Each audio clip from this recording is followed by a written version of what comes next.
Welcome back to try again with Vlad, back from the dead. Sorry, sorry, there was a bit of a hiatus for the last few nights, guys. I had a couple of days off because I was working on videos. Then I had a disastrous night with the internet not working. Never actually found out what that was about, but yeah, my internet was down for a day. And then I got called into work, so I couldn't stream yesterday as well. So we had like 4 days in a row of no stream, no Vlad. So yeah, I think that's the longest I've ever had. I think that's the longest time I've had off in a row since I started streaming, pretty much, except for maybe when I've gone away for a holiday or something. So yeah, so sorry about that, guys, but we are back. Vlad the Dad is back, that's right. So yeah, so for those of you who missed the first couple episodes, the theme of this campaign is Vlad as the Emperor, good guy Vlad. And we're basically, our mission is to reclaim the Emperor, reclaim control of the Empire from the foolish youngling Karl Franz, whose inept leadership has left the Empire in dire straits. So you know, a steadier, more mature hand, you know, Vlad's a few hundred or 1,000 years older, had to, what's Vlad? Vlad's like got like an ancient name like Vashnar or something. Yeah, anyway, Vlad's pretty old, so hopefully his experience and wisdom can lead the Empire into better straits. Now,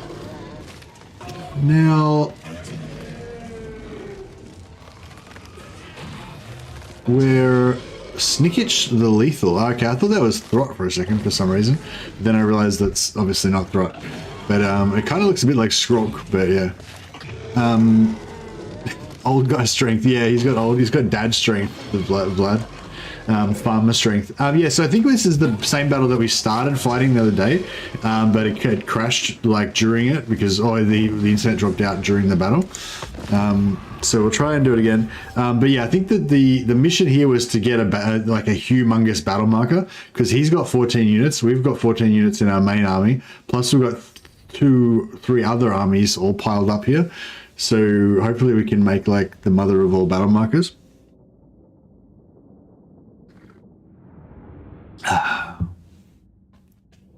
But yeah, hey everyone, hey Tomazilla, hey Benji, hey Thane, hey Scott, Warsmith, Xavieri. Yeah, thanks so much guys for coming back for episode 4.1, episode 4 try again of Vlad campaign. Hopefully this time we can get through an uninterrupted stream and have some buttery smooth internets. Just checking the playback now. Looks okay. Looks like everything's running smoothly so far. All right. So we'll get our actually we can probably get a bit closer than that. So first of all, we'll start off with our classic Wind of Death formation. Patented Wind of Death formation. Today we're going to be using Pit of Shades rather than Wind of Death. Pit of Shades is my personal favorite. Gets the job done. A little bit more efficient and a little bit more practical to use than Wind of Death, I think. Pit of Shades is effective against cavalry. It's armor piercing. You can use it on walls. It's got a CC. You can use it defensively. It's like it does it all. It's the master of spells. Oh yeah, we'll bring our reinforcements on right over here when they're ready. Vampire. Very well. All right. This is the Wind of Death formation. You can see why it's so effective. I also call it the washing machine of death. Pit of Shades, that is.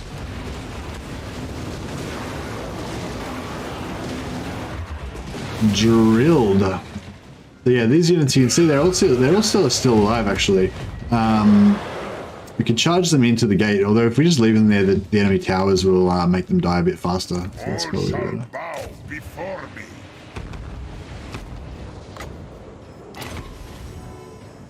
Vlad von Carstein.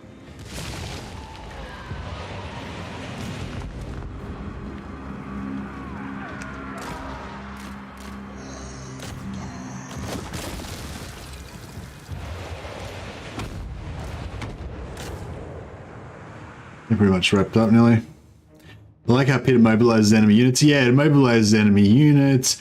If you've got a hero blob, it doesn't really do much damage to heroes, but it knocks infantry size units over. So you can use it defensively. Like if you're getting smashed by a bunch of infantry, like armor piercing infantry, then you can cast Pit of Shades on yourself. It'll knock over your heroes, but it'll also knock over the attacking infantry. So you can use it sort of defensively like that. It's like. Also, it knocks over your guys, so your guys get invulnerability frames. So if you're getting attacked by like Croxigors that are going to do lots of damage to you, the Pit of Shades will knock your guys over, which will make them immune to the Croxigor damage. But the Pit of Shades won't do much damage to them. So you can use it like you can use it as like a defensive shield almost. It's like I don't know. It's just got so many uses. Well, let's just turn this speed down a little bit because we actually don't want to lose all these units.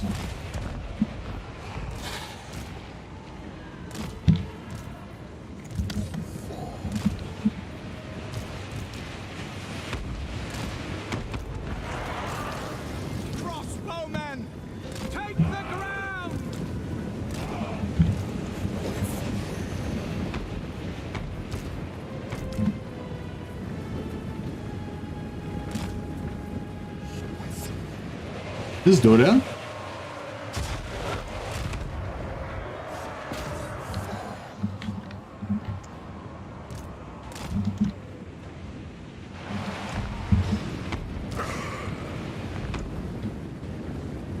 Vampire Lord. No one can stop me.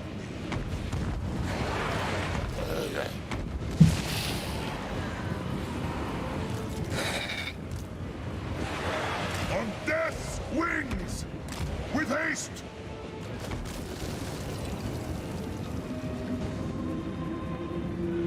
Oh, hey, Dr. No. Oh, no, I think I've already got Wades Through Gore. But yeah, if you hadn't got Wades Through Gore already, then it's a great way to get your Pyrrhic victories that you need to get unlock that. But yeah, I think we might have already maxed. Yeah, I think we've already maxed that out on. Already maxed that out.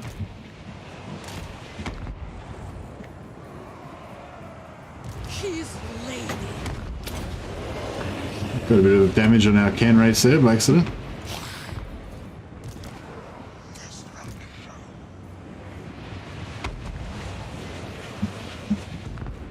The black hole hold.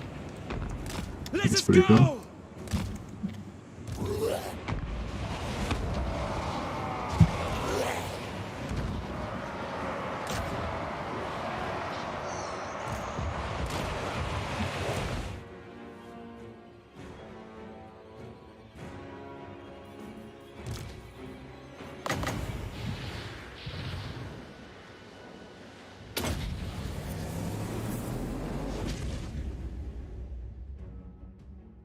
Yeah, just deleting some of our units here. Get rid of those. We've still got quite a few more units that need to come on, so we need to kind of make some space for them. So maybe it'd be better off to leave them out the front here so they can use up the enemy towers more.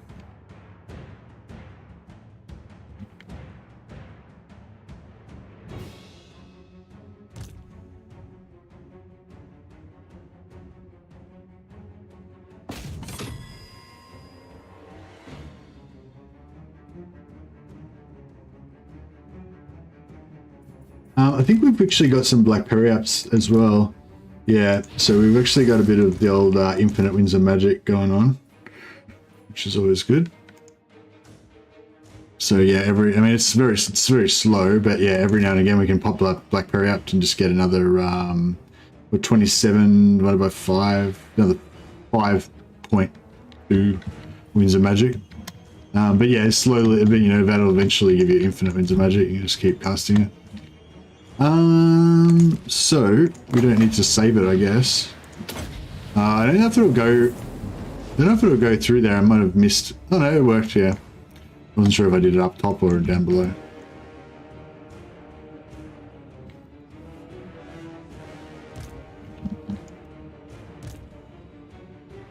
I might need to just push these guys through a little bit so they can get a little more damaged.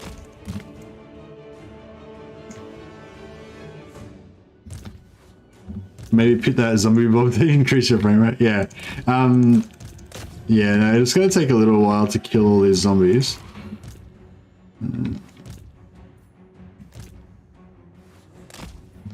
We'll turn these bats and dogs. Some dogs in as well. Dude, these guys shooting us. What the fuck? How dare you?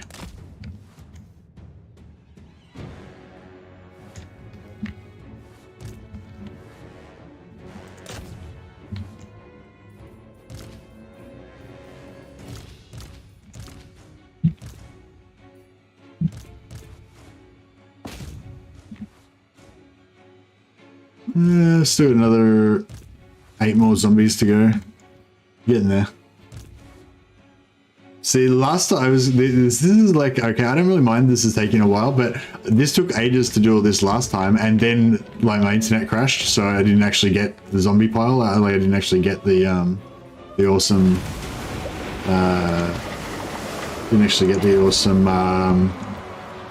battle marker at the end of it. So it was like the whole thing was just a complete waste. So that sucked.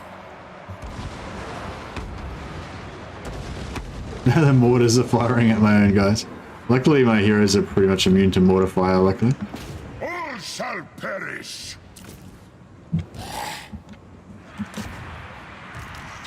Alright, is that nearly the whole army now?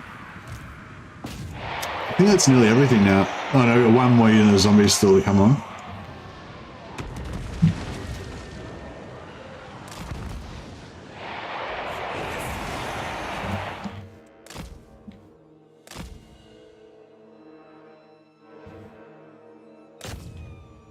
Oh, they got Chaos Warriors. What the fuck? We got like some actually my frame rate's not that bad. Frame rate's pretty good, really. Look at these from Chaos Warriors in clan in Throt's colors. Skaven colored Chaos Warriors. It's actually kind of crazy, like those you know, you think you're going up against the Skaven army, and then they've got Chaos Warriors in their garrison. It's quite a, you know, a bit of a shock. Man, I love Chaos Warriors. They're such cool models. I think the Chaos Warriors have been in the game since, you know, I think Chaos Warriors have been in the game right from the start, since game 1. But they were always kind of, like, well, Chaos was always kind of terrible to play. I thought, anyway. And now, finally, you know, they're glorious. Glorious. Oh yeah, actually, yeah, let's keep these mortars blowing up our own units.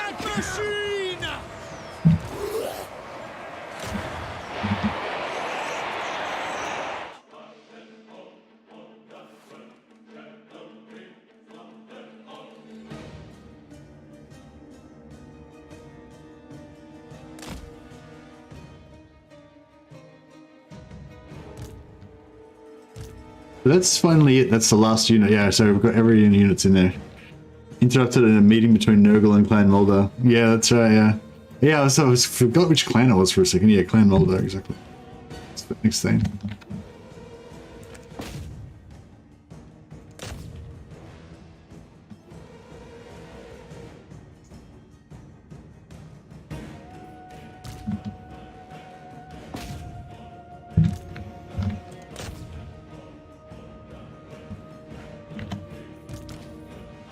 Might give him a bit of a helping hand.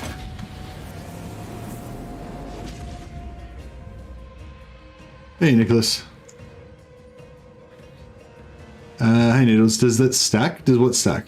Sorry, I was not paying attention.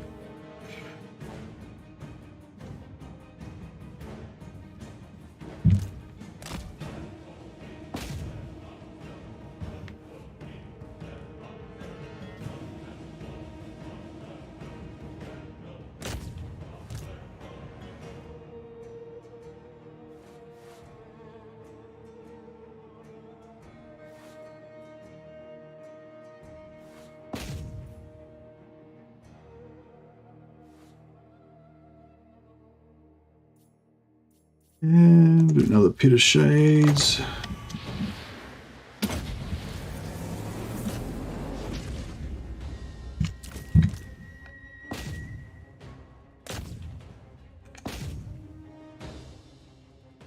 Maybe one more.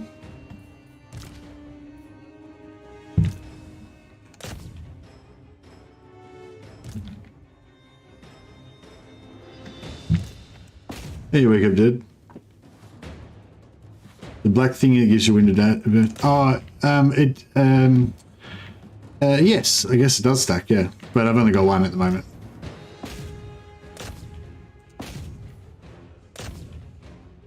But I could keep just using it every time it's on cooldown to get another 5 winds of magic.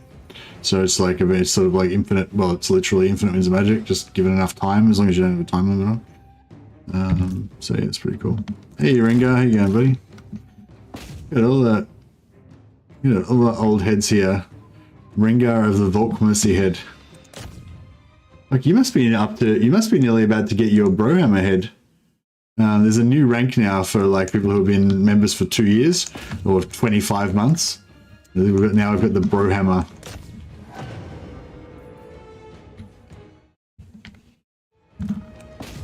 Imagine if you could Cathay spell intensify Wind of Death. Well, you can.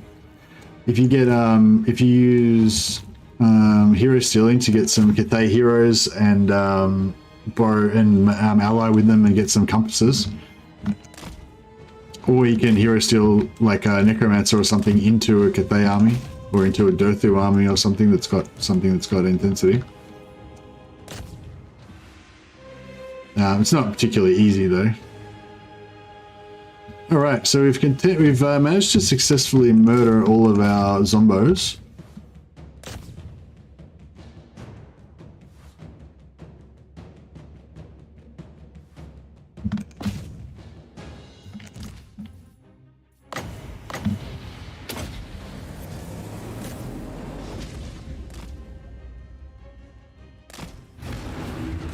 Oh no, there's some zombies left. Gotta kill them. Can't let those entities escape. On death's wings. 21 months or something. Oh, okay, nice. You're not far away. Thanks for still being a member after all this time, Ringo. I appreciate it, buddy.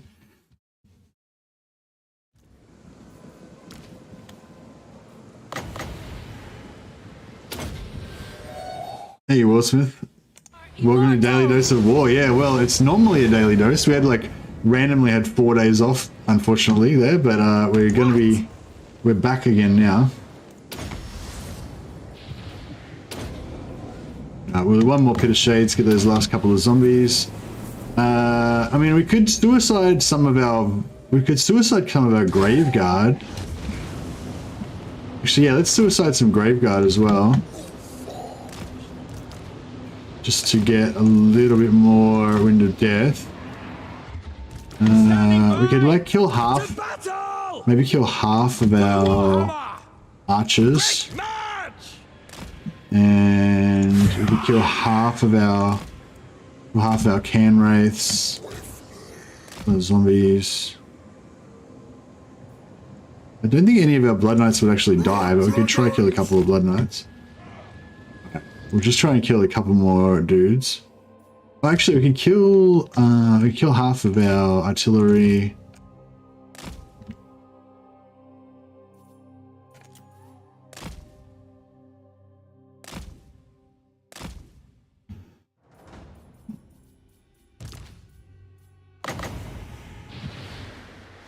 But yeah, we'll kill all of the we'll try and kill a bunch of the infantry, and we'll kill half of a bunch of other stuff with the overcast bit of shades.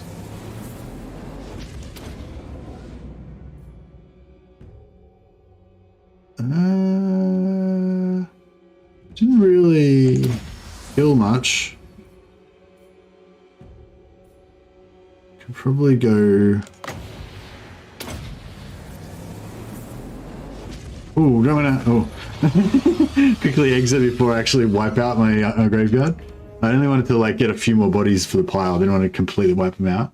Hopefully the grave guard survived. I think they did. I think I exited just before they melted. Okay, Mercy, calm down with the sacrifices. Yeah, maybe I was getting a little bit out of control there. I don't need to kill like every single living thing in my whole army, or unliving thing. Bodies for the corpse pile, yeah, for sure. You like this strat, Scott? Like, I could just imagine Legend like explaining this. It's like, saving a disaster campaign or something like that. It's like sometimes in order to win, you have to die. All of you guys have to die sometimes in order for you to get an advantage and win. Where are my Graveguard? Are they still alive? Here they go. Yeah, so the Graveguard are fine. Crossbows are fine. Everyone's fine. It's fine. So, look at the casualties. 10,400 casualties. I think this is the biggest grave I've ever made. Pretty big. All right, let's see it. Let's see the glory. Where is it? There it is. 10,416. So if you look right now, so it instantly gave us like because I'd recruited everything we could possibly get in this region, so it instantly gave us these 4 units that just come back instantly. And then if we wait like one more turn, like next turn with a 10,000 pile, I reckon after one turn this will change into like Blood Knights, Vargeists, fucking everything. Like maybe not like fully maxed out top tier, but it'll be like almost. I reckon it'll be like end game units already in like one turn. Oh yeah, I should have put a link up to that video in case anyone hasn't seen it. Probably everyone's seen it already by now, but yeah, I made a video just explaining how to get how to make battle markers and how to get max out your raised dead pool and stuff like that. Raise dead battle marker video.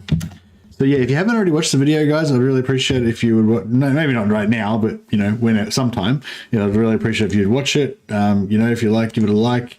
Chuck a comment there if you got any feedback, all that kind of stuff. And if you're interested, if you want to know more about raising dead and battle markers, check it out. It was actually Dash Valzione was doing a heap of testing on battle markers and stuff like ages ago now, like a year ago, and he kind of figured out a lot of that stuff. And I've been planning on making a video since I started making a video then, like it was like 6 months ago or something, and only just finished it like a few days ago. So yeah, we finally got there. But yes, that is probably the biggest battle marker I've ever created, I reckon. I don't actually spend that much time worrying about battle markers usually. I find it's pretty easy to get quite a few of them, so I don't just generally worry about it. But yeah, this campaign we've been going pretty ham on the battle markers. These ones were already here. I think the AI built these for us. So you get freebies pretty often. But it's nice to just create like the biggest one you can possibly get sometimes, Battle marker numbers and the clip overall was great. Oh, awesome, thanks, sir. Alright, so we've taken over this, got it at level 3, that's pretty good. So yeah, just give us an overview of where we're up to. So this is our glorious empire. You can see these red parts. Well, actually, it's a bit confusing because these red parts are us, and these red parts are Reichland, which is our vassal. So yeah, we basically own Reichland, and then Reichland owns that, and we also have vassalized Stirland, which is here. I vassalized Stirland first because Vlad is the rightful Elector of Stirland. So essentially, these are my lands, back under my control again now. And then as some additional vassals, we've vassalized Leon Kerr. Put him in charge of guarding our southlands because I don't want to waste the valuable lives of Empire men defending our borders in these savage lands. So, well, not that savage, it's only Bretonia, but whatever. So yeah, so we're going to get Leon Kerr to waste the lives of his filthy Bretonian peasants. And then in the north, similarly, we've got Castalton vassalized, so he can defend the northern, the northern reaches, so that we don't have to waste good Empire men there either. So I feel like our north and our south are, well, I wouldn't say secure, but, under control. So now I'm just going to kill a few more things around here, and then we'll turn our attention to cleaning out the rest of the guff in the Empire. We've got Azazel, Dryka, and we also need to bring a few more provinces under control. So like Avalan doesn't recognize Vlad's authority as the true emperor yet. Balthazar Gelt's Golden Order doesn't recognize their authority, although they're on their way. My studies for a moment to hear your words. I wonder if we could 39, not too far away.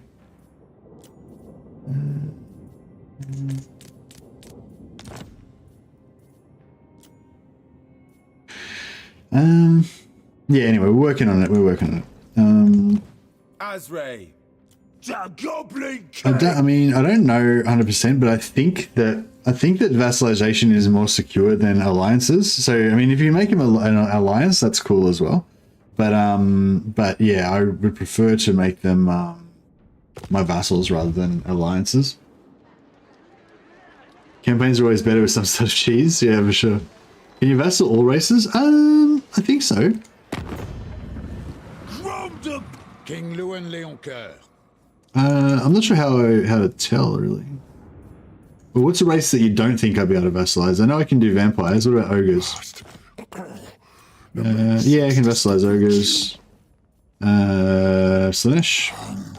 Yeah, I can vassalize Slanesh. Yeah, I'm pretty sure you can vassalize anything as vampires. But you can only force vassalize Cetra. Yeah, Cetra does not serve. I don't have vision on Cetra, so I can't check. But yeah, possibly Cetra might be immune to vassalize. That'd be cool if you couldn't vassalize Cetra because he doesn't serve. But yeah, anyway, so back to the story. So the Empire, my eventual goal is for every one of these Empire shield shaped guys to be either vassal or military allies. So yeah, Hochland's defensive alliance so far, they're still a ways off. Yeah, they're still a ways off. Working on it.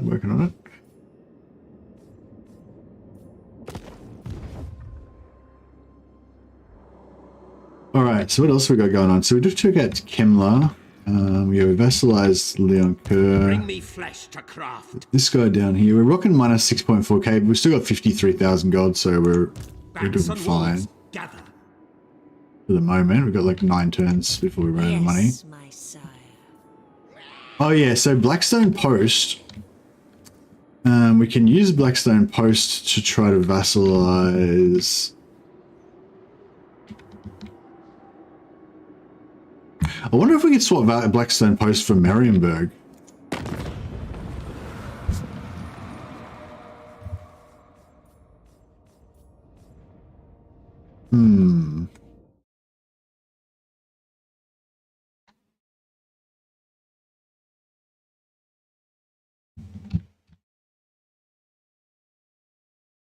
Let's just see. So Reichland. Greetings from See if we can plot.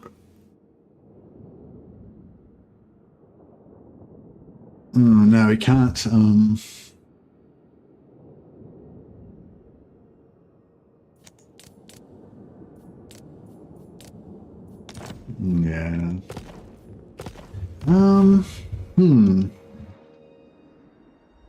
Maybe. Oh, actually, yeah. If I could swap. You know. Oh wait. If I. No, I can't really get it. So I could, yeah, I could swap Blackstone Post with the Wood Elves and vassalize them.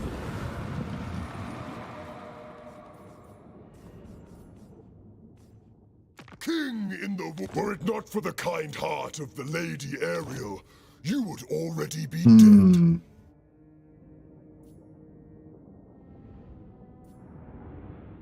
I know, we might save that for now. We'll save that for now. Keep it up our sleeves.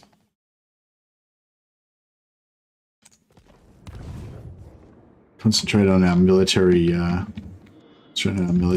goals for now. Calls. Darkness comes. Good, this will do. Agreed. Undeath Ascendant. This better be important. March. Yes.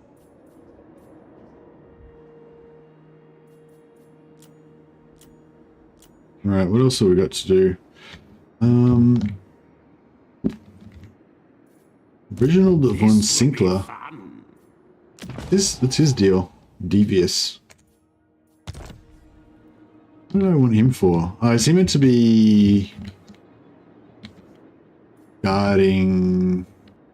Oh, he's meant to be. He's right. Yeah, that's his job. His job is just to stand here and keep an eye on Fort Jakova. Charnel pits. Who shall we This guy. Dread Incarnate. He can join an army.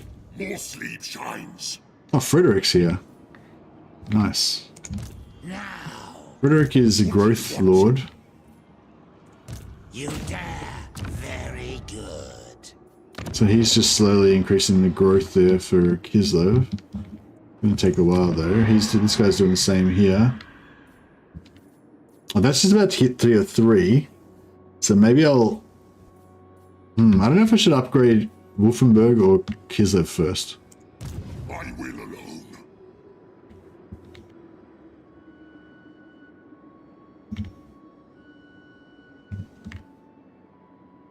Strike out.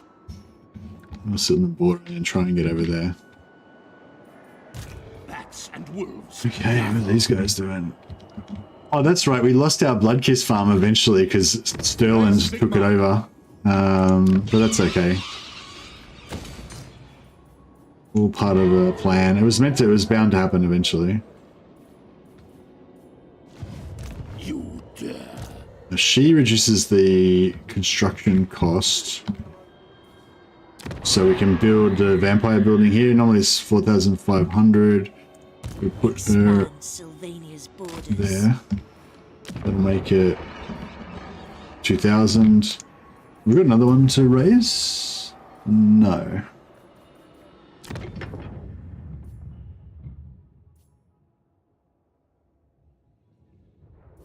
Maybe I should get a blood. Maybe I should get a blood dragon lord, just because apparently they're quite good for getting cheap armies. I want to get a von Carstein lord as well and make a bat army. Apparently they're pretty fun. So many things to do. There's so many things to do with the vampire campaign. Yes. All right, so we'll do cheap vampire building.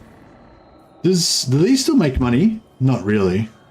No, they don't. They don't really make that much money, do they?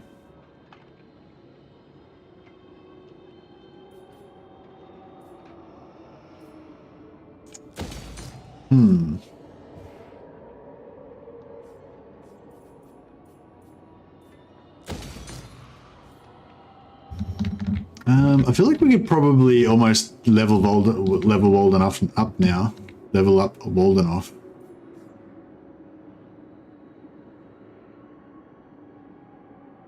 And and Swordshaven as well. We could probably nearly go to level 3 with those.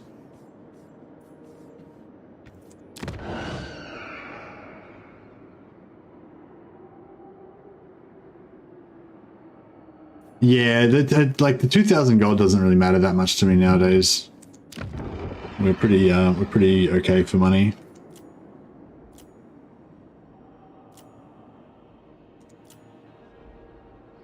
Oh yeah, I don't really care about this building. I basically just don't even worry about corruption. It's not really needed. Yeah, we don't have any White King capacity. I hunt. Get rid of that. Oh, we know what we need. We need Musion. I wonder if we could like maybe take over Bordello and try and switch it from Musion, because Musion's got that building that gives you extra White King capacity. That'd be kind of nice. Who wishes the red kiss? Yours is power I follow. This gives us extra necromancers. Yeah.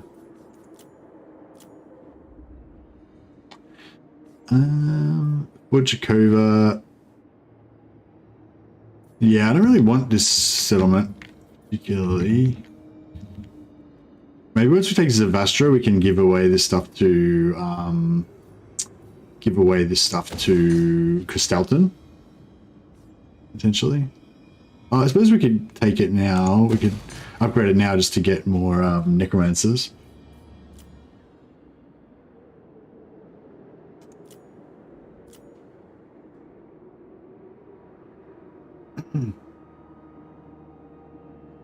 This convert all undead to humans or all humans to undead. No, that's no good. We've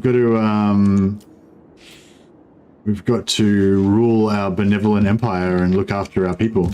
I feel like Vlad was actually a pretty good ruler. Apparently, like all the reports have Vlad as being pretty good ruler. Like Sylvania was pretty, you know, well organized and under control and stuff while Vlad was in charge. This night. Like vampires are essentially like an orderly, lawful kind of a race, you know, like they're not really into like chaos and destruction and stuff. They want everything to be kind of like under control so they can feed off their cattle. Effectively. Evil, lawful evil, yeah. Vampires are the good guys. Yeah, that's right. In this story, the vampires are the good guys. That is correct.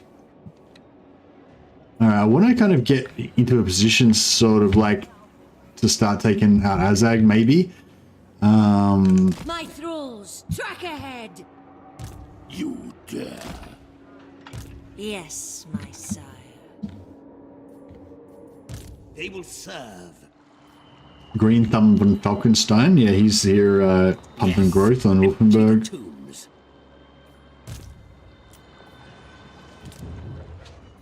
Don't care about that. Carrick Druma, no, don't care about that. Outpost upgrade available. Oh, actually, that's a good point. We need to start recruiting more. So my other mission was to get Empire troops in all of our armies. So, like, Vlad needs to get some Empire troops.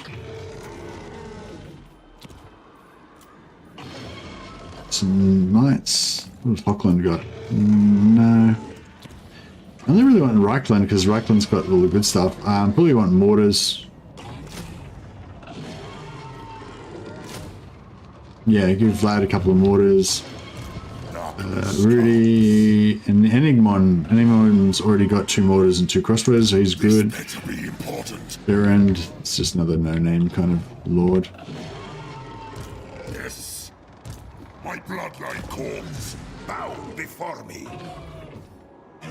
Do not touch the damned prince. Stirland. Does this get a better garrison? 2 Graveguard, 1 Crypt Horror, as opposed to 1 Graveguard, blah, blah. Oh, yeah. So we could defend Wurtbad better if we had a bigger garrison in there.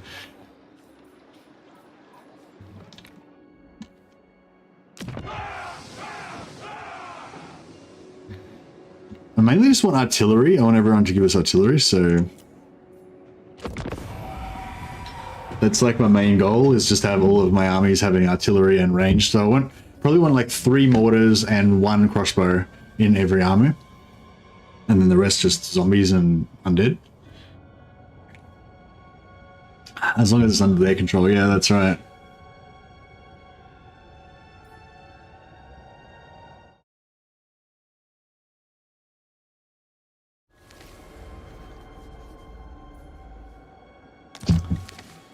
Allies building constructions.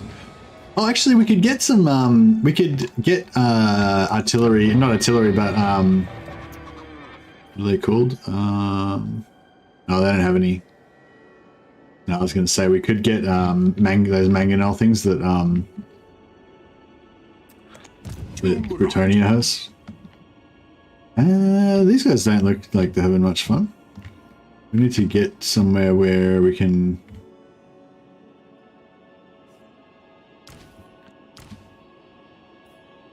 We'll get rid of that stuff because it's costing us too much money. And then stuff back.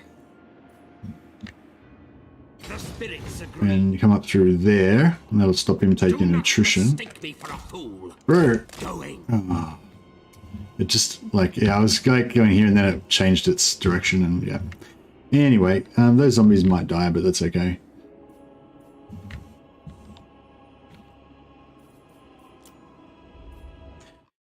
Is Manfred more for magic and Vlad more for combat? Trying to find the difference. Hey, Hayward. Well, the main difference, like, one of the, well, if you're talking about the campaigns are very different. So Manfred's got a new campaign now where he's going around the world trying to find the books of Nagash, whereas Vlad's more like a classic Empire builder faction where you just build out from Slovenia, whereas Manfred's kind of got more of that vibe of wanting to kind of hoard around the place and like conquer stuff. Vlad has no nose and Manfred has a nose. That's another essential difference. Yep. You are not Azazel. braved as I. Does Azazel have a good lord trait? I'm just casually trying to collect up some lord trait, one-man doomstack lord traits for Vlad as well. Does Azazel have a good one?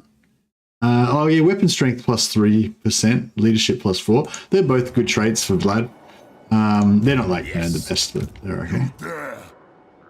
So let's see if we can. Oh, actually, we can get another battle marker here as well. Not frustrate. He's got over 1,000 units, right? Or maybe not. What's that? 140, 150, 230, 318, 418, 424, 524, 630, 736, 740. 848, 949. No, okay, so he doesn't have 1,000 entities. Doesn't quite have 1,000 entities. He's got like 981 entities or whatever. So he's just like 20 short. So basically, even if we wipe out his entire army to a man, it won't create a battle marker. So yeah, so we don't have to worry about a battle marker. If I could have created a battle marker there, then I would have quickly raised like all the zombies. Oh yeah, this is the battle marker. This is the 10,000 after one turn. Okay, so that's interesting. So the 10,000 after one turn looks pretty much the same as an 8,000 after one turn. So yeah, I wonder if it's limited. Like I wonder if one turn you can only grow this much. Like this is the maximum amount that a battle marker can grow in one turn, just to get this sort of mid-tier stuff. And then next turn, you'll start seeing Vargeists and, end turn stuff. So yeah, it'd be pretty crazy. Hey, Tim. Oh, no, glad you enjoyed it, man. Awesome. Yeah, it's not like the veteran players will probably watch that video and be like, oh, I already knew this stuff like a year ago, But I feel like there'd be a lot of people that didn't necessarily know exactly how it worked. And so I thought it would be a good video to make.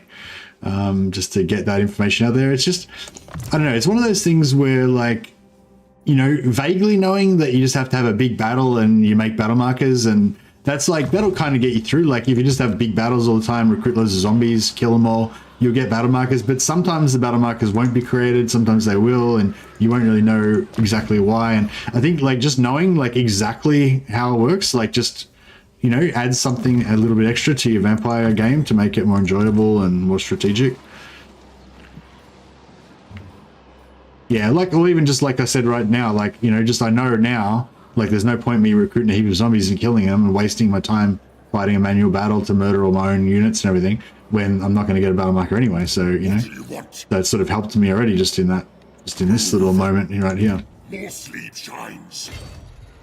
We will get a four-man army there. We'll get a 4-lord army thing going on, so we get 4 magic item drop chances on him.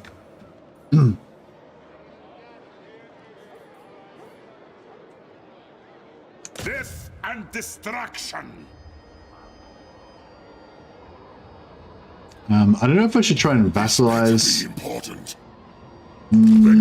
Yeah, no, I don't think I'm going to vassalize Azazel because he does chaos corruption, and I don't want my loyal empire lands to be infested with chaos corruption.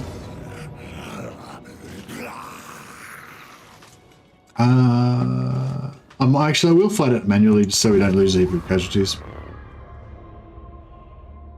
Apparently, Manfred's according to canon, a Lamian vampire who got adopted into the von Carstein bloodline. Oh, what? How do you get adopted? Is there such a thing as vampire adoption? He's like, you're not my real father. That's weird. What does that even mean?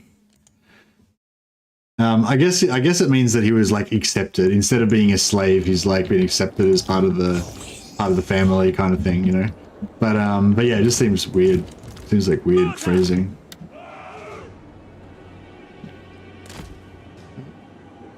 Yeah, we'll set up our mortars right back here so they can be nice and safe. And we'll these guys around here. Actually, I'm gonna kill these. I might get these guys killed because I don't really want them. They're expensive. Your desire?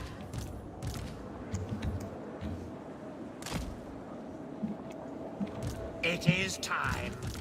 Black powder blast! Yeah, we'll keep the zombos for now. We can use them more. No one can stop me.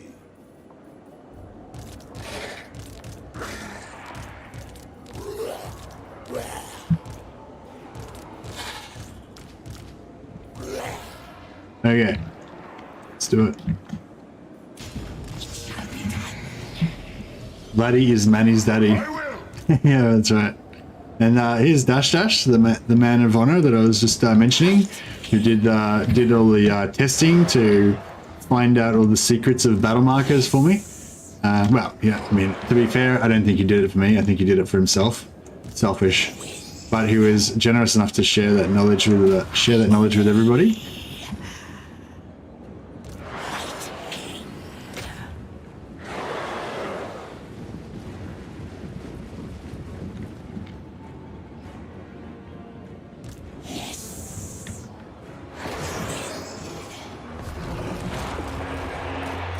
You're welcome. I imagine you saying that in like a Transylvanian accent.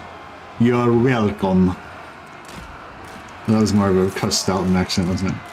Man, Azazel just hunting down my black coach. Like, bro, get away from me.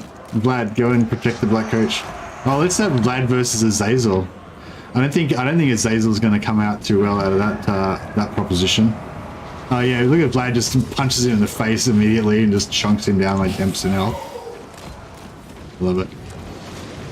Yeah, Vlad's just taking on Azazel, a hero, 2 heroes, whatever, a bunch of other dudes. Let's pop some buffs on these guys. What do you think about that? Come on, Vlad's not worried. He's just going to wreck all these. He's going to wreck these Lord and 2 heroes at the same time. Put some more buffs on. I might take the black coach out of there actually because it's a bit fragile.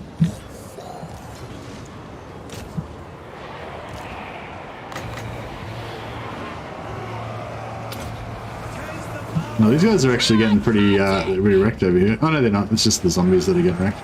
Vlad's taking a tiny bit of damage. Isabella can give him some healing hands there. Oh, she's a bit out of range actually.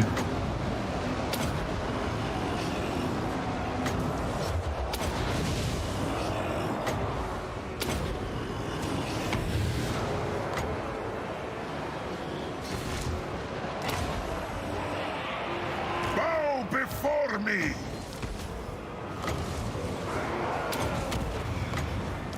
End them!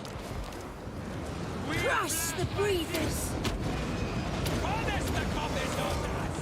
How you going, Vlad? Are you killing these guys or what? These other minions are getting in the way.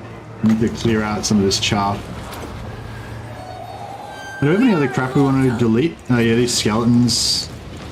Get rid of these skeletons. Oh, actually, I should probably keep them because I might want to... No, actually, no, we'll get rid of them, yeah. Yeah, we'll get rid of all of this chaff. Oh, actually, it doesn't really matter. I can just disband them, I guess, at the end of the battle. Alright, how you going, Vlad? Hurry up and... Oh, yes, look at this. Vlad versus this lord plus the other 2 heroes. Oh, the heroes ran away. The heroes are over here fighting Isabella and co.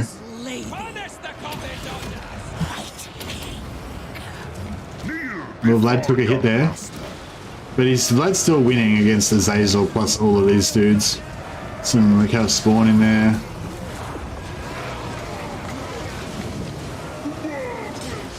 Oh, did Azazel run away?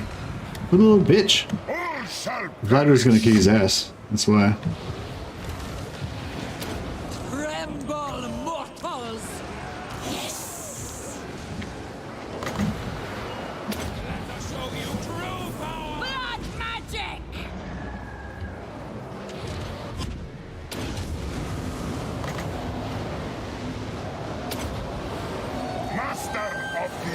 dead.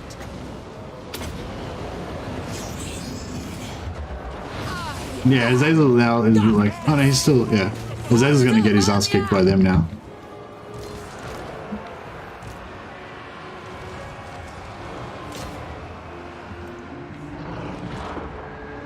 Oh yeah, what's going on over here? Attack! Attack! Yeah, Azazel's getting his ass kicked by Isabella now. Oh, he just runs over Isabella with a chariot, trying to protect him, trying not to die. Kick his ass, Isabella.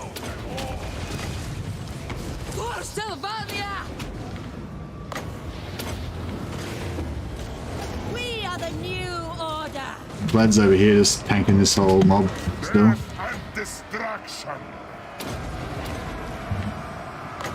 Bring death!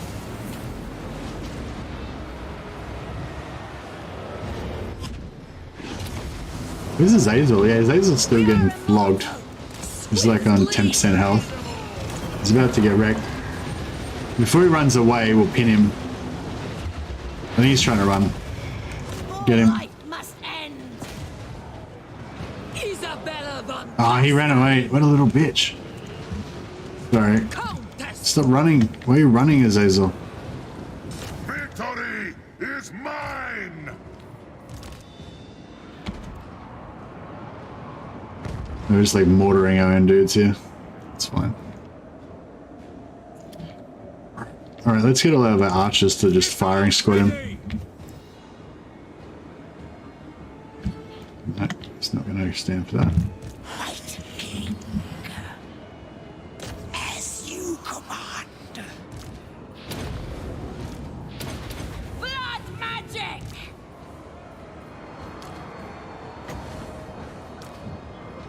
This world Vlad's just still in this blob of dudes trying to fight his way free. Vampire. Yes. I obey.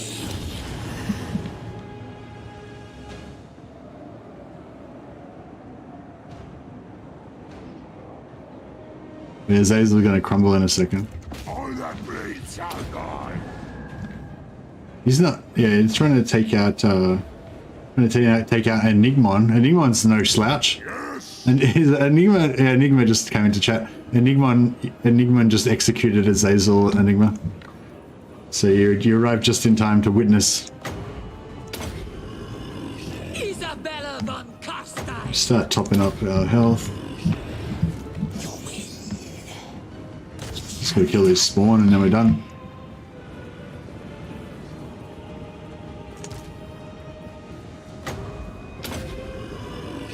Yeah, we took a little bit of damage on the vampire Porphyria, but it's alright. Protect the protect the Vlad couch. Exactly. What do you want? Right, King. Boom. Well done, ladies. Vlad. Von Chiesen. Just looking at their handiwork. I gotta say the Vampire Counts are one of the sexiest factions. Check it out. I love this like gothic vampire vibe. A little bit of sexiness mixed with a lot of gothness. Vlad's the sexiest of them all, though. All right. Good battle, people. Zombies. Look at them thigh-high armored boots. Yeah, that's right. Instead of all I see is Nox. Yeah. In vampires, instead of having bikini armor, vampires have armored thigh boots.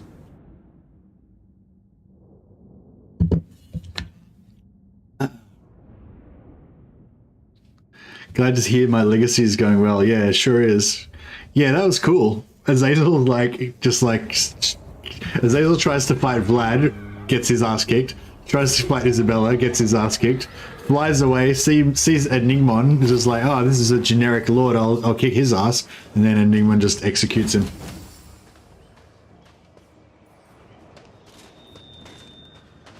Yeah, we'll take a bit of replenish, I guess. Oh, the money would be nice, I guess. Yeah, I'll take the money.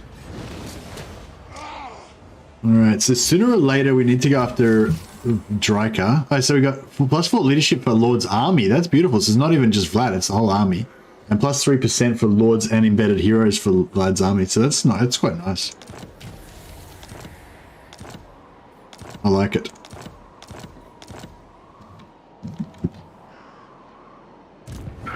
Yeah, I don't know. Should we vassalize him or not? I don't think I want to vassalize demons and stuff. I think I only want to vassalize humans. But you know what I could do is vassalize some of these Norskins. Because Norskins are still humans. They're, you know, they belong under the sway of the vampire. Or I could just give the lands to Gestalten. That might be a better, smarter option. All shall know me and tremble. This better be important.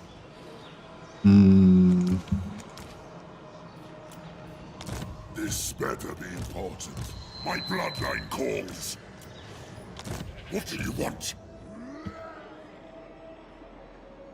My will alone. Yeah, zombies are really cheap. They only cost us 20 gold per turn or something. Whereas normal regiments cost significantly more. I am unstoppable. Yeah, we'll send Vlad over towards I shall go. Towards Azazel. It is night. Good, this will do.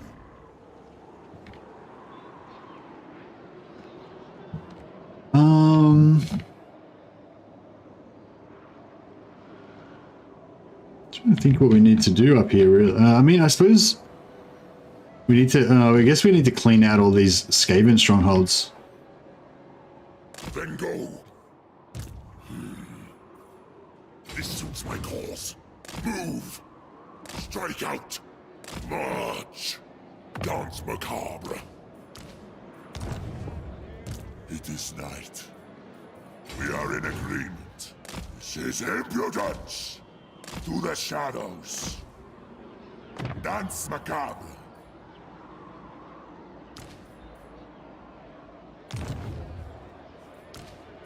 What do you want?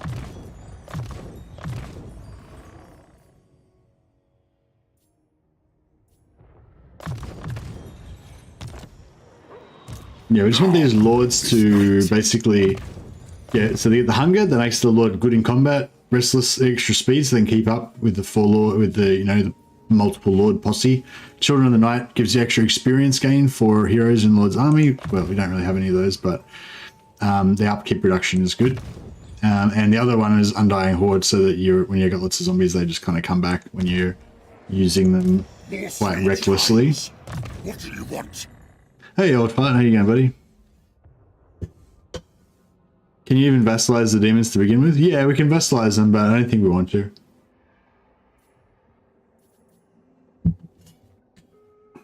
Enigmon von Carstein has got Guardian. That makes him quite a good little bodyguard for Vlad, doesn't it? I don't think any of my other heroes have Guardian, so that's quite good. Cattle herder +1 Sylvanian crossbow, very nice. We want that.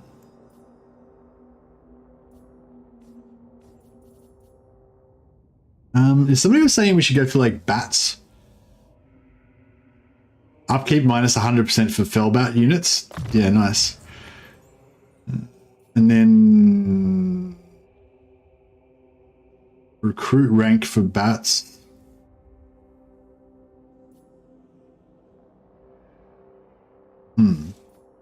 So is that all we get? All we get is just upkeep reduction for bats. I thought we would get like something else that gave like bats, armor piercing damage or something, like Isabel, like what Isabella gets. Crikey, free bats. Yeah, I know. It's pretty cool.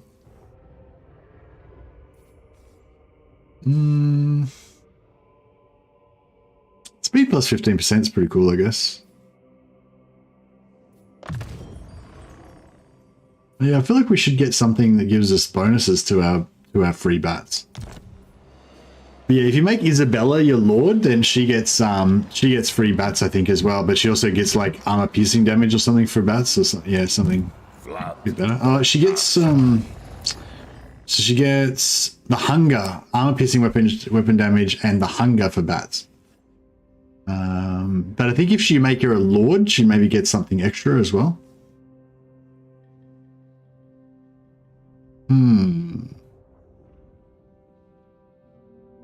Why is Sylvanian crossbowmen still good when you can just recruit Empire crossbowmen? Hey, Yang Xingchen. Well, I can only have up to 4 vassal. I can only have up to 4 vassal units in my army. So if I want to have an army that's got like heaps of humans in it, then I could get 4 vassals, and I could have like 6 Sylvanian crossbowmen as well. So you have like a half stack basically. Oh, thanks, Nicholas. That'd be good to know. Yeah, I think there's something different. Like I think she gets. I think the Lord version of her gets this and gets this. But maybe gets something extra for bats as on top of this, but I'm not 100% sure. But yeah, I think that the bats are pretty good, even just basic bats, if you got enough of them. And if they've got sufficiently buffed leadership, because they melt quite easily.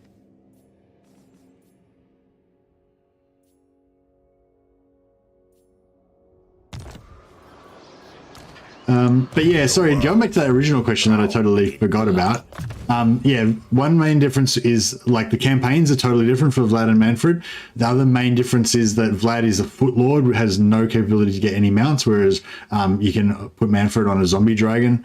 Yeah, Manfred's a kind of a better caster, I guess, like, but has a weird spell selection, I think. And well, yeah, I guess Vlad's a better. I mean, Manfred's a better caster, but he's got weird spells. I guess Vlad's got weird spells too. Kind of, they both got like weird mixture of spells. And yeah, and Vlad is like a one-man doomstack kind of thing. Like he's a real tank, whereas Manfred's not. I would say not as tanky. That's like a quick breakdown, I would say, of the differences.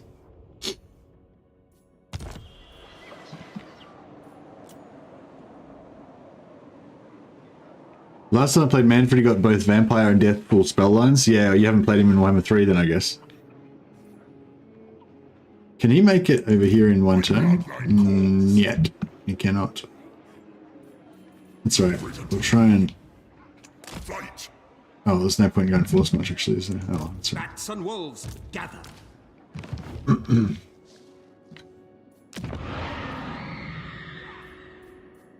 So that's tier 3. This is already tier 3, right? Yeah.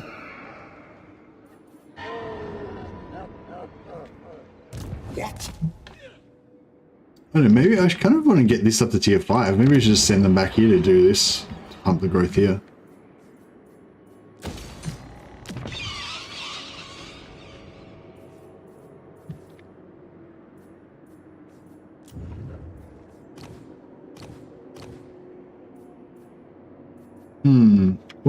What's the best if we're gonna have like extra necromancers that we're not going to use in any armies, what do you reckon the best I mean, I guess self-defense chance? Nah, it's not very good. Yeah, I don't know, what's your reckon is the best like map hero necromancer skill? Probably Devious. Yeah, that's what I was thinking. Yeah, the other one I've got is Devious. I will not betray you. Yeah, but there's nothing that gives you like because Lawkeeper used to be the best one because it gave you reduction for building costs, so you just have a heap of Lawkeeper necromancers hanging around to give you free buildings. But yeah, they changed that now. I'd say Devious is probably the one now.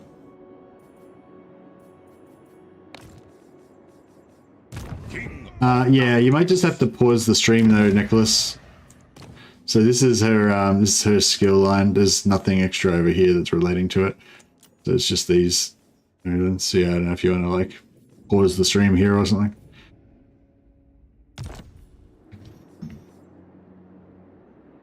All right. What else we got going on? Green Thumb is gonna sit there and just chill. Lisbeth the Ripper. Everything dies. Should we go after the orcs? I think we should go after the greenskins. This better be important. Otherwise, these guys are just going to be sitting around sucking their thumbs. Which is unacceptable. We are in agreement. Oh, they can't quite make it. We'll camp here, and then we'll have the element of surprise. Red kiss. Follow me. Yes, my lord of death. They can just pop out and castle bust on when they're ready, and then just sweep down out of the hills and wipe away the green-skinned filth, threatening our lands. Similarly, Yours is power. Nicola von Crampton is about to have her time in the sun. Is Azag then to his last settlement? Don't come to mine. No, he's got 3 settlements. It's the same personal skills, just here Isabella gets blue line, here red line. Okay, so it does, so it's the same. So actually there's no advantage to having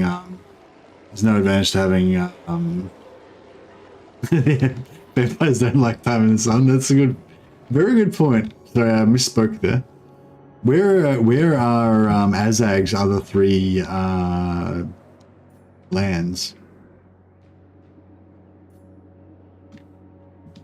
Oh, interestingly, Azag is at war with Talabek land and Avaland. So if I bash Azag a bit, then I'll get positive relations with them. But if I leave him alive, he might beat them up more and make them more willing to vassalize. Oh, he's over here. Ah, okay, cool. All right, yeah, that's cool. We'll take this out and then we'll sweep back over that way. I hunt. It will be done. They will serve. Get on with it. Sigma's will. Yes. Avalan's a bit friendlier, I guess. My hand hovers close to my blade. Utter your demand before Sigma's will.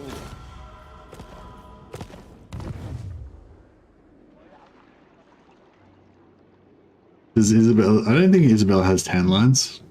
She's got more like a rash, You dare! if anything. I shall drink them dry.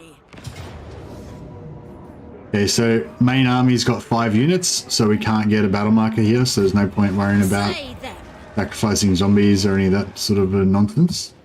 And we'll keep these 2 heroes to keep these 2 lords together, because this secondary lord is vulnerable by himself. Nicola has to protect him. Oh, bro. What the fuck? As if. Alright, I guess we're fighting this one manually. This crappy army is going to wipe out this army? I don't think so. What a resolve, must be drunk. See, is Carlfran still not able to confederate anyone? Actually, yeah, I really want to know that. I don't know if anyone else... Carl can confederate, just takes a bloody long time. Yeah, like, normally I think after like turn 30, he just starts going ham and confederating as fast as he can. I thought that was the deal. But what I was really wondering is, if you vassalize Karl Franz, like I have now, does that stop him from confederating? Oh, was he bugged? Was his confederations bugged last patch? Dash dash. But yeah, but now what I was wanting to know was, does vassalization stop him from confederating, or does he just still confederate as normal? I assume he just still keeps confederating as normal, even though he's my vassal. So eventually, we're going to lose all of our other allies and just only have Karl Franz left.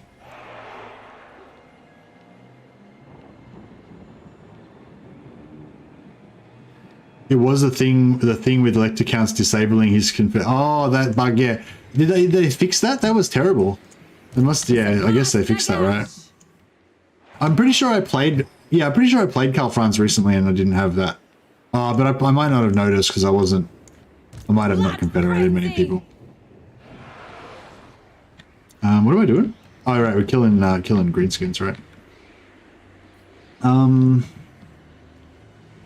we get out of range of the towers? Oh, I guess we don't really need to worry about it. Ready for war!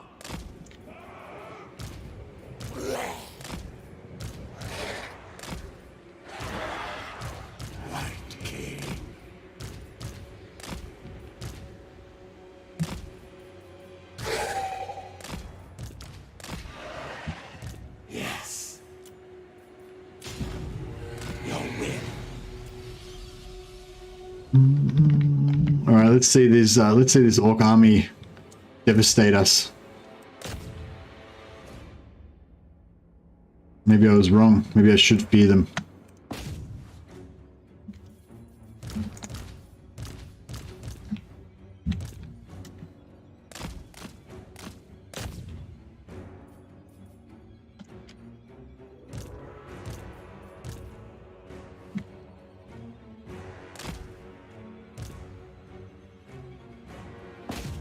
Oh, Azag. Is that Azag or no, it's some other lord? Oh, it's a feral wyvern. Vampire. Blood magic.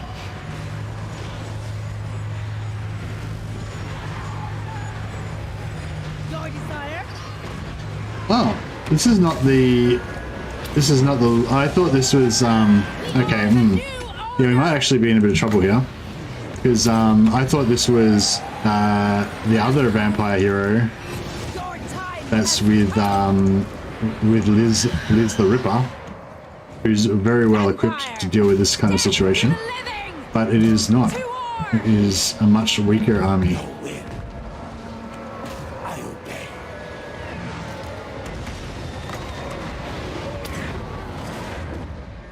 Should still be fine though. Might save the ammo on those mortars though. Vampire. Oh, we'll keep one going. What do you bid?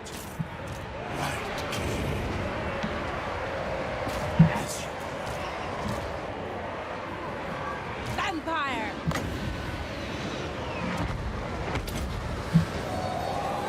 Blood magic.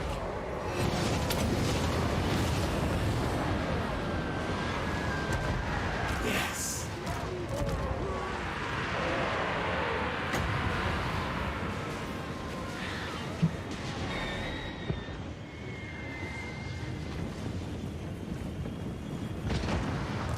Your will.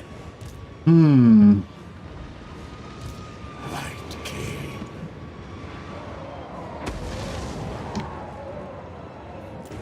Yeah, I think we're still fine, but we're not as fine as I thought we were. Yeah, because yeah, I'm like expecting this this vampire to have Pit of Shades and just start wrecking everything, and they're like, wait a second, she's only like level 5 or something. So yeah, so that explains why the auto resolve didn't understand that we were going to dominate them.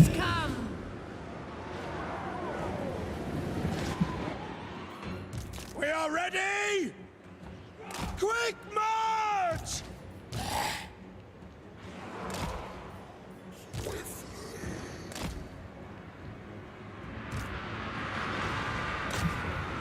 We're still doing okay though.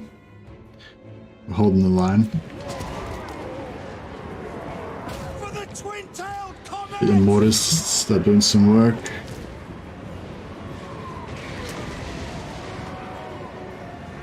Noble of the night. We are immortal. Your will. Yes. Hey Titus, what's expansion mean? Right, king. Expansion? It shall be done. Yes. I don't know. Have you heard? I haven't heard any rumors about that. Your will. I mean, I would expect not, because the Your will.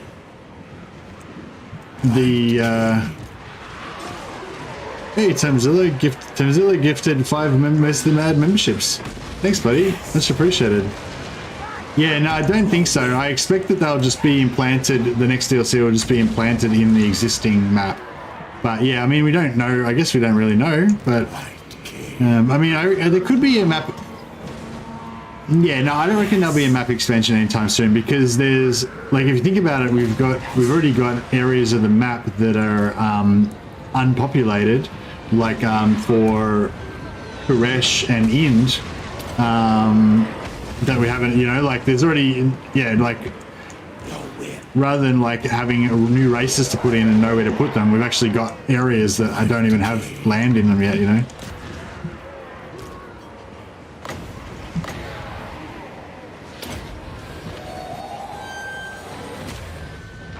We're struggling kind of here.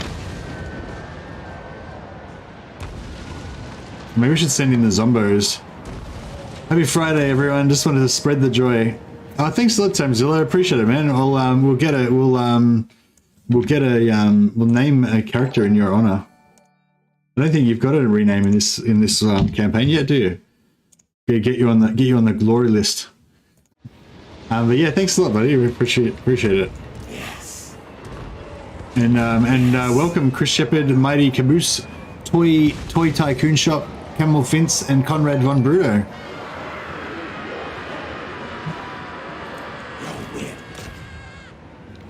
Send in the zombos? Yeah, I think so.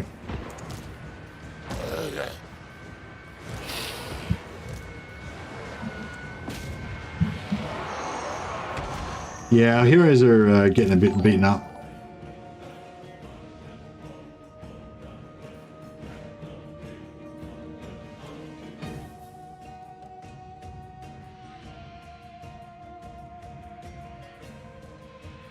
Nicholas says, we already know we're going to cast dwarves, so it's not like the Darklands will be empty for long.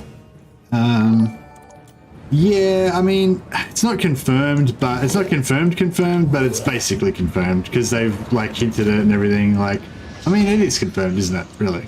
Because we've literally seen the cast dwarves in the last teaser. It shall be done.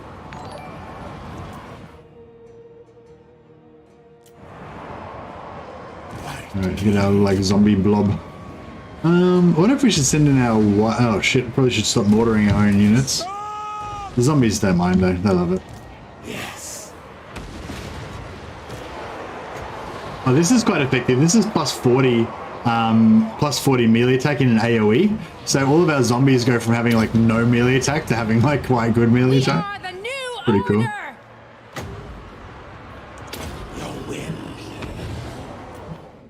Wish I'd have saved it actually to use it more.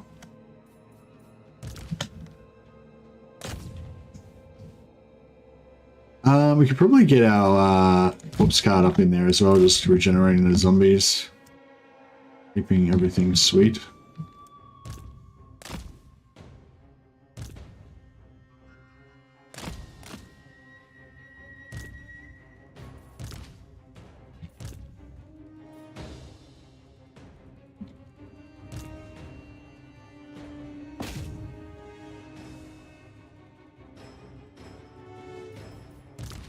We'll keep healing. Keep everybody topped up that we can. We see any lords?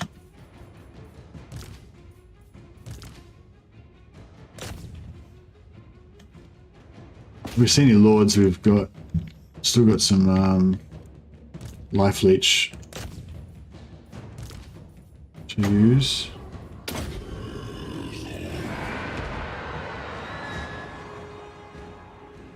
We are Sigmar's heirs!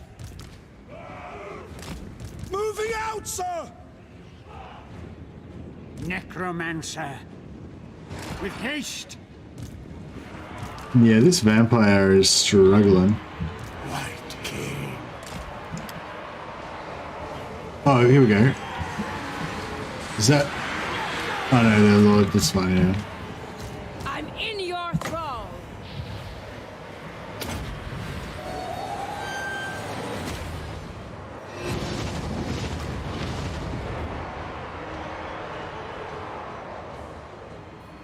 And Black Knights could probably do a bit of work in here, actually. Reckon CA will offer early release to cast doors to certain CCs, content creators? Yeah, that's standard. Ready for war! Basically, we do free advertising for them. You know, they give us a copy of the game, and then we make content to give them free advertising. That's how the deal works. Take position! Yes. So yeah, I'm oh wait, we got checked here. What? Yeah, I got a promotion in the CA creator program recently, so yeah, I'm in the partner level now, so that means that I get access a little bit earlier.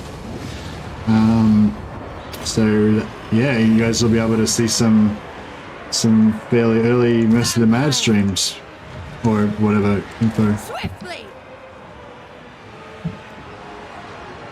Dash is already talking to God. Things have devolved. Good content creator, yeah. I took a double take as well. I was like, what's CC? Yeah, I also was confused. It's not really, CC is not really a commonly used acronym, is it? Well, it is, I mean, it's commonly used for crowd control, but not for content creator. I think so far. Yeah, I'm pretty, I mean, it doesn't really mean anything, you know, but it's like, it's nice though, you know? It's cool.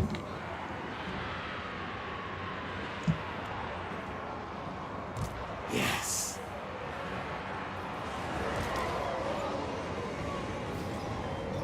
What?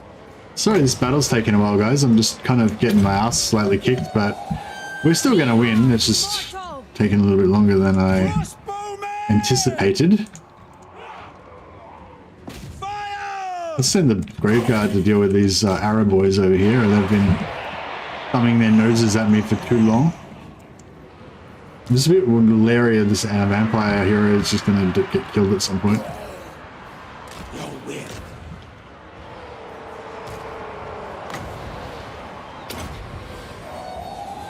We are the new order. Don't misfire! Move out! Sigma guides us! This? There we go. Okay, that's done. Let's see these knights to black knights to start wrecking some of these green skins.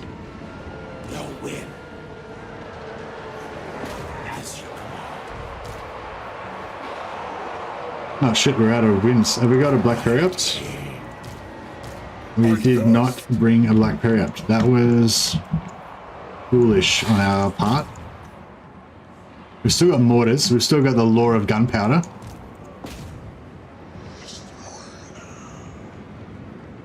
Probably should have gone for the charge on these guys because the charge is going to get wrecked by this weird corner here. Oh, no, that was pretty bad.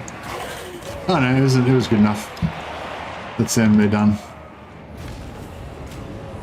Cool, we broke them. There may come a time when the will of men will fail, but there'll never come a time when the will of the zombie will fail. Good milestone. Yeah, exactly. Like, it doesn't really mean anything. It's not like my channel's going to suddenly start, you know, getting huge, growing hugely or anything like that, you know. But yeah, it's like a little milestone, and it's nice to get early access to. Like, I'm sure you guys can imagine, like, as a massive fan of Total War, like just being able to get like early access to the game that I love, you know, is like a huge deal, you know. Even regardless of like worrying about, you know, YouTube or trying to make it be a business or make money out or anything, just like as a gamer, you know, just being able to play the game early, you know, is really awesome. The only downside about it is that see you Thane, have a good one. The only downside of it is though, as a content creator, you end up having to do all this work instead of actually enjoying the, you know, instead of actually just enjoying the new content. So yeah, it's probably not until after launch that I'll actually get to enjoy the game, you know.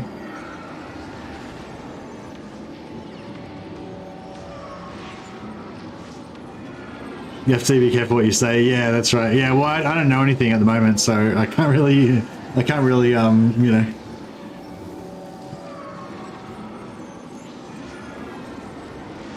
Well, I mean, I probably do know some stuff that I could break NDA on, but I'll do my best not to.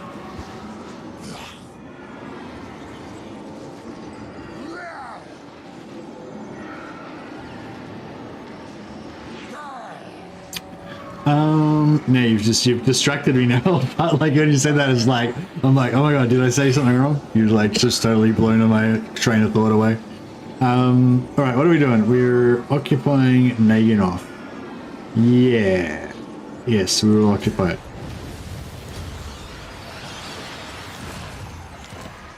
Oh, another Staff of Damnation. I really like Staff of Damnation. It's nice. And I think we definitely need to get a...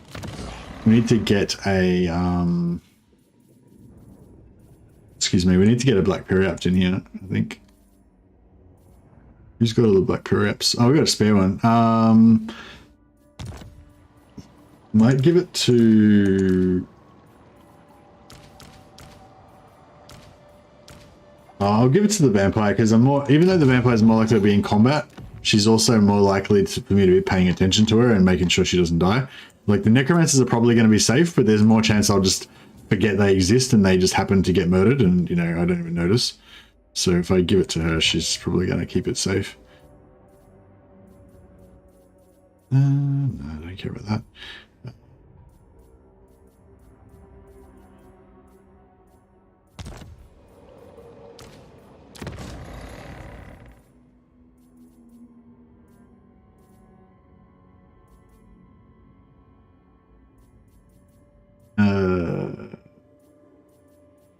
Give him the Warrior Bane and then swap that with the Vampire Hero.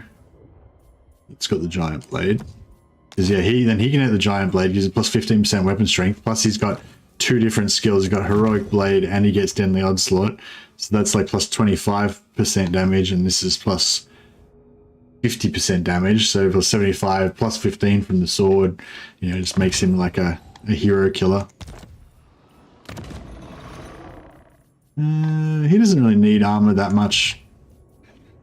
Actually, no, well, let's melt down some of these cheap armors, get some better stuff. Or we'll get some more crap stuff. Obsidian Trinket. More crap stuff. Executioner's Axe, nice. Berserker Sword. Tormentor Sword. Should have told us Charm sooner. We can get rid of those.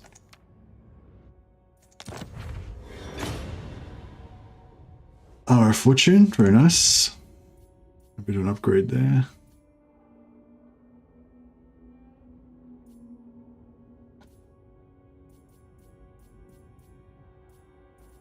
Oh, we've got a bunch of Ogre Blades. Maybe we can melt them down as well. Get another blue.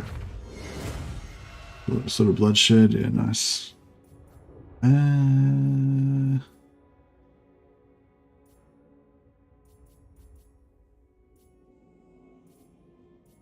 yeah, Potion of Healing. I don't care about Potions of Healing because we're undead. We've got heaps of healing. Talisman Preservation. Very nice. Not that this guy really needs it, but it's cool. An enchanted item. Don't really need the Potion of Strength. Don't really need the Featherfoe full talk. Oh, I don't know. Actually, that's quite nice. Like the Featherfoe talk is kind of cool. Like when you check it out, it's like minus 10 melee defense, minus 15 armor. It's actually really cool for like flying units. Like if you want to make a flying goon squad where you have like a couple of flying heroes plus like a Terrorgeist or some Vargeist or whatever, you have one of them have this, so they just wreck anything that they fight in the air. It's pretty cool. So I won't melt that down.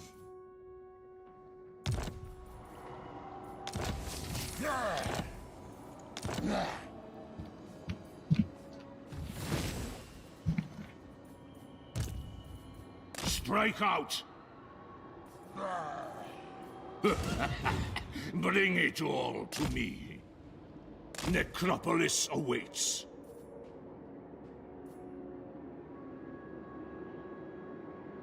A lot of factions have flying stuff now. Yeah, that's true. Yeah. You can melt down students when you've researched everything. Oh yeah, that's true. Yeah, true. Actually, I should just make sure all my students are equipped because I might not be. I'm all on. Right. Student. No, we got some students free.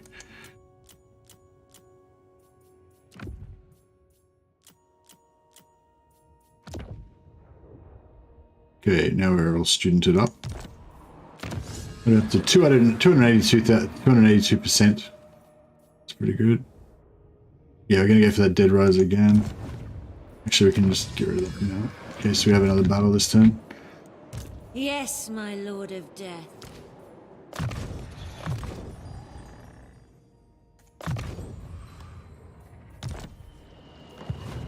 Undeath Ascendant. I wonder if I want to give Naganoff to anyone. I wonder if Talabakland would give us anything good for that. Sigma, deliver your missive and then get from my presence.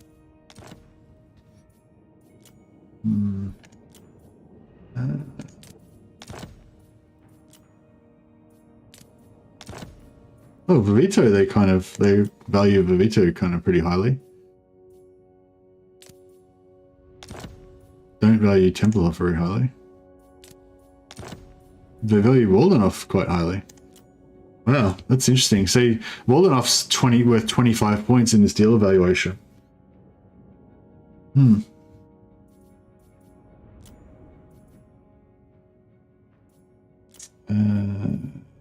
We could probably go like veto an aggression pack.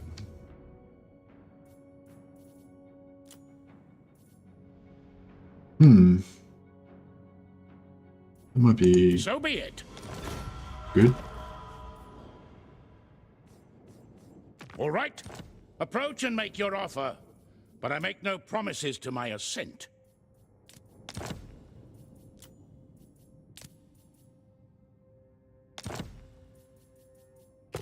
That's right. We're working on it. We're getting a bit of positive relations there.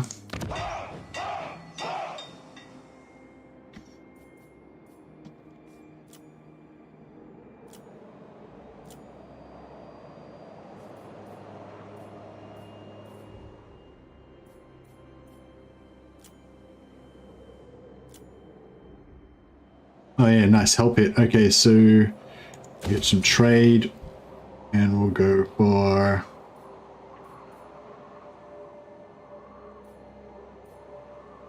some more necromancer capacity.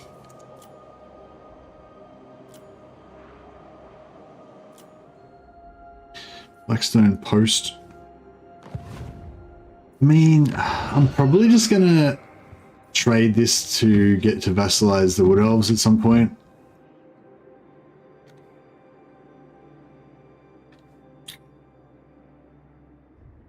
Honestly, I may as well just do it now, I guess. I don't really need that extra, like, +1 capacity for necromancers. So yeah, I might do it now, just get it over and done with. I was gonna try and wait till we could, like, use it to confederate, like, use it to vassalize Middenland or someone, but it's like, in order to get Middenland, we need to own, like, I don't know, like all this land and then this and connect it up to Middenland somehow, so it's not really going to happen.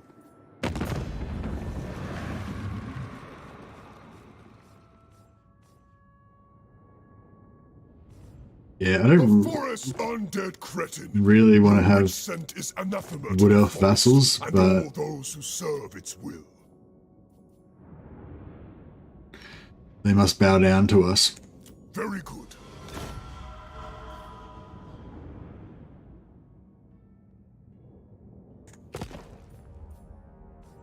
What's their relations? Oh, they're going to be plus 172. That's pretty good. Lord of I wonder if Azazel. that changes anything.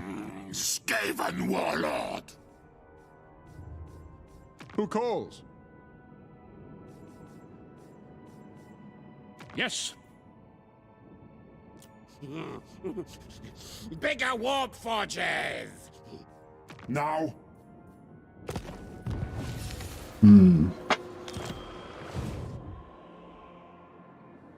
Bring me flesh to craft. this better be important.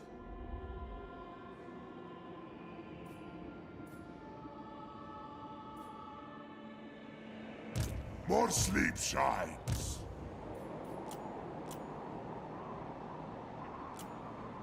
We're pretty much done.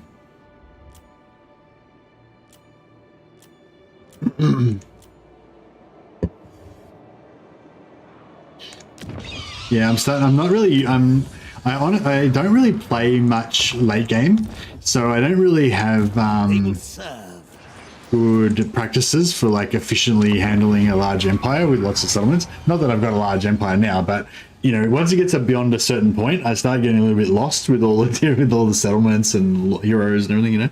So yeah, and now so I need to. Well, I'm not lost. I'm just not in the habit, you know. So now I need to like get into the habit of like late game efficiently managing all my administration and stuff.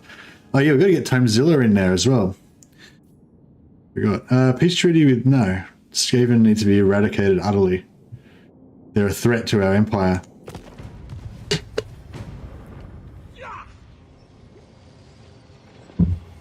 Turns start getting really long that game. Yeah, well, especially if you aren't like disciplined, you know, you need to like get yourself into a sort of different mentality, you know, like I don't know, like just doing all your stuff like efficiently, basically, I guess.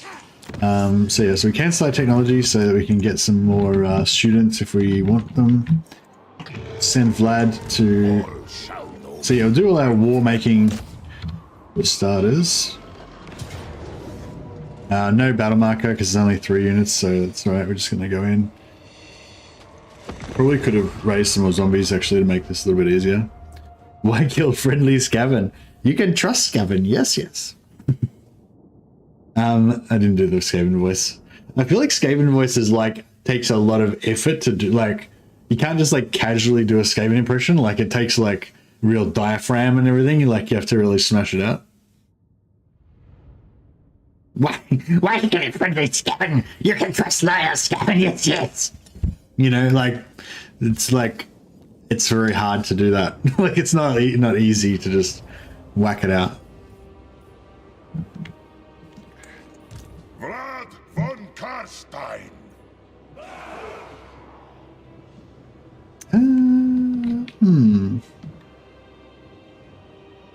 Just whip it out. Yeah, exactly.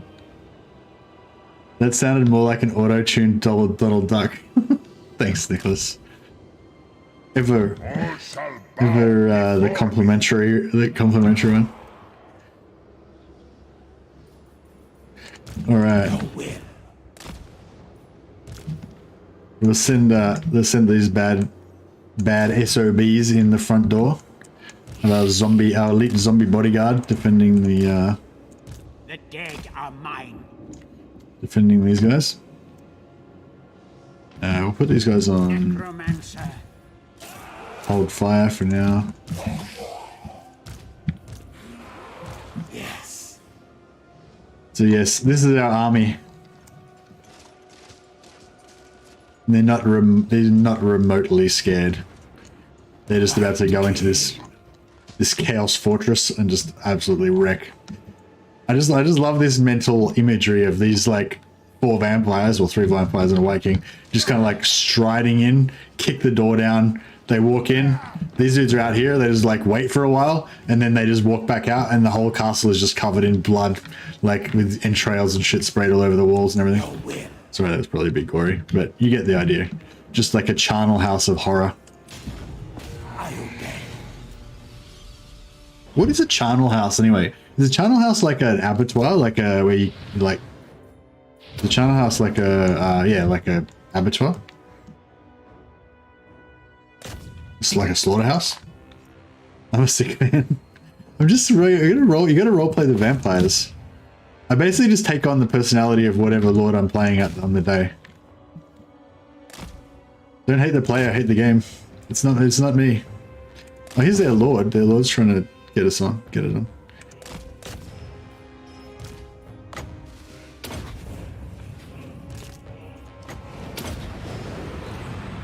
Oh, let's get our White King.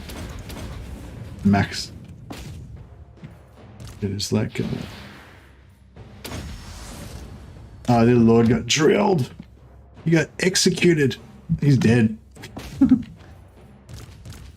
This is why you don't really need death magic, because your heroes just kill stuff.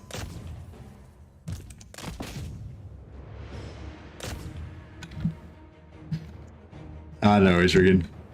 I know it's all in good fun. Why are you running? Exactly. Isn't it like a mausoleum burial place? Oh, is it? Charnel House is a good band name. Yeah. It's like a meat factory. Yeah, that's what I thought a charnel house was. Oh, I think charnel house is one of those Egyptian houses where they embalm the dead. Oh, okay. I always imagined it with like blood sprayed everywhere. I thought like that's what charnel house meant. So maybe charnel house more means like house of horrors, like because it's a dead, spooky, dead people place. Okay, when you're playing like these hero stacks, you've got to just play the battles on 4x speed. Because that's how they roll. I took this guy. Why are you running? Why are you running, bro? Why are you running?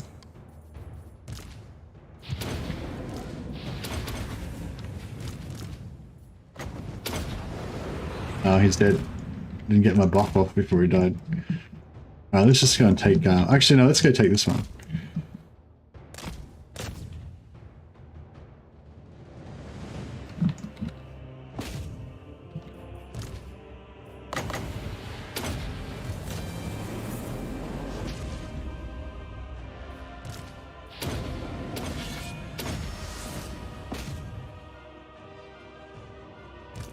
Charnel House is a vault or building where human skeletal remains are stored, often in building at churches or depositing bones or unearthed. Okay, so Charnel House is not what I wanted to say at all, really. It's just one of those things where I've heard it said so many times in books and movies and stuff like that, that I just associated it with like bloodiness and stuff like that. But yeah, I meant more like, you know, blood and gore sprayed everywhere, drenched in blood.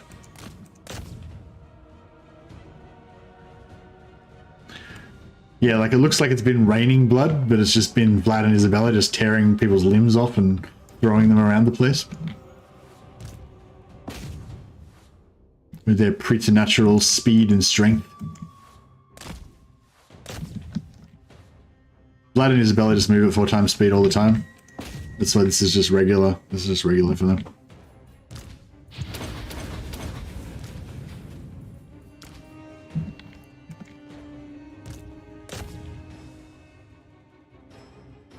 Charnel pits. Lots of dead bodies in pits. Oh yeah, I guess a charnel pit could be bloody.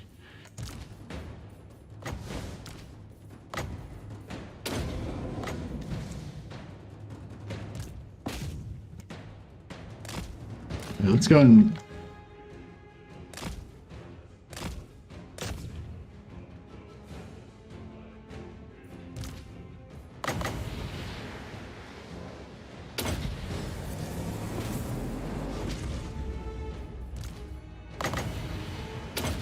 This is like weird little blob of horses here.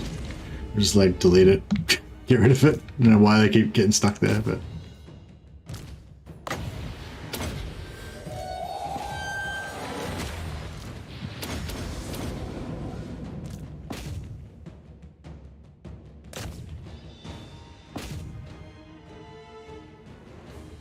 think the horror movie genre has used the term incorrectly and tainted our views of it. It's not our fault, we didn't know. Yeah, that's exactly right, Big D. I think like they've just said charnel house so many times that I've just assumed it, you know. But yeah, you guys know what I mean.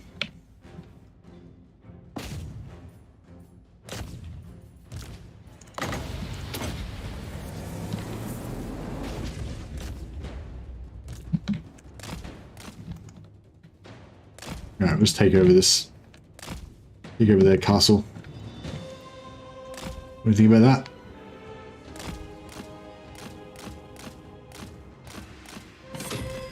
Haven't got all day. Miscreants. Followers of the weakling gods.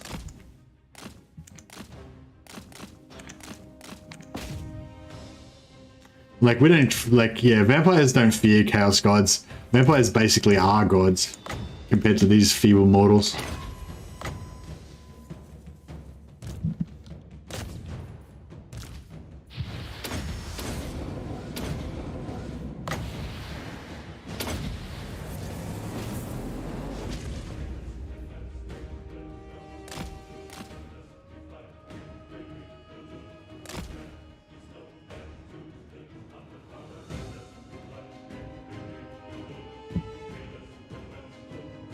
Hey, Tomzilla, I gotta create a character for you, I keep feeling. Oh, well, we've got to rename a character for you. Maybe we'll make you a Von Carstein Lord. Or maybe a Necromancer. And I feel like a Von Carstein Lord would be more appropriate. Oh, actually, maybe a Necroarch, because Necroarchs would be into tomes. Hey, Holy Raymond, how you going, buddy? Oh, I should got one more pit of shades just for lols.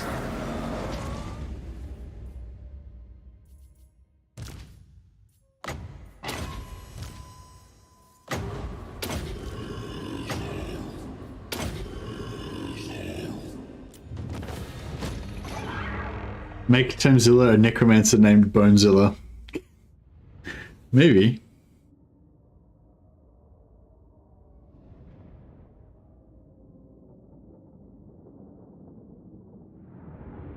I was thinking like maybe we could make him like an Estalian vampire called like Homez Iliaro or something like that.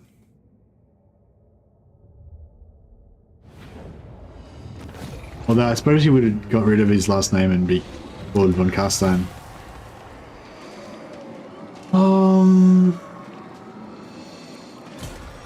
We could actually keep this, couldn't we? And then just use it as an outpost. Home Thriller, the dancing vampire. I just had that Michael Jackson song in my head when you said that. Vlad von Carstein. I don't really want this stuff out this far. A timely arrival. My warhounds haven't eaten in days.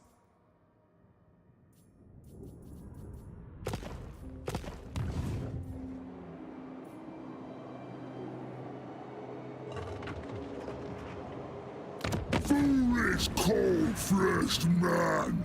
You be my servant now! I don't think so. I don't think I'll be your servant. Beast. Alright, maybe I should just give this to Castalton. The only thing I don't like about Castalton is I don't like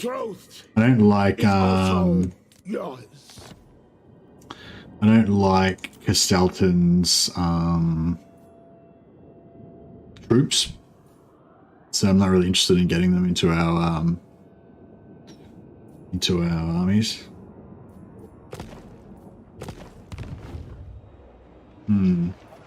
Maybe actually, what's Norska got?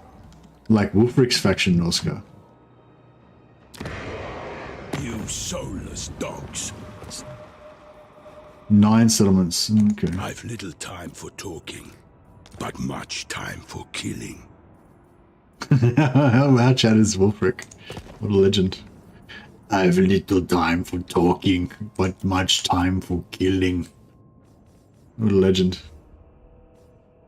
You've got to respect it. You got to respect that commitment to character, you know? He's really selling it. Alright, so... Rudy von Carstein. Yeah, Rudy von Carstein. Or... Berenda von Carstein. Which one's got... This one, Confident? That's a pretty good trait. Lawkeeper. Oh, Lawkeeper is really good. And Lawkeeper means... Yeah, Lawkeeper works with Tomzilla as well. Funny enough, my last name comes from the Irish form of the Latin tumulus, which means burial ground. Oh, that's pretty good. All right, we'll call you Thomas. Oops. Thomas Tumulus.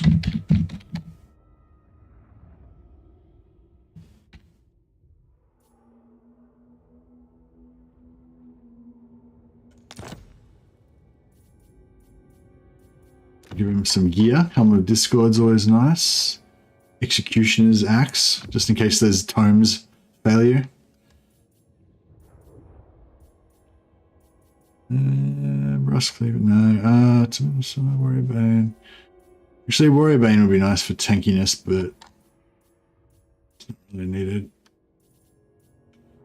Other Trickster Shards, not bad actually. Bit of caster power.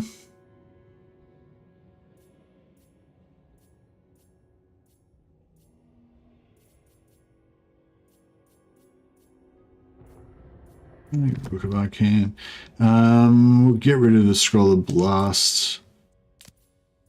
I don't like that one. Obsidian Lodestone. We're looking to melt that down once we get a partner for it. Scroll of Shielding. Don't like that. Obsidian Lodestone. Beautiful. We will melt that down. Book of Ashur, beautiful. Melt that down. Trickster's Helm, very nice.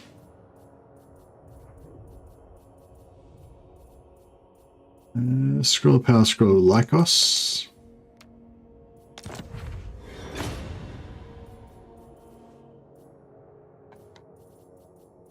Question, do you get paid by YouTube Premium on live streams or only VODs? I don't know for Hammer actually. Sorry, I assume I get paid a little bit for anything that you watch, but I'm not 100% sure. I'm pretty sure. Yeah, I don't know actually. Good point. Yeah, I don't know. But I guess it doesn't really matter because it's not like I'm going to change what I do based on that. But yeah, I mean, hopefully I get paid. I don't know.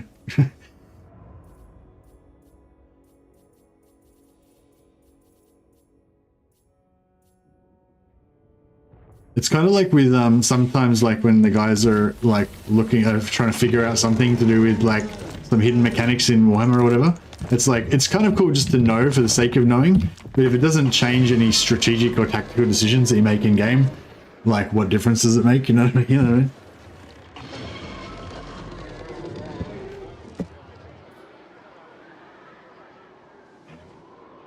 I mean, yeah. Don't know.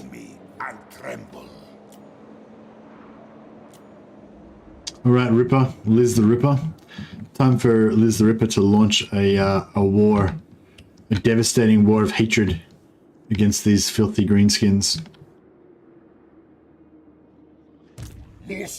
Well, maybe. Devastating war of hatred is probably overhyping it slightly. It's like a casual war of genocide against these greenskins. Liz is just gonna like lazily wipe them out of existence. How many settlements that they got? Oh, they got 6. Yeah, that won't take too long. She can do that pretty casually. Let's sell this war to our good friend Durthu. Durthu, you povo. Surely there's got to be somebody else that can pay us more for this war. What about beast catchers? Yeah, stay away, Diddins. Say what you're gonna say, then no. Go. Big as a Glade Lord, speak briefly, then remove your vile taint from the hallowed halls of Athel Lauren. Oh man, all these guys are broke. Faster than anyone. Ah, boy, we'll just do it. Vlad was sent not to what? 800 gold's good enough.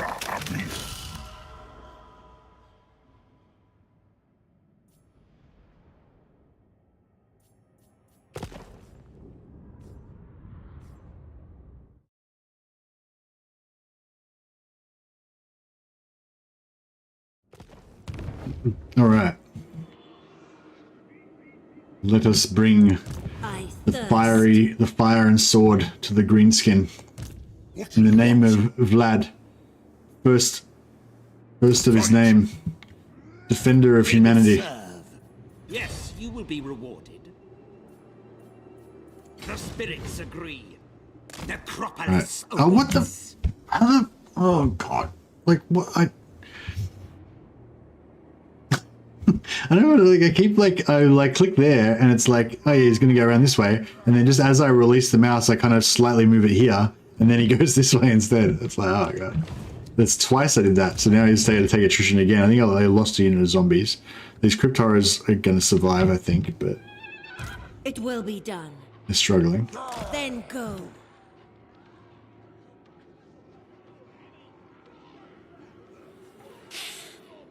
Die!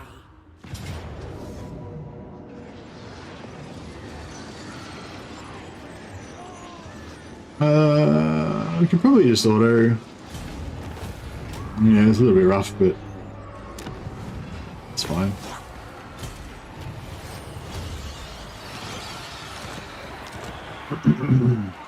My will alone. Now what else we got to clean up? That's fine over there. We'll head down towards Count Aldrin is probably pretty. Better be important. Oh no, he doesn't have any magic. Too much blue line. Actually, no, he doesn't.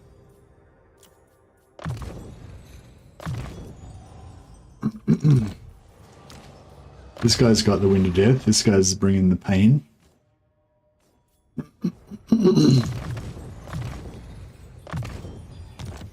Yeah, no, Count Aldrin's pretty serious business. He can take out Waterloo by himself. Seas of blood.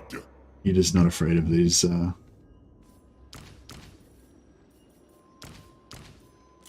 This night. Yes. My bloodline calls. What? What do you want?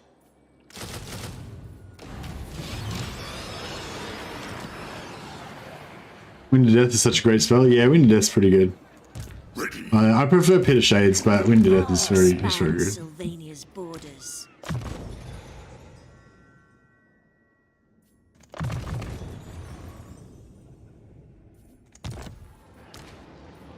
Yes, my sire.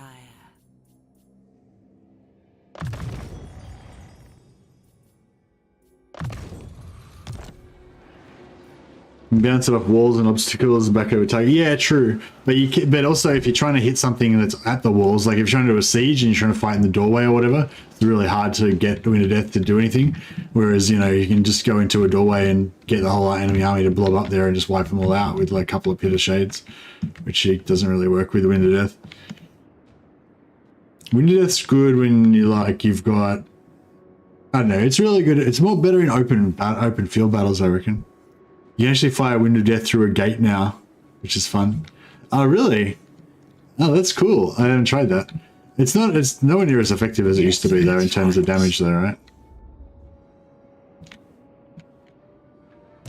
Soon I'll be all powerful. Okay.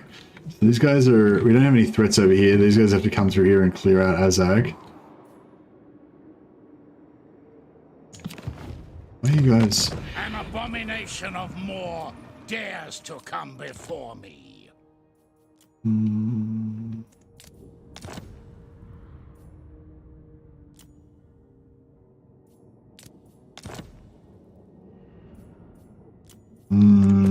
don't know. I guess we're just gonna have to take the trespass. Yeah, I don't know. Maybe we should just wipe out Calibric land. Like, they don't seem to be much good. They don't seem to be much use to me alive.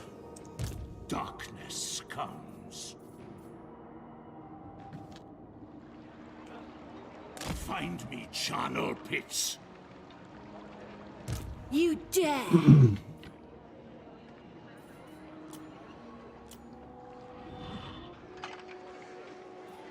Agreed for now. Yeah, we've got 2 growth lords here now. This better be important. Alright, so now we'll start clearing out these Skaven strongholds. Any of these lords... Oh yeah, ending one's pretty badass. And now he's got Termes backing him up. It is night. Oh, we've got no magic in this pile though. This better be important. Yeah, we need to level these guys up a bit and get some magic going. Deliver it unto me. Follow me.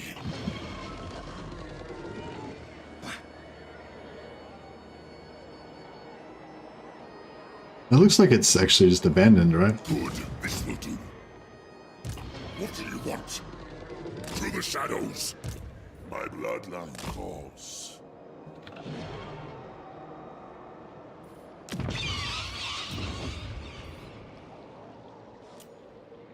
Yeah, we'll send the Necromancer up to join those guys. This will be fun. Lord of the Dead.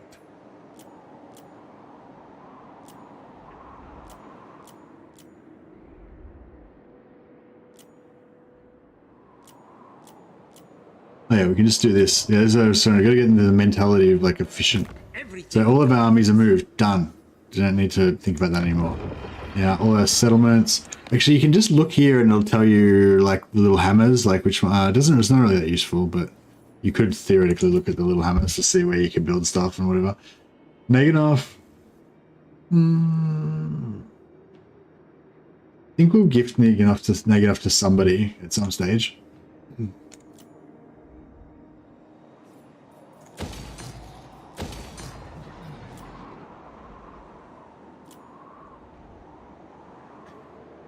Tower of Crack. Do you want to keep it or give it away? I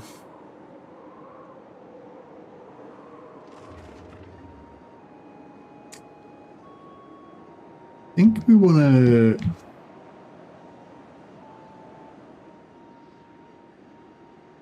I think we want to give it away, so yeah, I'll leave it.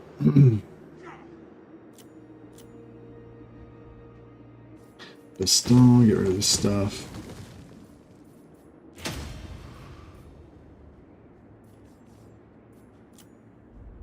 Actually, capitals are what gives us most of our money, right? Yes. Oh no, not really. I don't really give it that much money.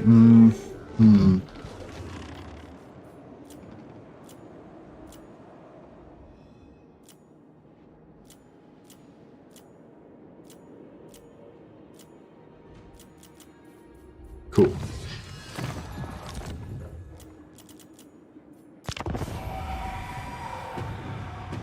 Can you rename stuff, give it away, and it retain the given name? Yeah, I'm pretty sure you can, yeah. So you could like rename the dwarf capital and like to dwarf suck or whatever, and then give it back to Thorgrim. Welcome. Sit by my side, and let us discuss mutually beneficial matters. These guys are our vassals now. Yes, we will trade with our vassal. We're very benevolent in our conquest.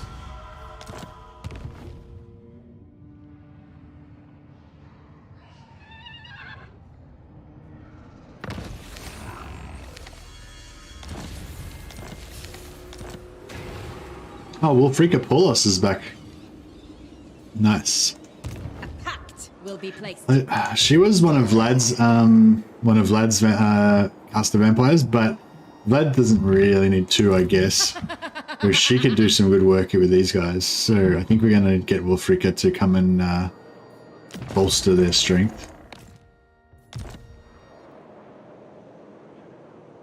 Chipping away at that red budget.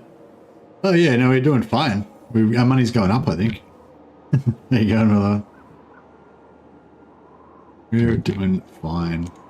What do you want? Agreed. For now. Now, I assent. This night. As she got a...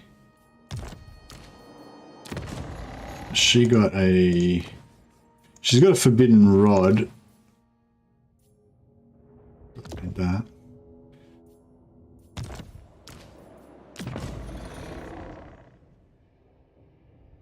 Can Merloin von Carstein checking in? All right, done. We'll make you the other von Carstein lord here. See von Carstein blood? Yeah, von Carstein bloodline. Perfect. Perfect.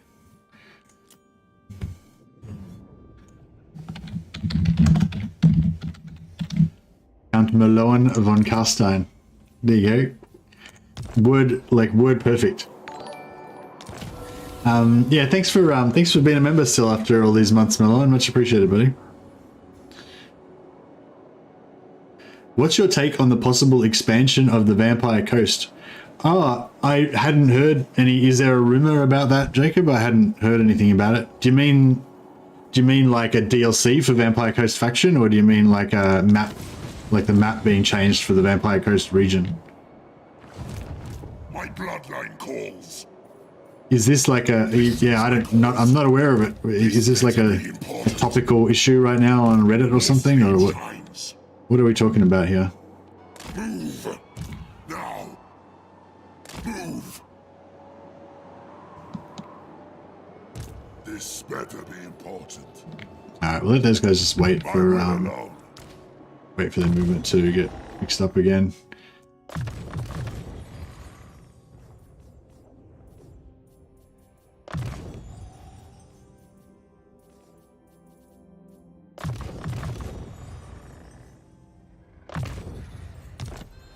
There was an interview with Debs about the missing actual law-friendly lords being moved into the game.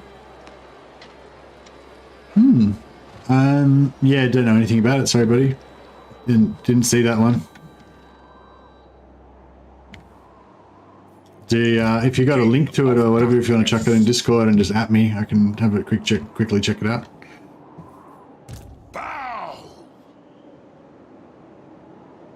All right, Vlad.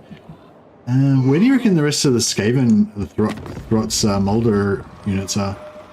Let's see how many settlements he's got left. 2. Okay, so it's probably just... Oh, wait up. Did that just show me where it was? No.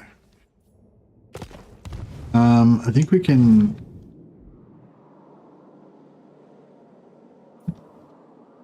Tell by... How do we tell again? It's by money? Was it money? Control? No. I forget. Which is it public order or I can't remember now. What am I supposed to be looking at? Control.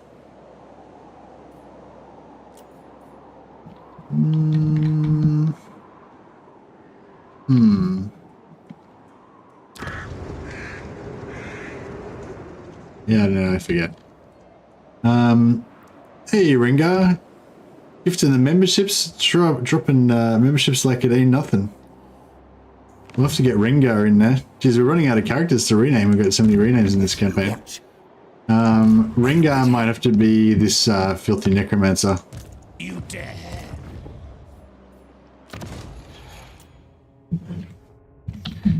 Filthy Ringar.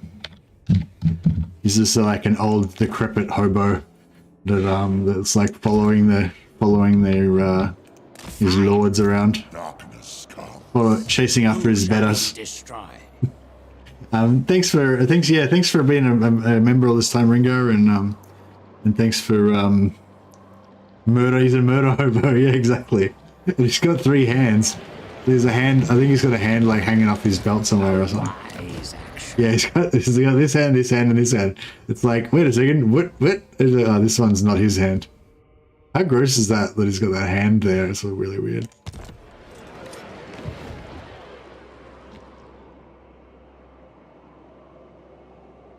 Where's Morn? Is Morn in chat? What happened to Morn? Where's Morn? Oh, hey, go visiting. Welcome, Artyom Artyom. Welcome, Artyom. TJ Manifest, Govia Singh, Jud CMY. A few familiar names there. We're just lurking away. Yeah, thanks for gifting the memberships. Oh yeah, by the way, if you guys are already on the Discord, if you're on the Discord and you're, well, if you, first of all, there's a link down in the description down below to my Discord. If you want to join the Discord, there's always good discussions about Total War Science going on over there. Morn got gifted a membership. Oh, did he? I missed that one. Oh, Morn was gifted a membership. Oh, there he is. Yeah. Hey, Morn. Welcome. What was I going to say? Yeah, so if you want to join the Discord, there's always good science conversations going on in there. Highly recommend. If you're a regular, or if you're even just known in YouTube chat, just change your nickname in the Discord to be like in brackets whatever your YouTube name is, if you'd like to be recognized. And yeah, if you can get a champion badge, like a flare for the Discord. If you're a member of the channel and you got a green name in YouTube, yell out on the Discord and you get a green name in Discord as well. And if you've gifted memberships to other people, then you get a special green name to be a patron of patrons. It's like a new one. So yeah, Ringar, you're a patron of patrons now. And yeah, if you want to claim that on the Discord. Actually, I might have I already got you on the Discord? Nah, I don't know. Yeah, if you're not a Discord person, that's totally fine. There's no you're not like, you're not excluded or anything. But yeah, if you're interested, then check it out. You've been idling on your Discord for ages? Yeah, I'll just write Atmos of the Mad somewhere so I can see you. You're probably in the offline people somewhere in there. But yeah, if you just write Atmos of the Mad in general chat or something, and then I can or just write at moderator, and they can give you your sweet colored name. All right, let's go for. We're kind of getting through all of our technology. We actually. Do we want to get these bats? I don't know if we want to do this bat army thing. Armor piercing damage for bats. Oh, maybe we should go for blue line. Like go for this. I feel like this is like the blue line section of the technology, where basically it helps all your sort of campaign related stuff. Income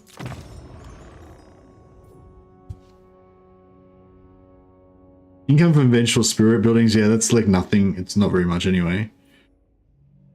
Legion's points gained actually would be good because we're trying to get more artillery and stuff from the Empire. Actually, that's a good point. Do these guys have... What do you want?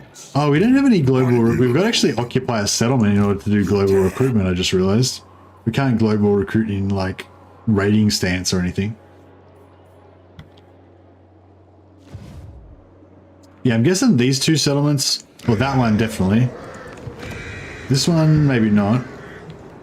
Oh, this one and this one. Unless that's by that other clan, that other Skaven clan. Those might be Throt's two remaining settlements. So yeah, we'll get rid of Throt. Free bats? Yeah, we got to get those free bats happening.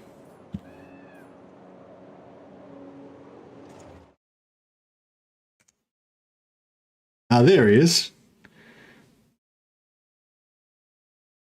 There you go. So you get your green name for being patron of the sciences, and then you get your dark green name for being a patron of patrons. Boom. There you go. Thanks, Ringa.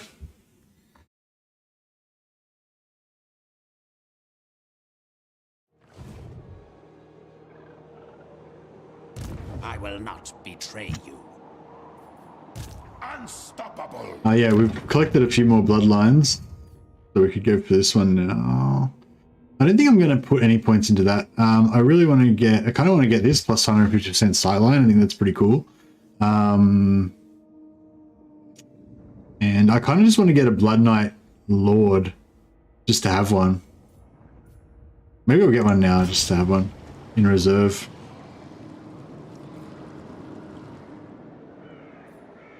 Bow before me. So, what do we do with Vlad? Should Vlad go on a just campaign of wanton bloodshed and murder into Norska just for no reason? Or should he attend to his responsibilities back in the heart of the Empire? I mean, on the one hand, I feel like we should focus on our responsibilities. On the other hand, I feel like Vlad's been working hard. Vlad deserves a vacation. You know, it's like a skiing trip. You know, he's gonna go up into the ski slopes, murder some random Norskins, stay close to home and protect stuff. It's sensible. All right, fine. Von Whatever. Carstein. Well, what about, can I just start a war with Norska so that they come? Oh, actually, no. We should go and kill Dryker. I'm a bit worried about Dryker. Actually, I'm not sure we can handle it.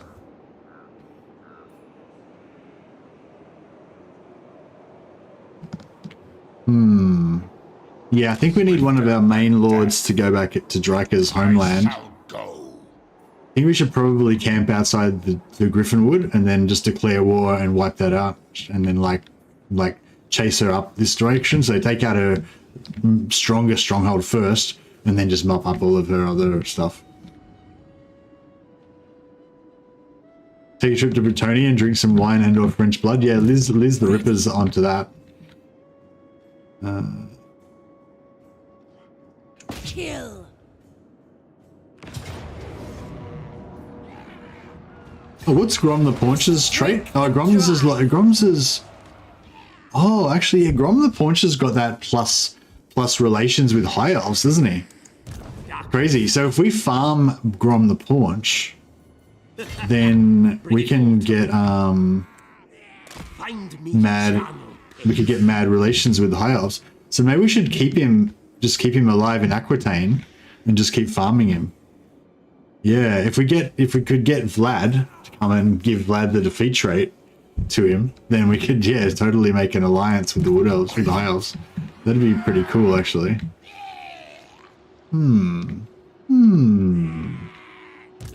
Interesting. Dance macabre. I relish the opportunity. Time to die.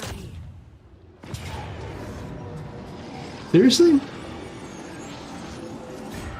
Kill. Does he not realize this is Lisbeth the Ripper? Lisbeth the Ripper of Drakenhof? Should be trembling in his boots. Well, actually, not really of Lisbeth, really of Dallas. Dallas Trixana is one badass vampire hero who I imagine is going to single-handedly annihilate the wrong. Slay them.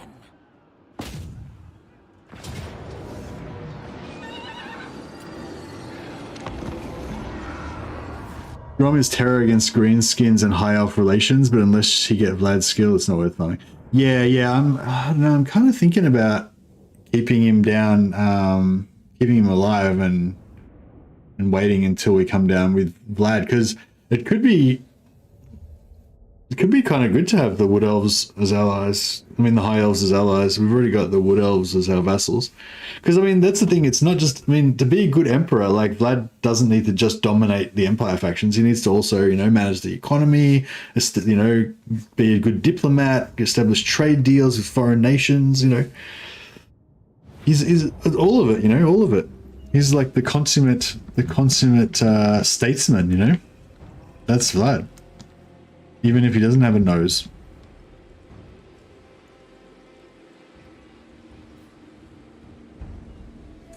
Yeah, we could disband, teleport him down there. That's a good call. That would be the fastest. Yeah, I guess if we're serious about doing it, that would be the thing to do. All right, good call, Nicholas. Thanks for reminding me about that. Actually, I just want to send in my grave guard. I want them to wet their blades in orcish blood. It's probably a bad idea, though.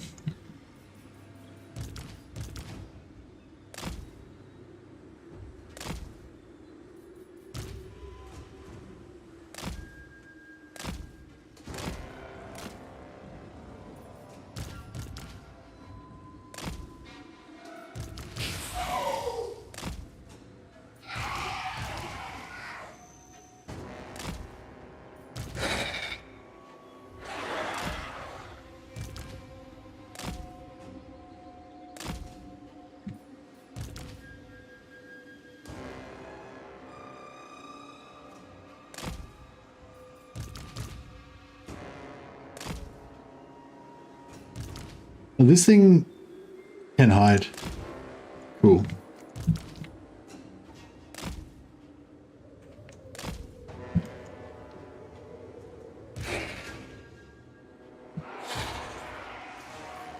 All right, Liz and Dallas. We're gonna do the whole charnel house thing over here.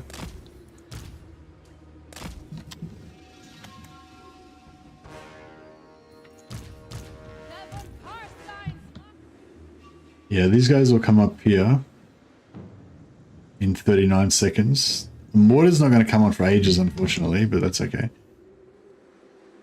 Vampire! Surpass Nagash!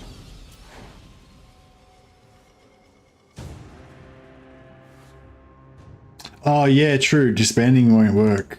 Oh, shit. Is that... Oh, God. Oh, man. Is there, like, just because there's, like, massive numbers of orcs in there, like, we're just getting massive lag?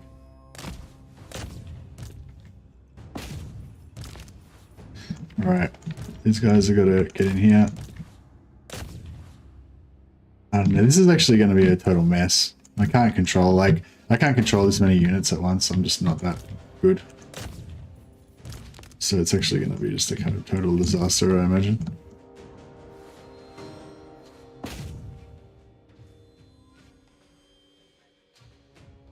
Probably should, Vampire! Blood frenzy! I need blood! What the hell's going on here? Crush the breathers! Swiftly! End them! Blood magic! Yeah, that was a bad idea, actually. Grom's gonna be, problem.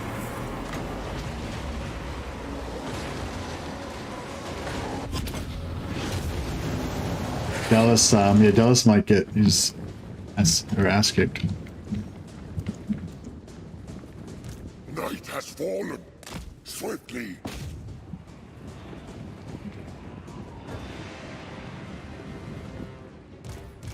Vampire! Bleed them! Oh, we got him down 10% already. But, We are immortal! I'm in your thrall! yeah, she's getting wrecked.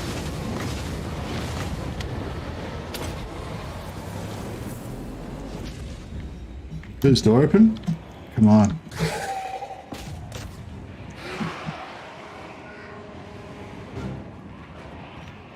You can replace Vlad in the equipment screen. It works on legendary and immortal lords, even though it shouldn't. Oh, no, I can replace Vlad. He just won't get the 5-turn cooldown. Like, you gotta kill him to get the 5. If I replace him, he'll be out for 5 turns. I gotta kill him to get the 1-turn thing. Oh, wait up. No, he doesn't get the 1-turn thing, does he? Shit. Does he actually? Does he have faster? He does come back faster than normal lords, doesn't he? I don't know, actually. I feel like he should. Like, in the lore, he comes back fast. Look, these guys need to get the fuck out of here.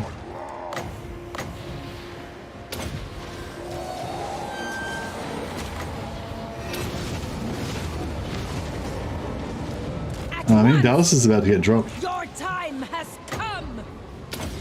The living will Yeah, she's join getting us. wrecked. Vampire! For Isabella! Just trying to get out, but she's getting fucked up. We are the new order! Yeah, there's no way we're gonna get her out of there. Noble of the night!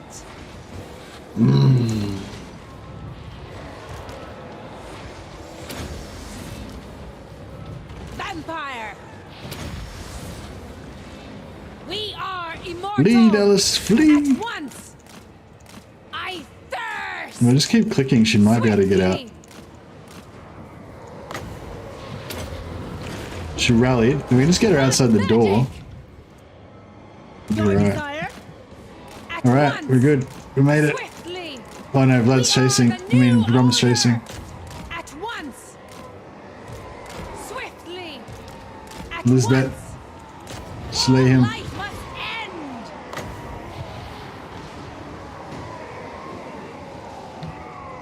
Vampire. No, I think we might have saved. New order. I think we might have saved Lisbeth. Drink their blood. What? We are immortal. All right. That was, yeah, I managed to save myself from that screw up.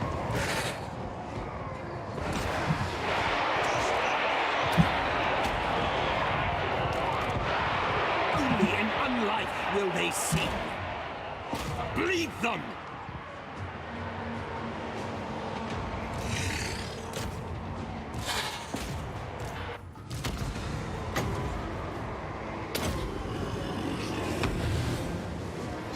We surpass Oh Naga. man, she's getting wrecked. Swiftly. All right, we need to just go and hide in the forest, I At think. once. Ha ha. Swiftly. Blood magic. At once. I Time don't know if to we can get kill. out. Yeah, I managed. I miscalculated this situation. I was a bit too. Lisbeth was a little bit too much hubris. Noble of the night. That's where we went wrong. March. Vampire. We are the new order. We are immortal. At once. Oh, she nearly out. Oh, she's fucking dying. Undeath ascendant. Oh shit. Swiftly. As inevitable as death. What? We are immortal. Vampire.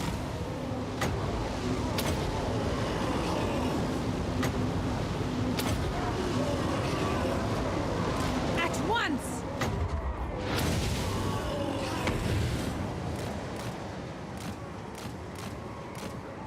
I gotta get her out of there. Carsteins are the true emperors. Run, Elizabeth, Swiftly. run! My fangs All right. grow sharp. I spent like the whole battle just trying to save myself from my own ineptitude of getting those guys murdered. All right, now we can just go around the other side and actually try and win this fight.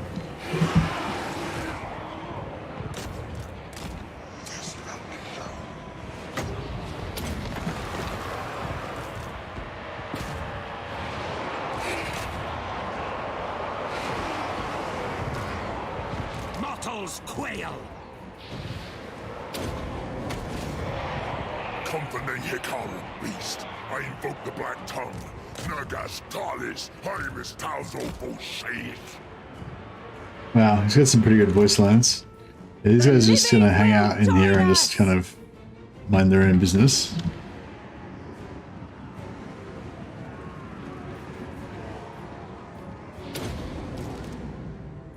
Blood magic. Maybe we should just get them to come around the other side actually and just help out with the main. Well, you're just gonna get these guys to trek all the way around here for this, so they're safe, and just come around and help with the main.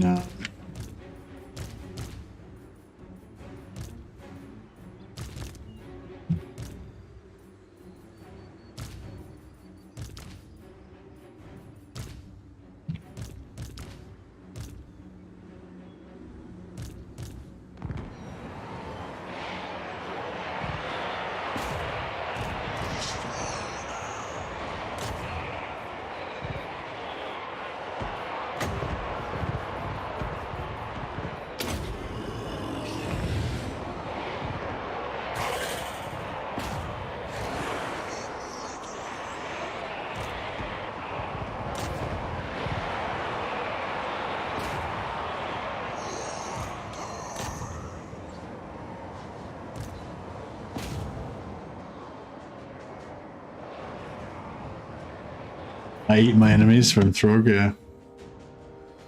Did you vassalize Stirland or wipe them out? No, I vassalized Stirland, yeah. Stirland was my first vassal.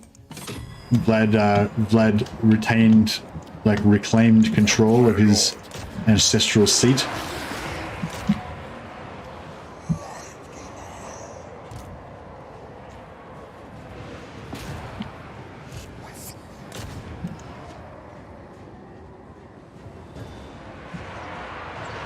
Get this wall down. My lord. Give them death.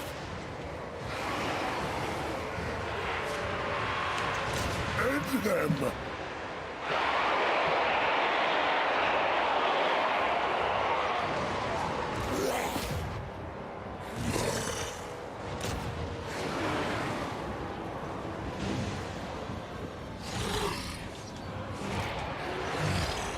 Where's that necromancer gone? Oh, there he is.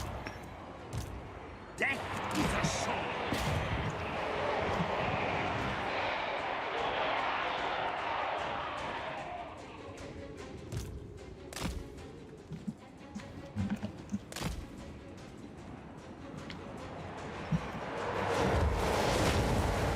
Yeah, well, yeah, we don't really have any good spells apart from those two guys. Actually, we got Wind of Death over here. Maybe we should Wind of Death some stuff.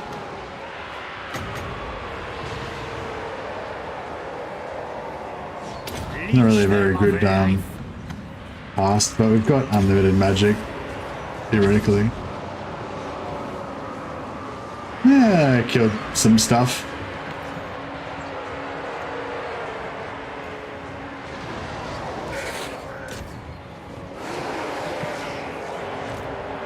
Rip their souls out. Are they firing explosive? Oh, because Grom's got explosive dragon fire ammo on his gobos.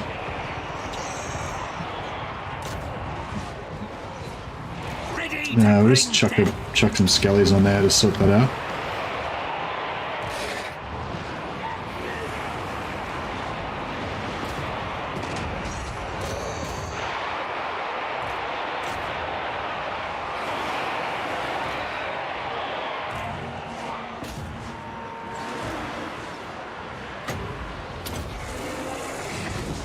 Your master calls. I don't know why these crypt horrors are having so much trouble killing these.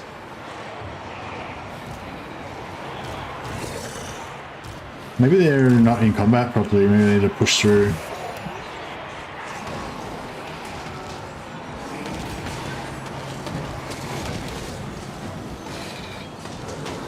Oh, they seem to be... These trolls seem to be giving crypt horrors a pretty hard time. Oh no, they're getting them down now.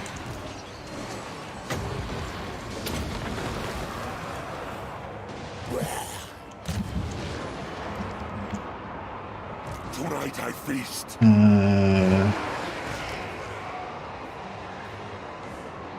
The cattle rise against us. To war.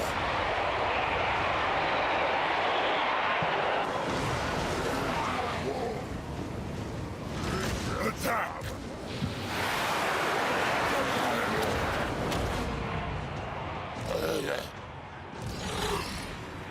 Yeah, those trolls went down reasonably good now. How did you avoid Reichland turning on you then? Stirland always ruins my relations with them.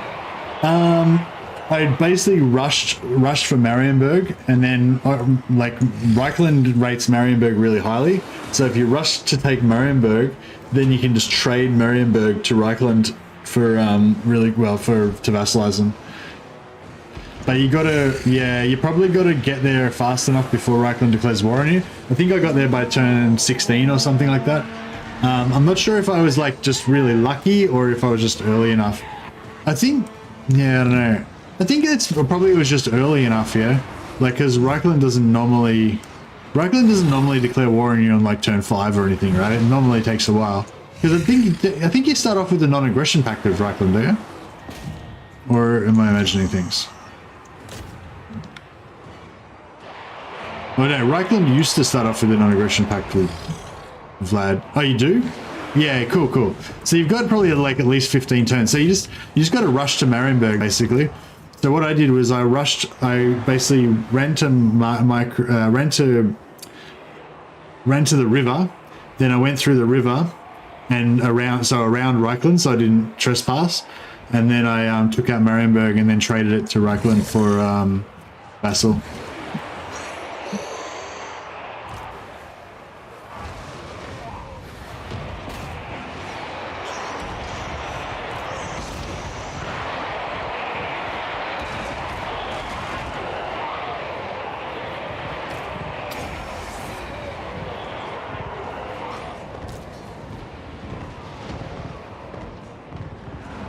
Alright, I think we're okay here because we can just kind of keep in a blob, and I think we've probably got Master of the Dead going, slowly healing everybody. I don't know if any of these guys are on corpse carts, but yeah. Oh, actually, what we need to do is get Time is now.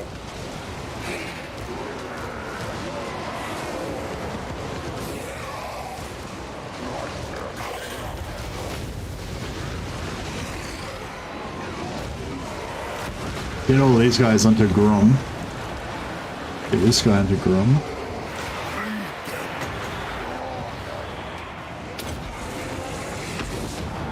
Yeah, buffed everyone's melee attack, then they should start wrecking Grom.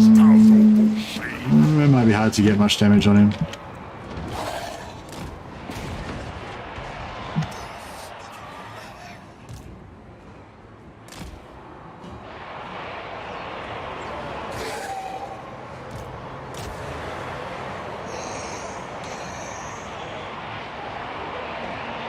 You guys have to sacrifice my blood kiss farm for that? Nah, you should be able to keep going. Just leave, you know, like if you got 4 lords, just leave your other 3 lords on the blood kiss farm and just send Vlad and Isabella and a couple of Vampire heroes to take Marienburg. Vampire Lord. Nothing challenges me.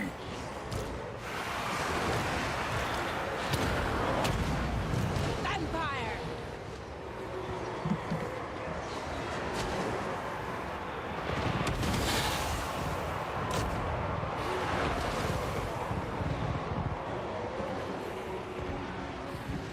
How are these, like, not...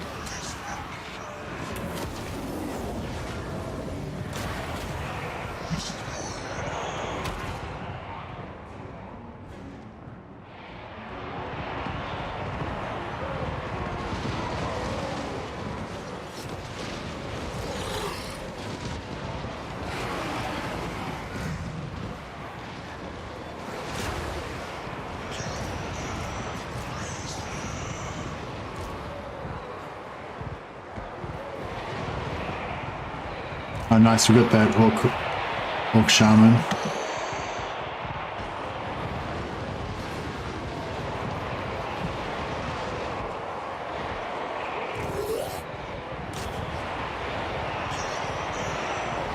It'd be nice if we could take out Grom, but he's a hard nut to crack. Yes. Give them death.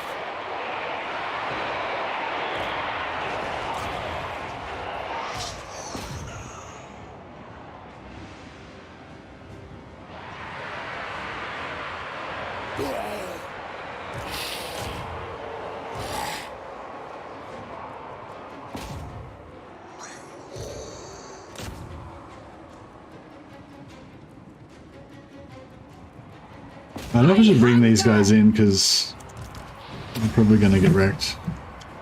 We are the new order! Death magic!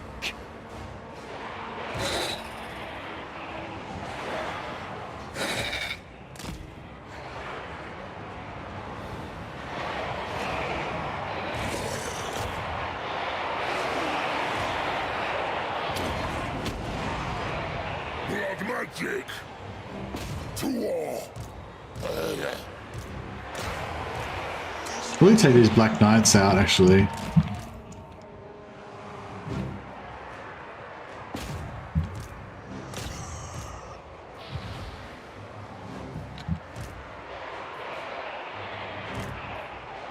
Sylvania rules the night! Death to the living!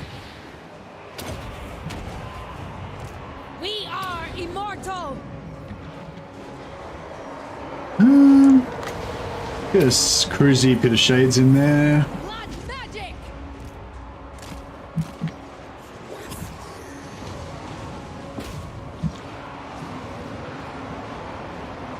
Oh, here we go. Rom's going down now. Your time has come. They're shattered or yeah, they're good. To war. Vampire.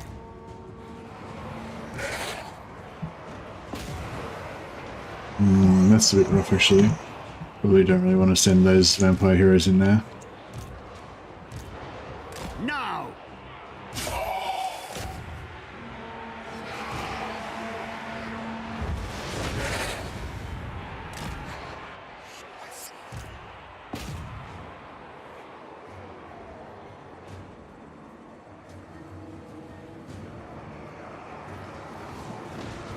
The von Carstein's march.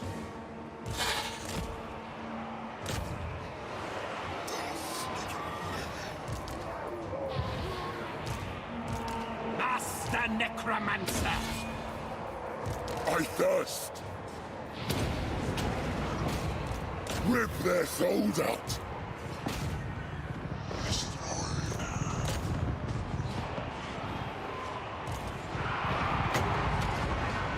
Join my minions in undeath. Man, these guys are getting wrecked.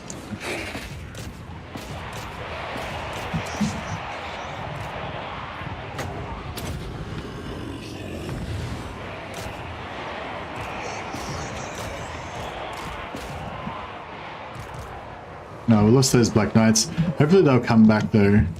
I am eternal. Bleed them. Noble of the night. Vampire. What? For Isabella. We get from? Oh no. No, he's sort of close though. End them.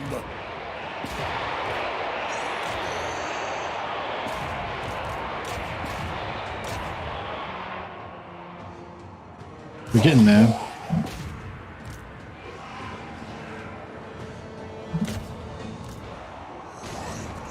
Oh, check this out. There's one troll smashing this necromancer. With haste! Just giving him an absolute flogging just from that one troll. Just beating the crap out of him. Come to me! I think I'm stuck in the building or something. Now! Can't get out of there. That Cross sucks. cat. With haste!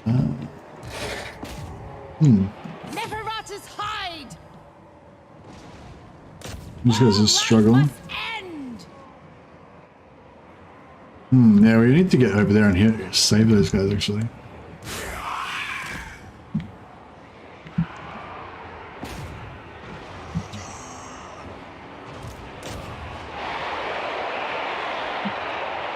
Vampire Lord.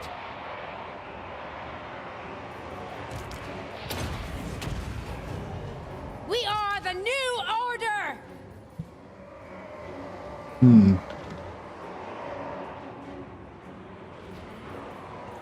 Yes? At once! Our time is now! I move swift!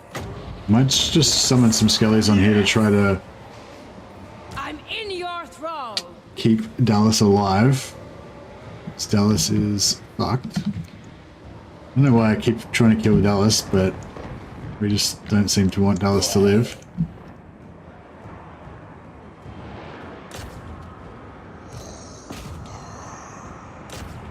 Well, Dallas is in a world of hurt. I'm pretty sure Dallas is immortal, so it's not the end of the world, but At once. The living will join us.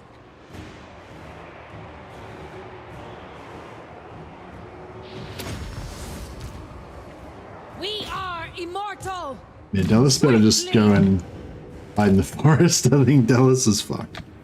Sorry, Vampire. Dallas. It was my bad.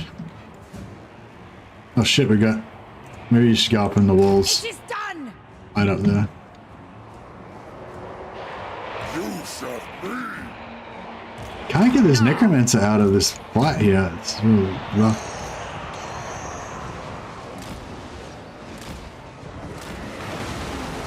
Yeah, he's dead. It's no good. Order comes. Oh no, I think he's going to escape. Oh, maybe just. With haste.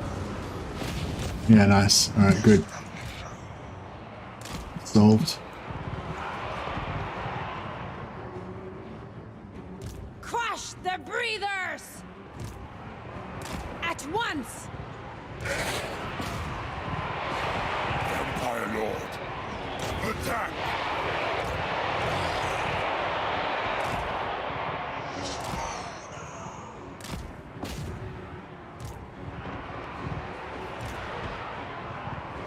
Van Hell's dance macabre.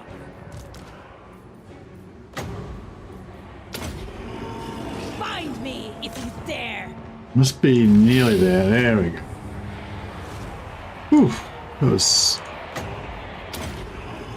pretty intense, mainly just because of my own mismanagement. This is fine, says Malone. Yeah, no. It was like, this is fine, and everything was on fire. Look at this guy. You guys are like nearly dead. Everyone's nearly dead. Well, I managed to snatch almost defeat from the jaws of victory there. I lost my unit of Black Knights, but that's okay.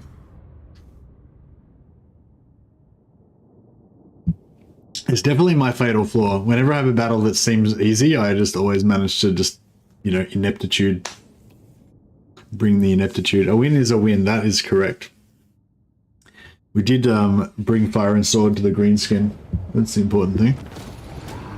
Black Knights did not come back from the dead. Yeah. Oh, Talisman of Preservation. Very nice.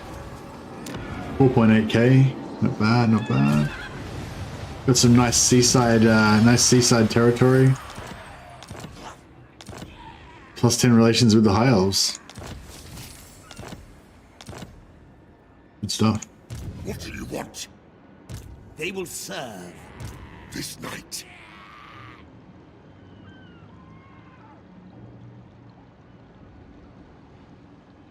Wipe them out!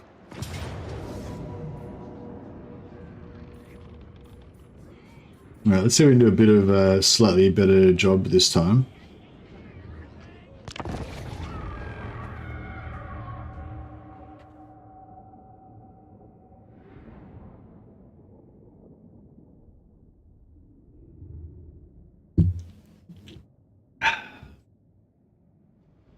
You spam agents, you should be able to farm blood kisses. Nah, the thing with agents is that you run out of targets. Like you just say you recruit like a couple, 2 or 3 assassins or whatever, and then you kill a few heroes, and then there's no more heroes.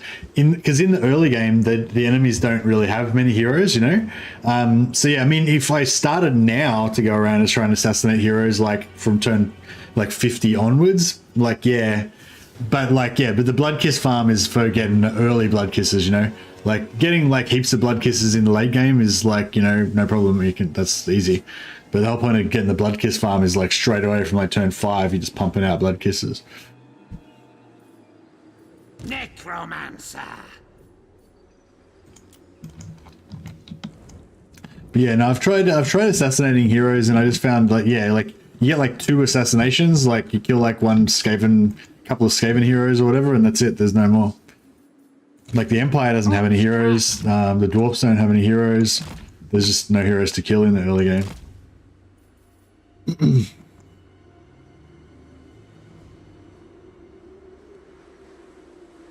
But no, you know, you could get a few heroes, but you can't. Yeah, you're not going to be able to farm heaps.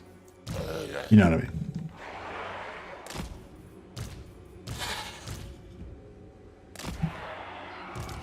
The living will join us.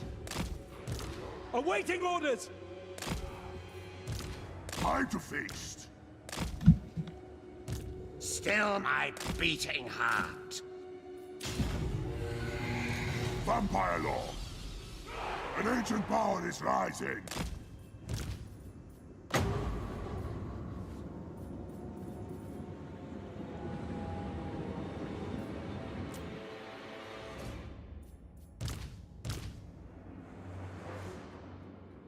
Yeah, so Wind of Death Works particularly well when you have a nice line, like so.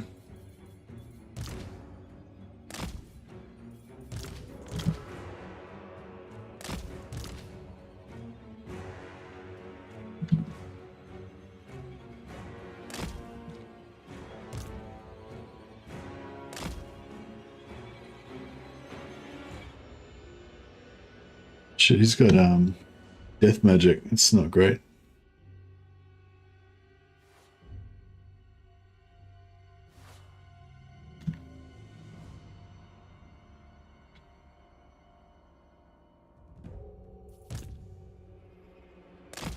Should really probably get next to the wall. Actually, yeah, that's a good call. Actually, we do that. The only problem then is that we won't.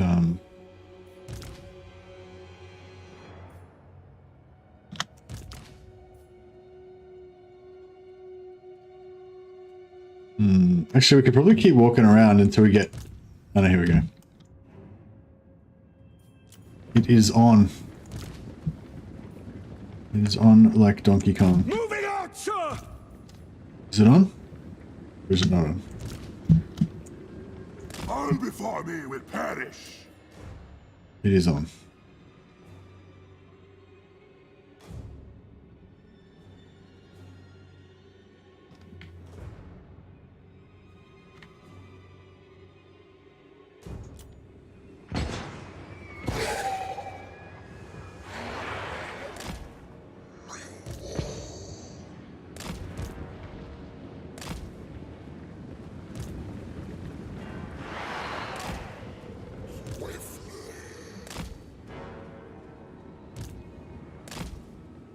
Get some blob action happening.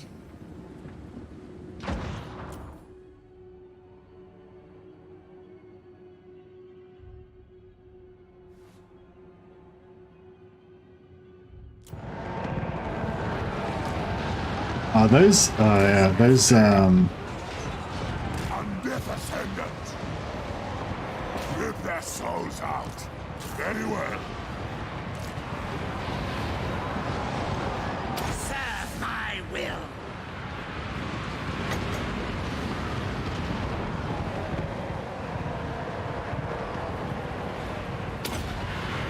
yeah, we don't have very many good win to death opportunities here, but that should. Oh, actually, no, I screwed up. I should have used it on the. I should have used it on the archers. I just realized.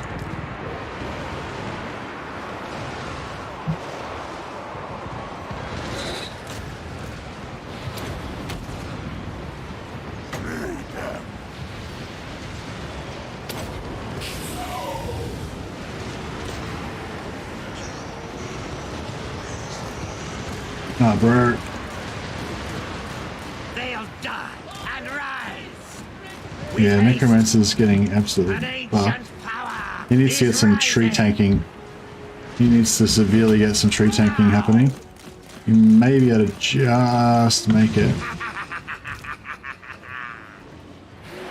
The gods have abandoned us! Life is a phase. All will wither. Nah, looks like he's fucked. That was all magic. Yes, yes. If this backfires, then he's gonna kill himself. Ooh, he did backfire. The living will join He's, I us. think he's dead. Come to me. Yeah, he's dead. Oh well, we got that one more win to death off, so that's good. I thirst. Yeah, I meant to keep rescuing defeat from the jaws of victory. No. Still my beating. Still got our regen, but we've got no damage now. It's a bit rough. We really need to disable these archers, but looks like we're just going to eat their whole entire ammunition. Rip. Yeah, no. It's not great. Not great. Actually, we could hide them behind there as well. Life is a Some phase. more tree tanking happening. Night has fallen. With haste. The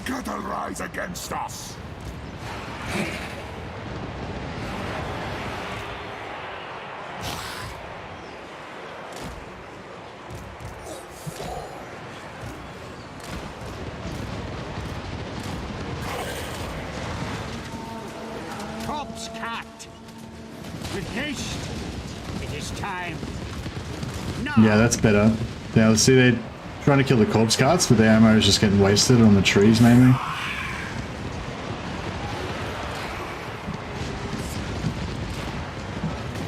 Yeah, we might still come out of this alright. If we can get them to waste all the ammo on the trees and not kill those, and those corpse carts don't die, then we might be alright.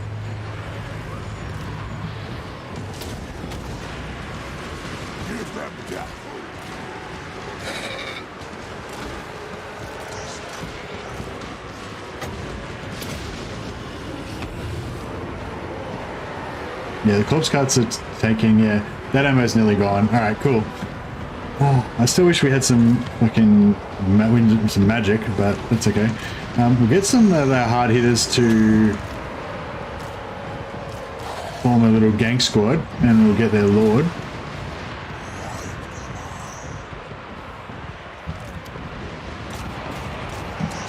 And our tanks can pull back and tank.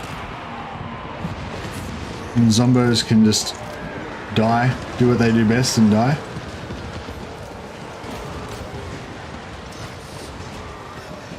Alright, we're getting on this lord. Trying to push in there. Yeah, ammo's still getting wasted by the tree tanking. As soon as that tree tanking is done... Actually, yeah, we can probably get them back in now. Get these guys back in and start regenerating the whole pile. Oh, actually, no, we want to wait, because otherwise we'll take, the arrows that miss them will hit our guys. So we'll just keep tanking till the ammo is completely gone. Lord's nearly down. Yeah, cool. As soon as the ammo's gone on that line, we got this. Yeah, we can just fast forward now. All good. How could you ever doubt me?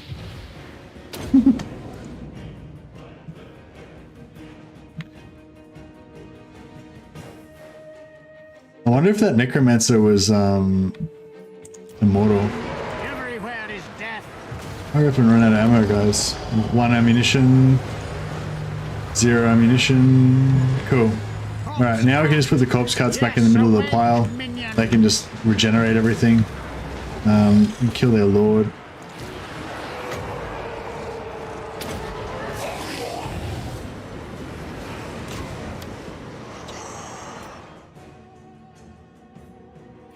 Yeah, they shouldn't be able to really do much to us now. We'll just keep going until we kill them all. Good if we can get this lord down before he keeps life leeching us anymore.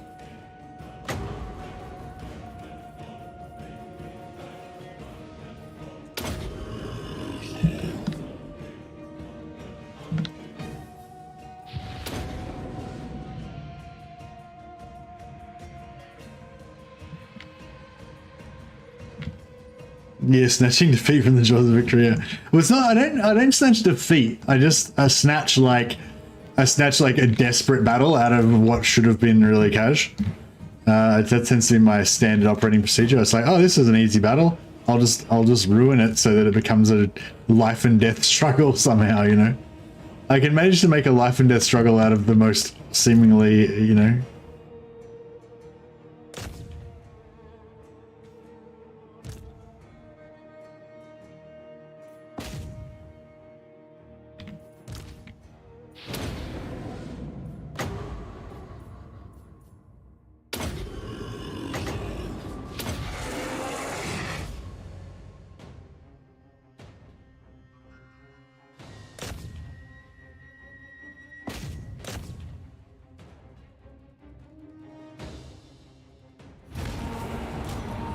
Alright,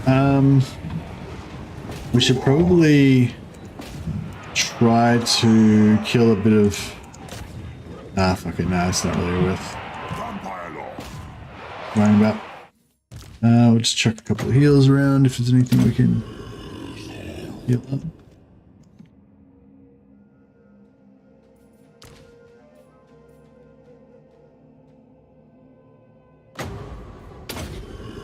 Yeah, actually, yeah, we'll heal up all these zombies because otherwise the zombies are going to suck up all of our replenishment.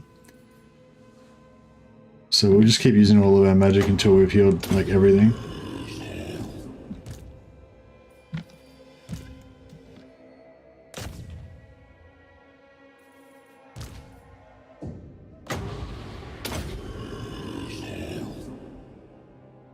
No, there'll be no replenishment to be used on any of these units. Oh, actually no, we probably should just delete the zombies.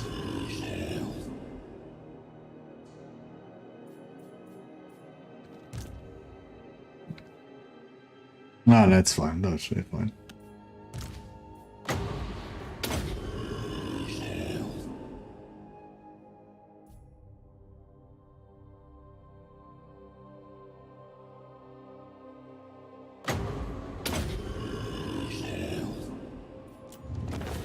All right, let's see what the butcher's bill is.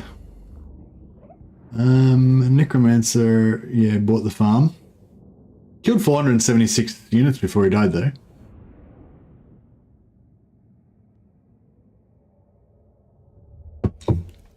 All right. Espresso's gone. The long black's gone.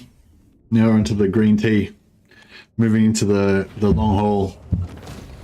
Our necromancer lived. Dead rises. We've got the dead rise again. We've got like the extra like plus 25% chance, I think, for them to rise again. So because we've unlocked all the technologies and all that stuff. So yeah, and they come back with a lot of health as well. So he'll probably come back with like 50% or more of his health, I'd say.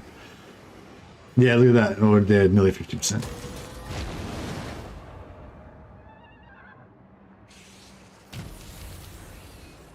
Cool. Now, More sleep shines. yeah, we get 2 battles out of it. We get another battle on the settlement here. We can probably heal ourselves. We'll probably come out of this better than we started off in this battle. Yeah, I'm trying to get mentor on a few of these necromancers and on a few of all of our heroes, really, so that, like, because we're still, because I'm intending to recruit a lot more heroes, right, that haven't come out yet. So if we can get all of the existing heroes with mentor, that means the new ones should kind of pump up really fast. I want to get Wind of Death on Count Aldrin as well, because he's a bit helpless if his necromancer goes down, like, which is what happened just then. Now.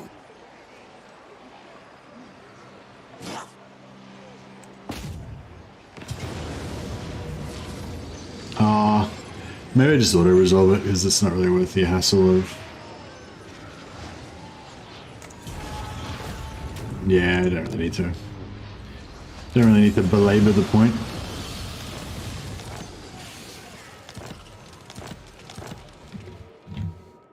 I am ready.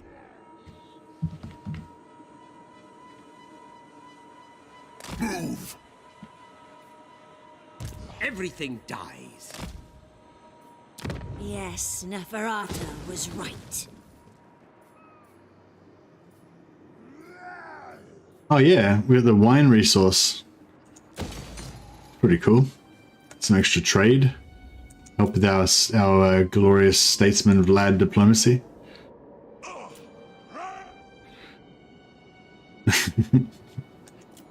Yeah, I do keep the outcome in doubt, don't I? Oh well, one day I'll learn.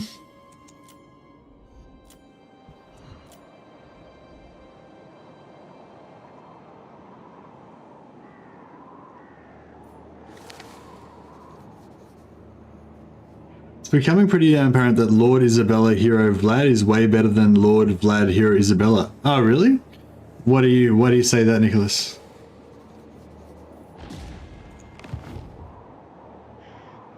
King of Darkness. I mean, I'm not saying you're wrong. I was just wondering what specifically prompted you to come out with that statement at this exact moment.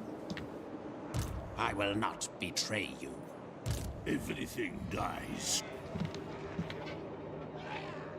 Alrighty then. Soon I'll be all powerful. Nicola von Crampton. You dare.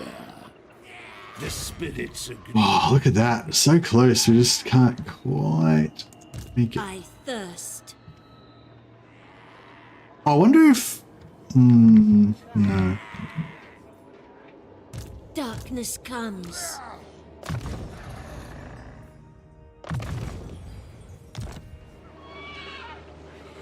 Oh, nice. The movement popped on instantly.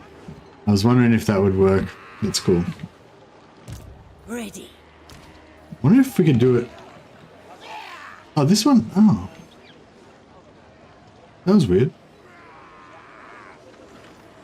Oh, no, I didn't. No. I'm just, Darkness comes. I thought that the movement had popped on, but The red kiss. alas, net. You dare. I wonder if I move this one out of the way, if that will get it. Death ascendant.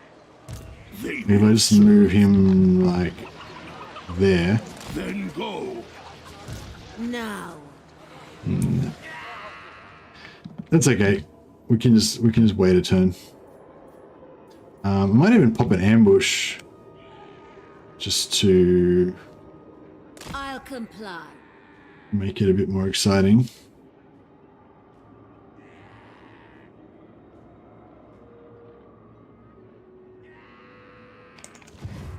You dare. Darkness comes. Move us. Bring it all to me. Bring me flesh to craft.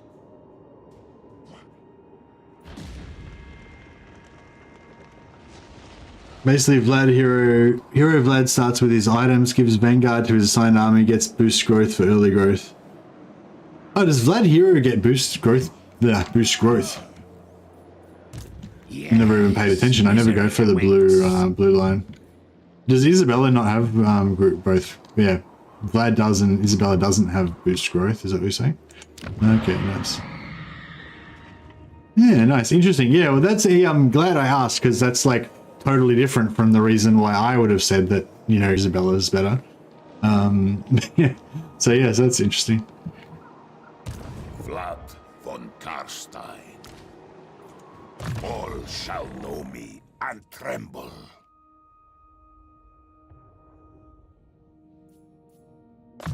Oh yeah, Vlad's becoming the ultimate combat monster. We're up to 8k health now, 607 weapon strength, mostly armor piercing.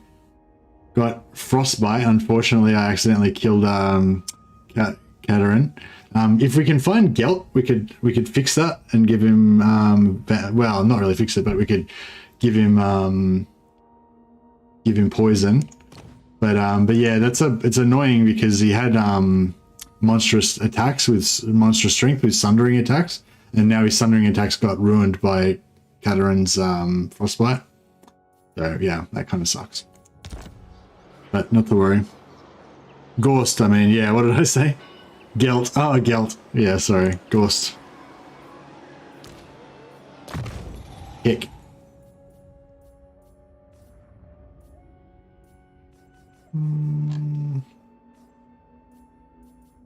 Don't really need anything else for Isabella. Could give her... I don't know. Yeah, I don't really need anything else for her. Guess we could go just, you know, fill out this stuff just in case we ever use it. Don't really need any of this stuff either.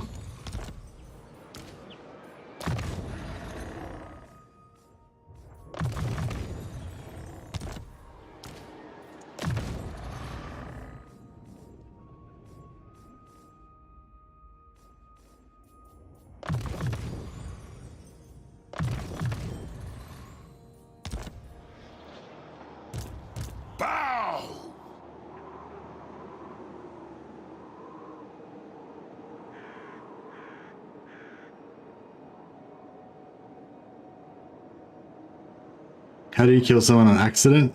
Bad planning. Hey, Varings, I know, it was bad planning. It was bad planning indeed. But it's alright. I mean, the armor sundering doesn't really matter because, like, Vlad's armor got armor piercing anyway, so... doesn't make much difference. Soon I'll be all powerful. In fact, the frostbite's probably actually better for Vlad than the armor sundering because, yeah, like I said, he's mostly armor piercing, so the armor sundering doesn't really do that much more damage. Whereas the frostbite probably makes it easier for him to kill people because you can keep him in melee more easily. Not that it makes fuck all difference really, but you know, like I guess it sort of helps a bit.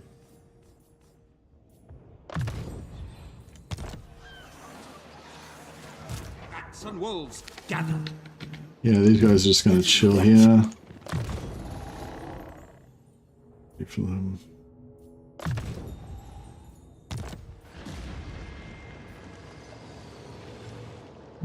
Let's keep pumping growth on Wolfenberg.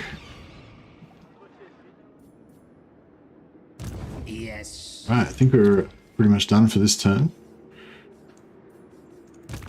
This night. Do you need fresh troops? Quick building check.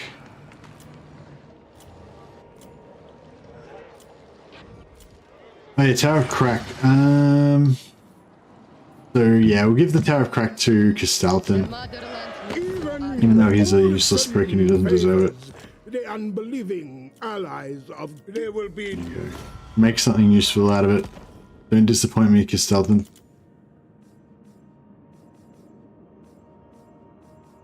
What? You need me? Well, Laurelorn wants to be our ally. Who calls? So? Should we have a military alliance with Hochland? Yeah, I guess so. Approach us, friend, and make your offer. Fine. Yes. Yes? Glade Lord. Champion of the Lady. Dread Knight of Mudan. Asso Princess. Duty. What? One rag. Who calls? I lead.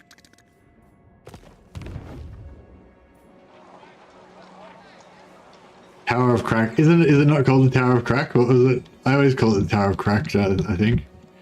Tower of Crack. Yeah, it's called the Tower of Crack.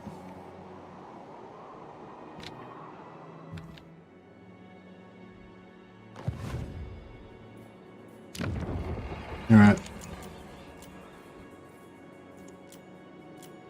Oh yeah, we should farm some more Necros.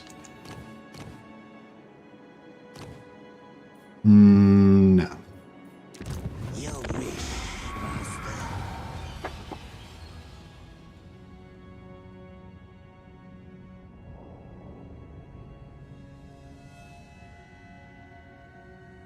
Dan also hates it when you accidentally kill Zarina. Yeah, it sucks, doesn't it? It's not like a huge deal, but it's just kind of like a slight bummer. Azag has decided to suicide himself into Nicola von Crampton. Oh, we could get a blood. We could get a. We could get a. We could get a battle marker out of this. So yeah, I might. Oh yeah. Yeah, we'll fight it and we'll just delete all of our. We'll delete all of our zombies.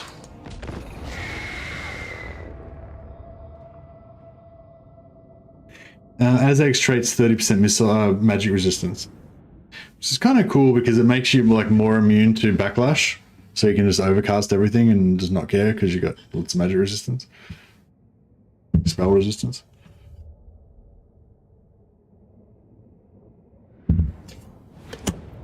Yeah, it's not really something that really matters. I mainly just like it to get it on spellcasters so that that protects them from their own backlash, but you don't really need it much versus the enemy.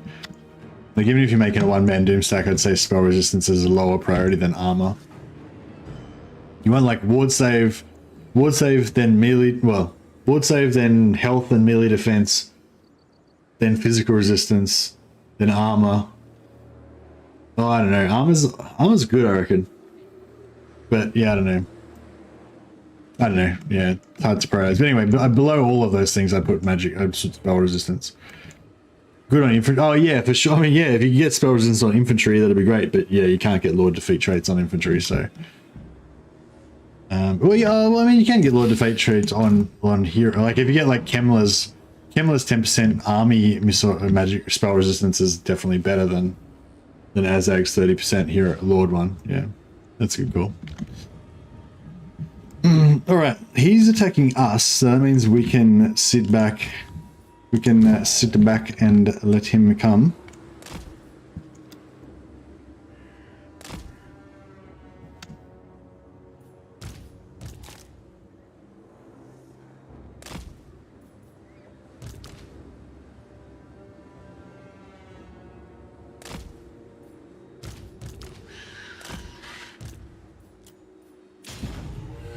Soon, my legions, soon. Soon, my legions. Don't overcast much X. I usually do in Darkness for a bit. I overcast Pit of Shades a fair bit. I mean, I think it's actually better to non-overcast it, which I do a lot of the time. But if I just want to kill stuff fast, then I tend to overcast it a fair bit. Just, you know, just from impatience, not out of you know, not out of trying to be efficient or anything.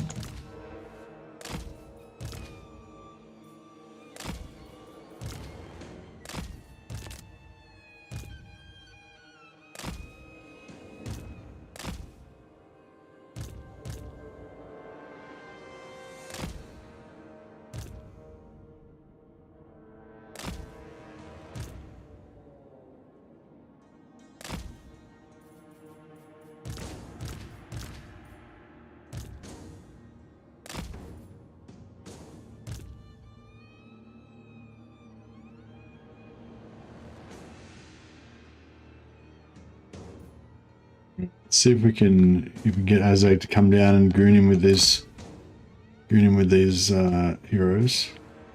Zombies absorb the charge. Oh, here we go. No, here he comes.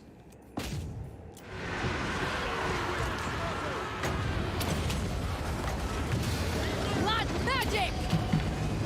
Surprise Nagash! Azazel is getting wrecked.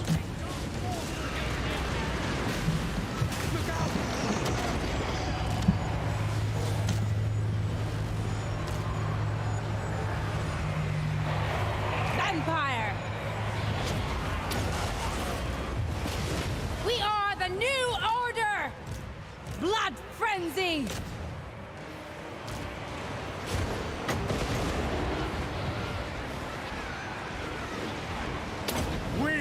A few zombies need to go down.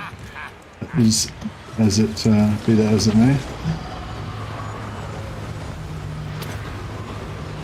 Azazel's nearly dropped. Mortars. Let's sort out this situation. Yeah, Azazel's running. My fangs grow sharp! By Ulrich's wrath!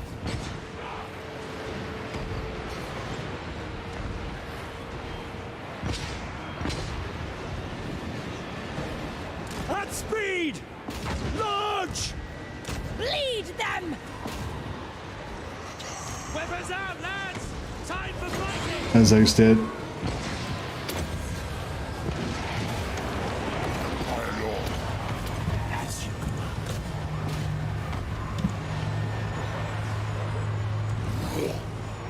Vampires with mortars? Yeah, no, it's pretty cool. I like it. But never let it be said that Vlad's not a modern military leader. He embraces the technologies of this new age that he finds himself in now that he's woken up. Take out some of these trolls. Find me if you dare! The men are like fighting for their right to live. Do they have a right to live though? Magic! Not in Vlad's empire. Oh, well, maybe.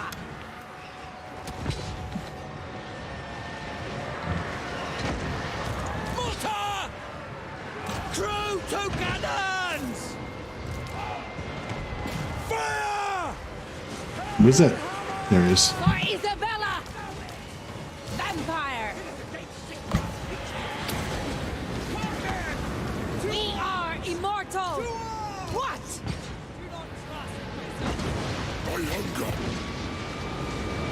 Oh, that hero's getting, that lord's getting chunked. I invoke the black tongue. Nagash goddess, her is Tao's awful sheath. Fire! I think that's just about game over. Sigmar guides us! Your desire? To war! Stand on the side!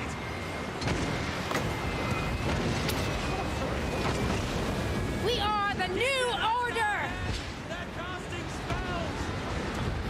As long as we draw breath, they will Banks is crossbows ready Banks is a veteran one-man Doomstack creator. Doesn't waste traits on just trying to get a victory for vainglory's sake. Oh, if you lose a battle, Varinx, you get defeat trait. You get the isn't there like a yeah, defeat trait that you get from losing a battle? Oh no, I think you can get rid of it by just winning battles, so it's no problem. Sorry, yeah, don't worry about it. It's fine. Mortar! For Heldenhammer!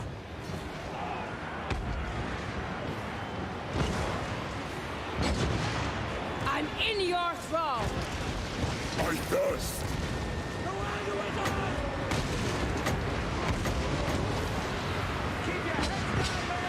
Death magic. Yes, my lord! Crossbowman! Take aim! Shields up! Vampire! These orcs have got pretty good morale. Time to kill! Crank that machine! The living will join us. Vampire Lord. Curse of years.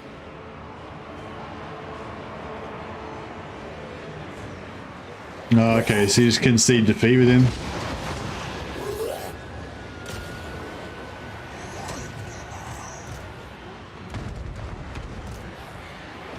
Find your targets!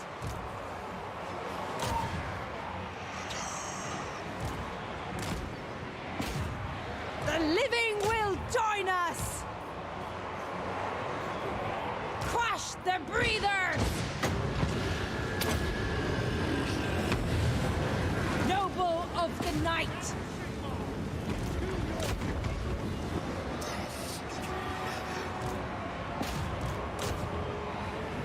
Sigmar, guide our fire!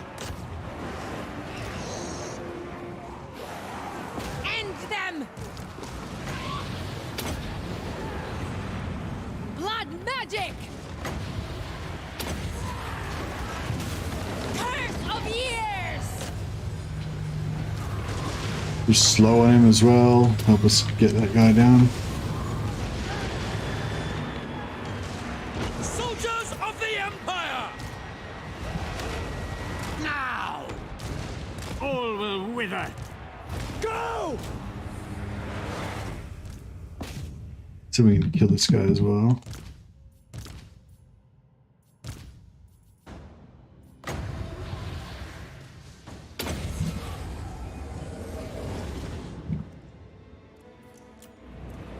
The von Carstein's march! All life must end! We are immortal! He's dead. Blood frenzy! Alright, nice. Ascendant!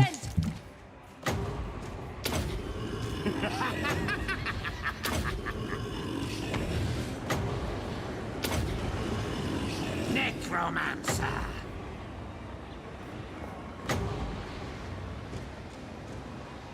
Our time is now.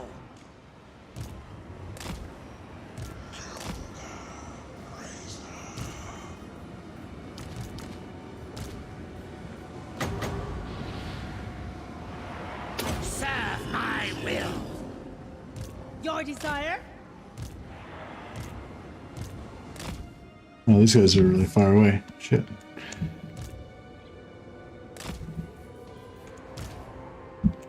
At once! Can I see how much of the healing cap is used? I thought it was a way to know. Yeah, you can look at their health bars. So if you can't see anything, then the healing cap's up here. If you can, where's one that I've got? Yeah, this one. If there's this line there, that means that's the healing cap. But if there's no line, that means the healing cap's, you know, out further. You can't, like, yeah. See, if you haven't used any, you can't see it, but when it starts to get low, then you can see it.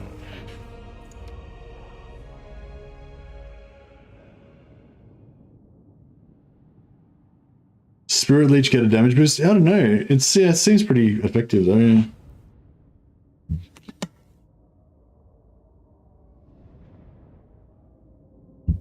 Yeah, no worries, right? Yeah, I forgot about it as well, actually. I was just using it when I was trying to get losses in that blood kiss farming thing, just reminded me.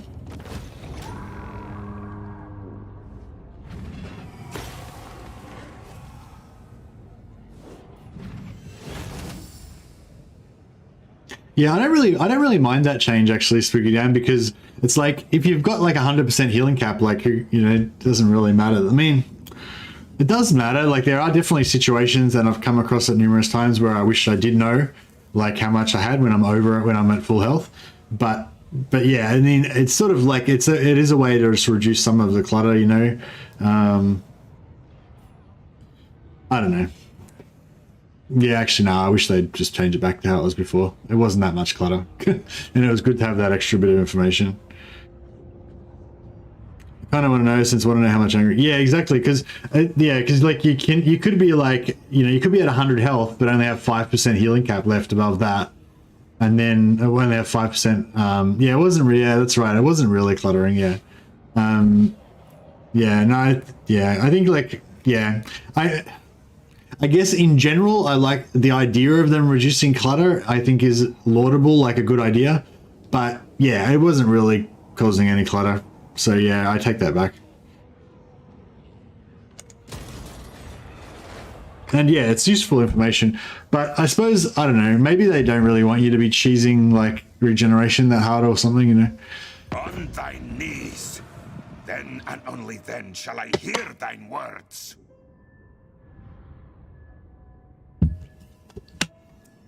Non-aggression pact. I don't know about these wood elves. Like, they're inside the bounds of the Empire. I think that we should just slay them. I don't know, but what do you think? Is Vlad like a multicultural guy, or is he more of a xenophobe?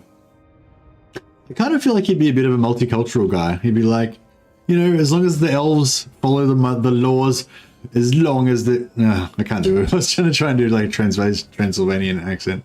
Yeah, it's like, as long as these elves follow the rules of this land, they can live unhindered, unmolested.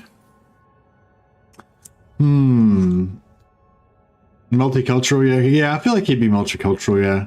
Like, not like orcs and stuff, but, you know, as long as they're law abiding.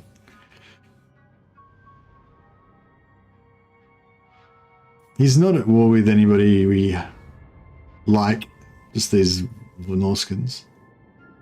I don't know, he can pay, maybe if he wants to pay me. I'm not gonna give it to him for free. Leave me. What's this guy going? Oh, you want to declare war on me? Okay. Sure. Even though I'm strength rank 5. And I could have destroyed you even if I was strength rank like 200.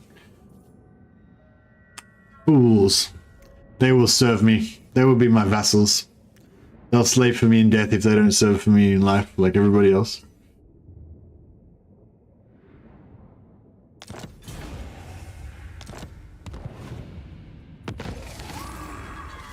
Apparently the Norska chief is suicidal. Yeah, apparently. Yeah, we noticed that the ambush didn't work when she got attacked by Azazel. Thanks game. Thanks for keeping us up to date on that. Yes, my lord of Millicent von Drac needs some Pit of Shades. Big time. Even before she gets the hunger, I think we'll go Scotty for Pit of Shades ASAP. Let's who's the highest level? This guy, alright.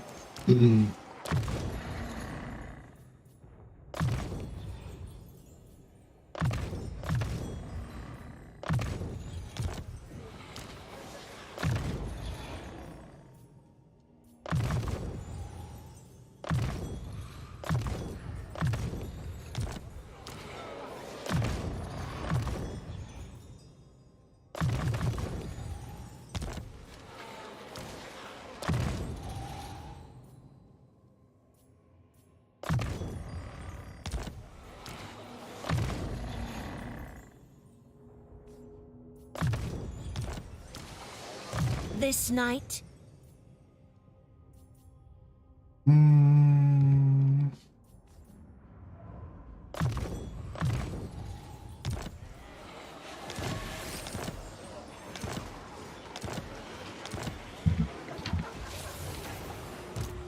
Ready.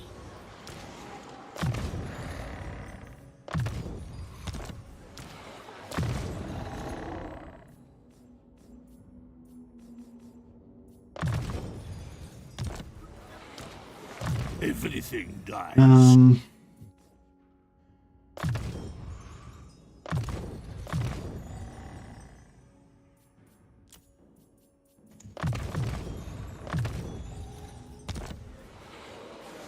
What?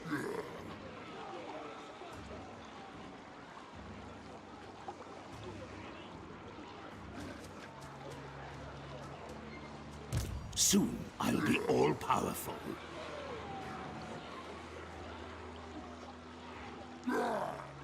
Shuffle this way.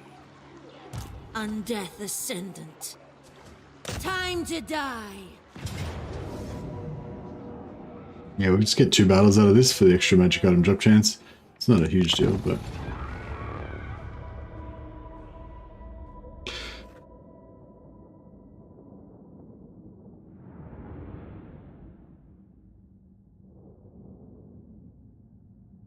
Yeah, good. I agree, Nicholas. Yeah, Carstein's in the lore should be a good statesman with everybody. Like, maybe don't give him like a plus to everybody straight away, but maybe give him like 10% bonus to Empire straight away, and then in his skill tree, maybe give him like, you know, 3 different diplomacy skills that he can get or whatever. Like, because when like, yeah, that when they upgrade Carl for Warhammer 3, they could give him like a few extra skills in his skill tree. I wouldn't mind some diplomacy, but what I really like actually for Karl Franz would be some more like warrior stuff to make him a better fighter. I feel like he's, I don't know, he just seems to die too easily, basically, I feel like. And I haven't used him recently though. I wouldn't mind playing another Karl Franz campaign soon though. But I've got to rotate around through some other enemies first. Other first.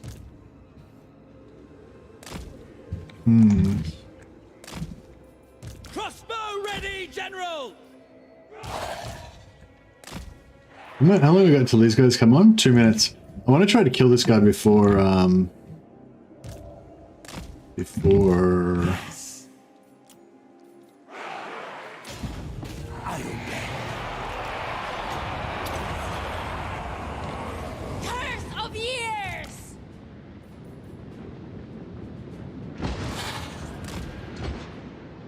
Conditions acceptable!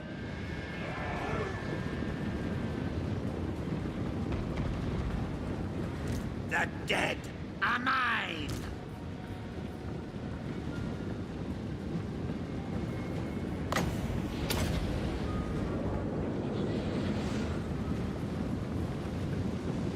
Life is a phase. Vampire! Sigma commands! Your will. It shall be done. Your will.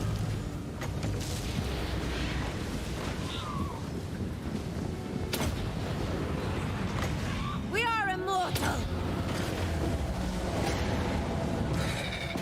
get him, drop him.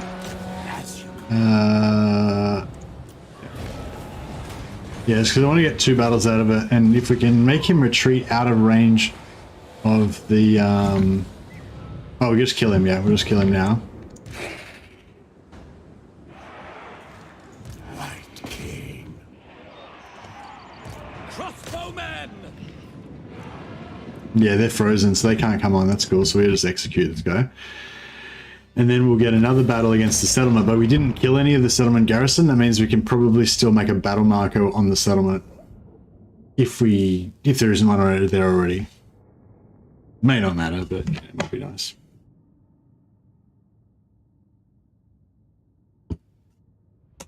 Yeah, I think there's yeah, that's a good call, Rob S. Really good call. Now that we've got this advanced diplomacy system, have more character skills that interact with it, you know? Like there's I think there's some like faction traits and stuff like that where you get like extra allegiance points or whatever, but I don't think I've seen any skills where you can like just put a point in to get like plus 50% allegiance points or whatever, you know? But yeah, there's still like a lot of stuff like that we're going to see in Warhammer 3 that's, you know, that sort of stuff. I think we're still got that stuff to come where they're going to fully explore all of these different things more. You know, we might see it first in reworks, or we might see it first in new lords, and then they use those new lord type skills and backtrack them onto reworks for the other factions.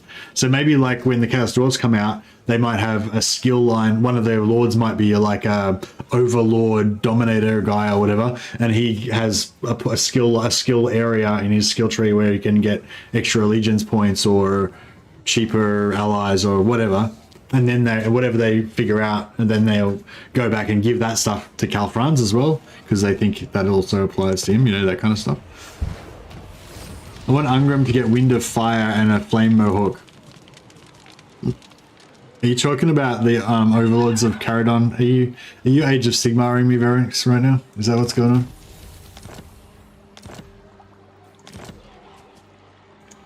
No fool that's safe in the world. Who wishes the red kiss? So it's got 12 units. No, that's no good. We need 14.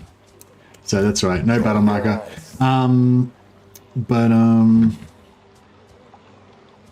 Yeah, that's okay. Whatever. Soon I'll be all powerful. Oh, what? Bro, stop getting overexcited about your chances in auto-resolve. Oh, it's because of these zombies, isn't it? It's like I've got so many zombies that's like, surely you can't possibly win with that many zombies. Time to die.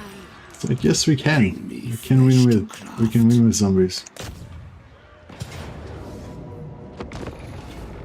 Ungram can incarnate a fire briefly in the end times. He blew himself up defending the Empire retreat. Oh, okay. I don't believe in the end times, so that shit never happened.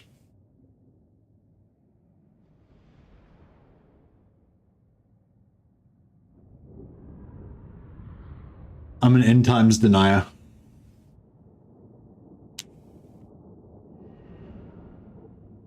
Vlad could get increased unit cap recruitment for Empire troops, 6 instead of 4. Yeah, that's cool as well. That's definitely an area that I think that they should explore as well, Rob. Stuff like that, like, and that's exactly the sort of stuff I mean. Like, just there's all these new mechanics, like the allegiance points, the allies, that, you know, and they can play around with all that stuff. You know, like the ogre mercenaries. Like, why is there only like 1 ogre mercenary unit? You know, and like, why can't you get like 10 ogre mercenaries in your armies?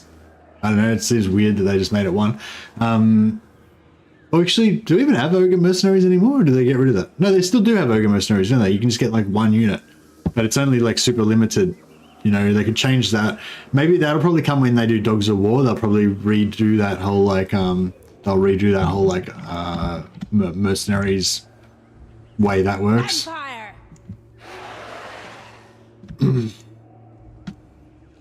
We may as well we'll just come in front of our reinforcements so we can do that. I think I'm just gonna like plug up this hole with zombies. A classic Wind of Death formation. We'll just put a heap of artillery there.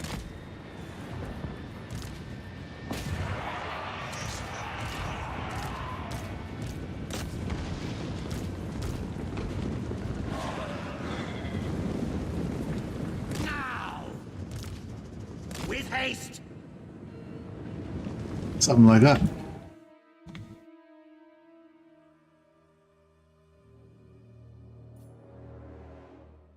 Yeah, I think a lot of people didn't really enjoy what happened to their favorite characters in the end times. I never actually bothered to read hardly. Oh, I've read Sword of Justice, and I think I'm still partway through Sword of Vengeance, which is technically, I think, an end times novel, but it's sort of before. You know, it's before the end times is fully kicked off. I think it's sort of like a early end times kind of thing.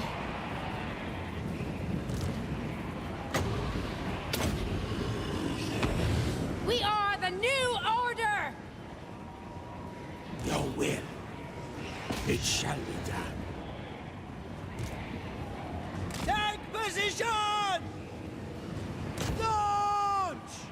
Where are my knights? I might pull them out. Get a bit wrecked.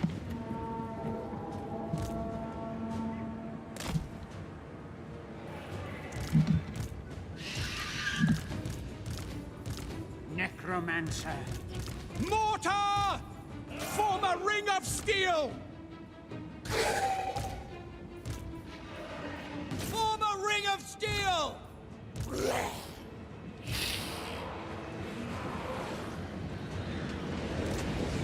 Your will. Vampire!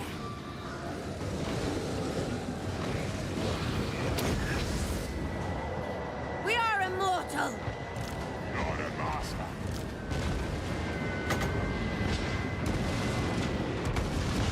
Hey, Makati, welcome to the Patrons of Sciences, bro.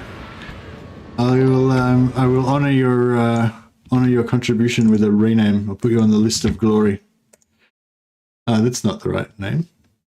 Didn't work at all. There we go. Yeah, I feel like your name sounds very familiar. I feel like you've been around before. But yeah. Anyway, appreciate the support, man. Thank you.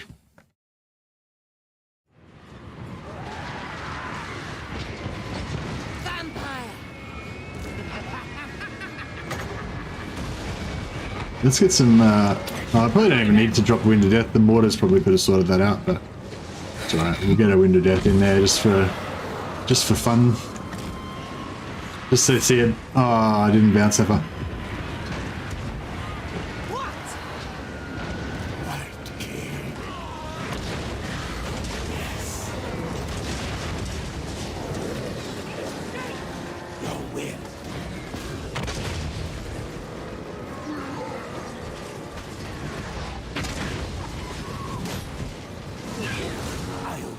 Thank you for the constant streams, Messi. I hope you won't burn out. I'll never burn out, Merca T. They'll have to kill me to stop me. Yes. Yes. As you Nah, yeah, I don't know. Oh, I don't know. Maybe I'll burn out. I think as long as the game is good, I won't really burn out, you know? The only times I've come close to burning out was like at the start of Warhammer 3, like when Warhammer 3 came out before Immortal Empires, and I guess then just after Immortal Empires, like yeah, like just all of the Warhammer 3 period before Immortal Empires, I was kind of starting to burn out, you know, and then after Immortal Empires came out, it was exciting for a bit, and then I was sort of starting to burn out again, slowly, not too bad. But then once 2.3, 2.4 hit and it got good again, then I'm alright again now. But yeah, the only time I find the only time I really get burnout is when I'm trying to play, if I'm trying to play a game that I don't want to play, you know, and I just really love this game, so I pretty much always want to play it, you know. It shall be. I think the other thing that's good for other, I don't know, maybe it's probably different for everybody, but like, yeah, I think that's really important as a streamer to just do what you want to do. You know, like if you feel like, oh, I want to play High Elves, and like be like, oh, but I already played High Elves like 6 times and whatever, and I won't probably get many views because everyone's sick of High Elves or whatever. But if you really want to play High Elves, you got to play High Elves, bro. You just got to do it. Because if you try and play, you know, Skarsnik, this is Total War campaign because you think that's what people want to see, but your heart is with the High Elves, then that will start to burn you out a little bit, you know. And then after that, if you're like, oh, I really want to play Norscan, true Norwegian black metal Vikings, but I feel like everyone likes Warriors of Chaos more, then you'll burn out a little bit more, you know. And every time you play that faction you don't want to play, and you don't play that faction that you do want to play, you burn out a little bit more. Or if there's a new game comes out, like, you know, like Darktide, and you're really excited to try it out and you don't, or whatever. I feel like that's the stuff. So yeah, I feel like I've kind of figured myself out in that regard. So I mean, fingers crossed, hopefully I'm kind of immune to burnout. Hopefully. I don't know if that'll hold true forever, but so far. I've been playing this game pretty much every day for the last 2 years now. And I'm still like loving it like a lot. But yes, thank you very much for your support, man, and your kind words. Much appreciated.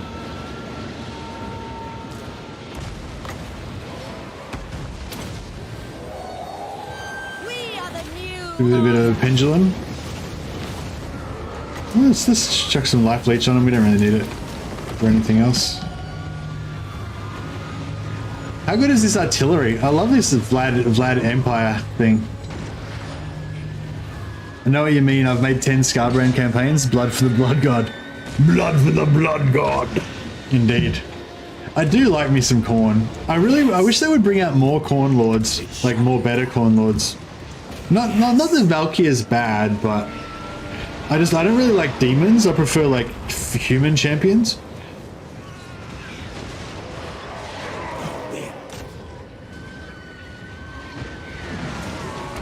I don't really know much about the lore of corn in fantasy though. Only like I've read a couple of novels that had corn characters in them, but that was ages ago. I don't even remember who they were now or what the deal was with them. I think somebody helped me figure it out the other day. One was about like a suit of armor, and they got we never did figure that out. There was one about a guy who was like a young, handsome kind of heroic looking lad or whatever, and then he found like a suit of armor and started wearing it, but it was chaos armor obviously, and so then it like took control of him basically, and yeah, I can't really remember who it was now. Immortal.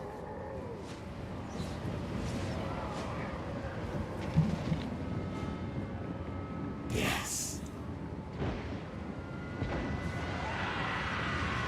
Your will. Your will. Right, King.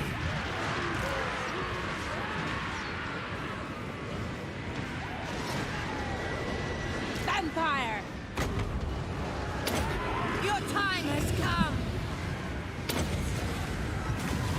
Blood magic. How are we going here? Are we winning? I think we're winning slowly. Probably could be a bit more efficient about it.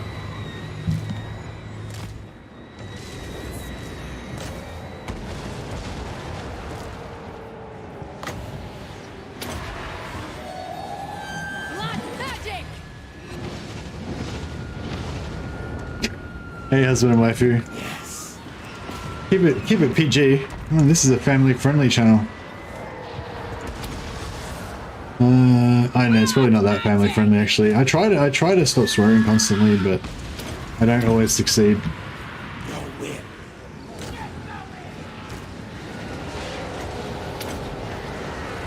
This guy's getting flogged.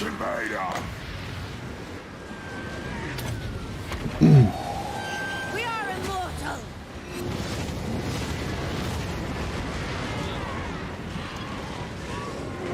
Right, King.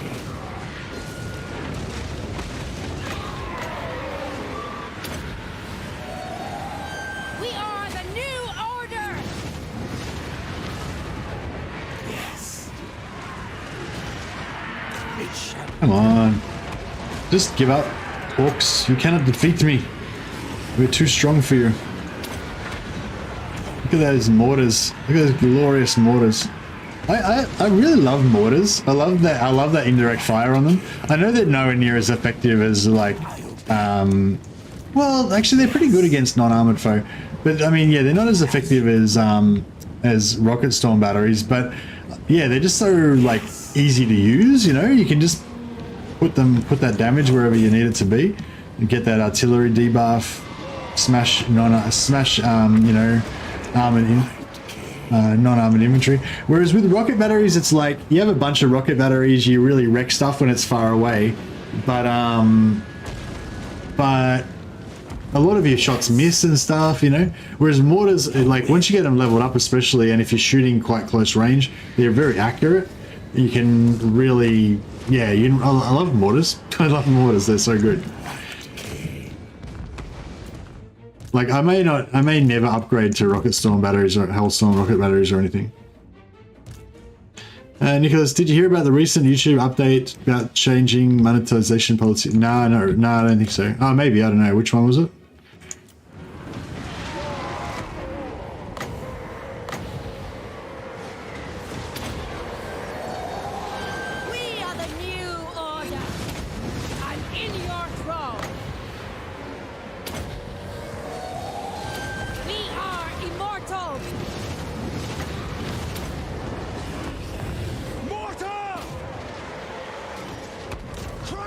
machine! Their time has come.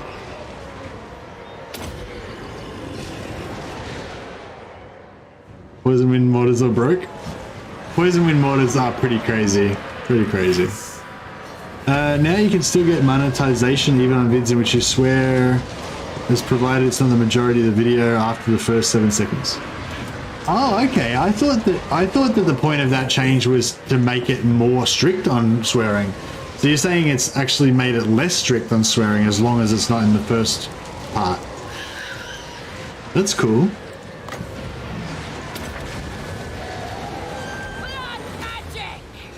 Yeah, well, it's not really going to change my attitude about swearing. Like, my thing about swearing is like, I don't, you know, I don't have a problem with swearing, obviously. I do quite a lot of it, but like, what am I trying to say? Like, I'm not worried about, what am I trying to say? I swear a lot, but, so obviously I don't shy away from swearing, but I don't think it's cool or anything, you know what I mean? Swearing or sentence enhancers, yeah. Well, no, my opinion about it is that swearing is like kind of lazy, you know? Like, well, some people can swear really poetically, you know? But for myself, I feel like when I swear, it's usually just really just laziness, you know? It's kind of like when you say, like when you go and and stuff like that. You know, it's like a verbal tick for me sometimes. Like I notice it, like I get into the mode of swearing and I just start constantly swearing. So yeah, I feel like it's a lazy kind of thing for me. So it's sort of like a thing I need to work on. Man, why don't these guys die? It's a filler word, yeah. So yeah, I think like you can find better words almost always, you know. But yeah, I just can't be bothered a lot of the time, I guess, or I just don't try. So I feel like if I just tried to find better words more often, then I would get better at saying words. So yeah, I feel like my swearing is holding me back from developing my language skills. And also every now and again I think about it and I get like worried that you know, there's somebody out there that potentially is like really into this type of content, is really into like the sciencing of the total war and the themed campaigns and everything, like somebody who would like love this community and like love everything about it, but they just watch one of my streams and I'm just swearing, like they just come in just as I unleash like a stream of invectives. Is that what it's called? Invective? You know, a stream of swearing, and they're like, oh, this guy's terrible, and then they just never watch another stream again, you know. And that was, you know what I mean? Like, and like it's like I didn't really care about this. It wasn't like it was really important to me that I expressed myself in that way at that moment or anything. I just happened to randomly swear for no reason, and then that's like driven somebody away, you know. So yeah, every now and again I have that little like fear of like driving people away with swearing. Why would these orcs just give up and admit that the vampire race is superior? I'm gonna start charging them with my black knights until they say uncle.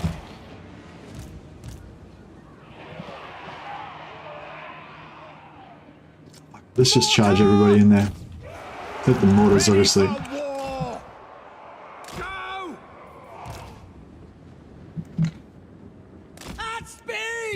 Alright, just get in there, zombos, everybody. Knights, charge those guys. Uphill charge is not the best, but it's not too bad, I guess. Yeah, it's not going to be enough to break them though. It means we're going to take some damage. The living will join us. Vampire law. Oh, we broke a couple of them. Blood magic.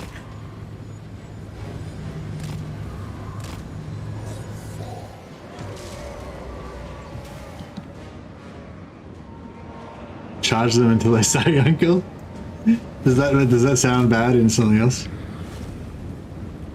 I really like Italian Spartacus's videos, but man, he's quite vulgar when he streams, puts me off. Yeah, I don't know if you're talking about the same thing as me, but like I don't know about specifically about Italian Spartacus, but yeah, like one thing like that puts me off is like too much sexual innuendo and stuff like that. Yeah, like not so much like swearing, like I don't know, like I find like people from certain parts of England swear a lot as well, kind of like in the same way that Australians do. Maybe not as much as Australians do, but yeah, there's like people from certain parts of England that swear quite a lot as well, in kind of the same way that Australians do. That doesn't really bother me, but like, kind of like, yeah, like I was gonna say, yeah, just I don't know if that's what you're talking about with vulgarity, but yeah, I don't know, I don't really dig that much.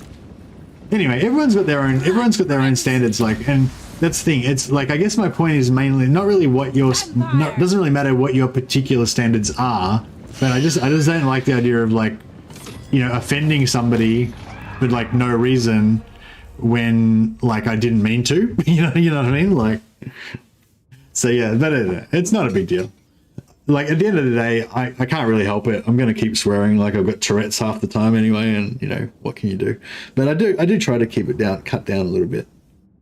So if you notice me just starting to swear constantly during a stream, you can just like remind me to stop. Maybe I should make an emoji, like a rude word emoji, so that you guys can like spam me with that when I start swearing.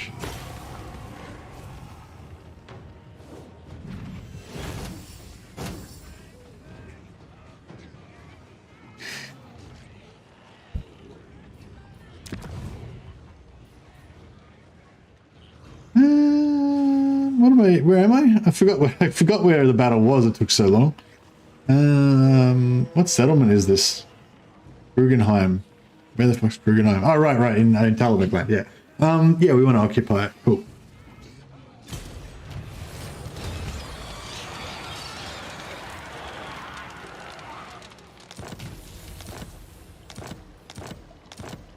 No, yeah, we can tell me anytime.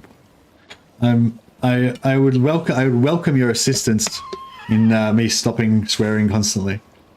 But it's not so much like when you swear like in a specific situation, like if something bad happens and you're like, oh fuck, or whatever, you know, that's all right. It's just sometimes like I get into this mode where I just kind of swear all the time, like just as a normal part of my normal conversation, you know. And I feel like that's just, yeah, it's just kind of unnecessary. But you know, it's a work in progress. Now, Vlad. I don't know where we need. I'll leave Vlad for a moment. I don't know if we need Vlad down here, really. My will alone. Clanferic. Do we want to get a war with Clanferic? Yeah, my Clanferic.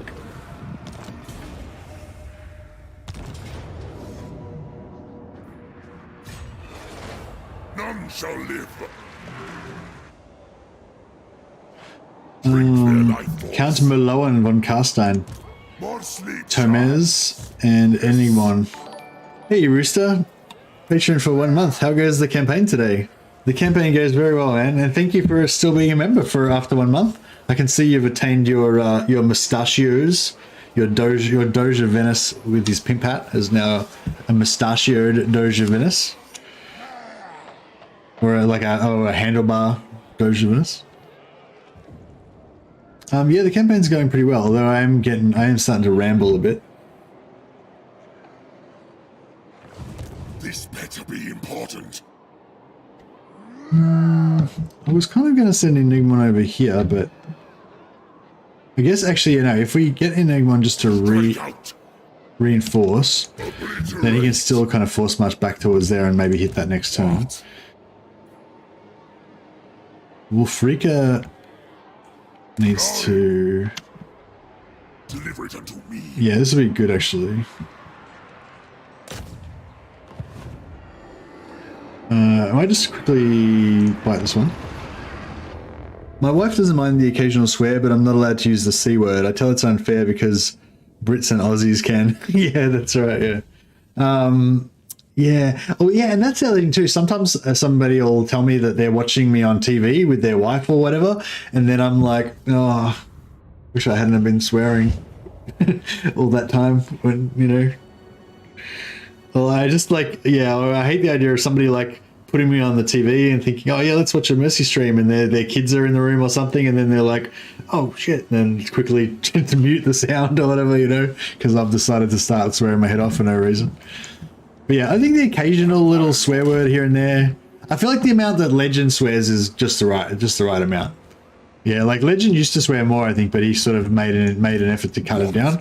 But he'll still swear occasionally, like, but he makes an effort not to do that like constant swearing thing. Vampire Lord. I used to work in a jail, so I make a constant effort not to cuss as much as I used to since the kids are around now and I don't want to sound too low down. Yeah, that's true, yeah. Legend changed his sign-off too. Did he? Night has fallen. When did he do it? Did he do the news? Like, I know in our videos, sometimes he won't say like fuckers, he'll say whatever, something else. But when he streamed the other day, did he? Ah, okay. Did he do that when he streamed the other day? Lord and Master.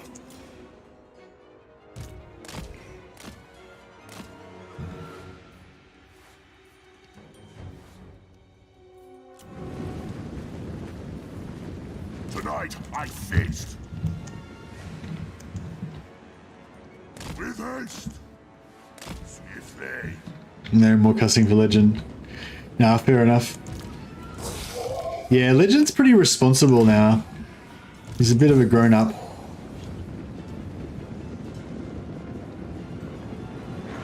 Detachments, move!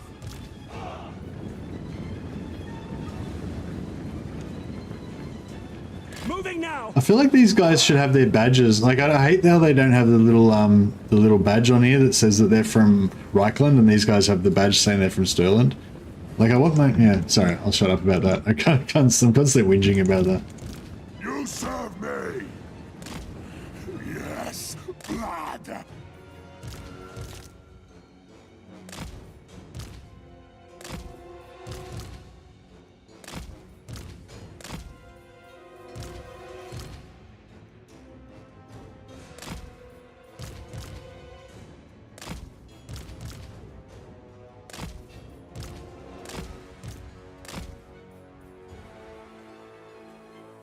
Badges? We don't need no stinking badges.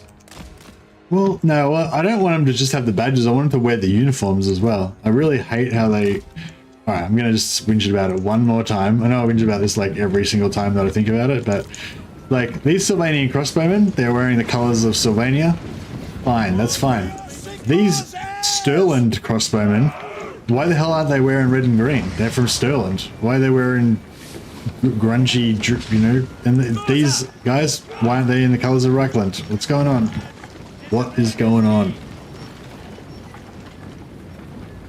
Badges? We don't need no stinking badges? Okay. It's a quote from Blazing Saddles. Okay. Why are we quoting Blazing Saddles? It's a logistical thing. Stop making excuses. It's a crime, Monkey. That's all it is. It's a crime against Warhammer. I like how if you seduce some eagles as Slanesh, they go hot pink. Oh, really? Just the whole eagle? Yeah, the same thing happens with Beastman as well.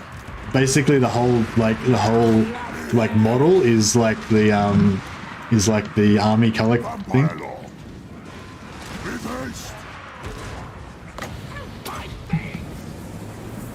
We are the new order.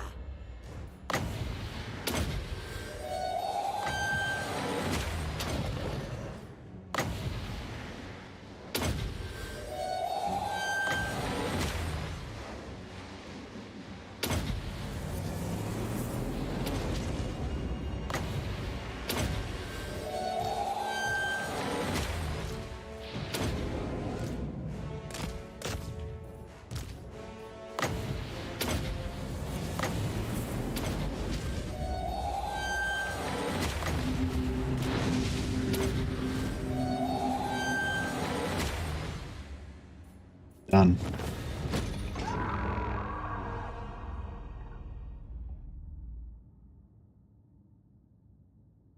I think that We Don't Need No Stinking Badges is from a John Wayne film called The Treasure of Sierra Madre. Okay, it was probably a reference to that.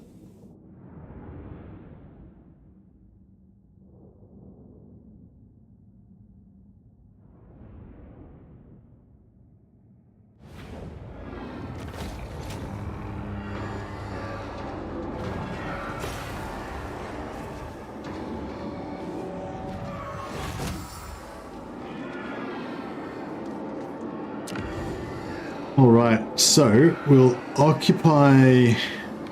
We may as well loot and occupy because we're probably going to gift it away to somebody else anyway. Oh, shit. Against council orders. Back the lethal does look pretty lethal. I'm guessing he can come up here. Oh. Is this one of those weird places where it costs heaps of movement to go through there? My will alone. Move. Count Malone might be about to die. I kind of wanted to What do you want? force march them down there so they could... Good, this will do. Dance macabre. This night. Alright, we'll just keep everyone together.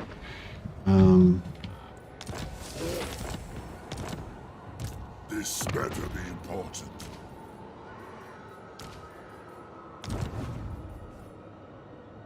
My bloodline calls.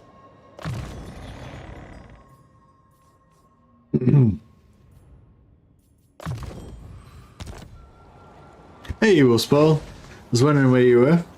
Your namesake Wolfrika Polos has just come back into the fray and joined Enigmon's army.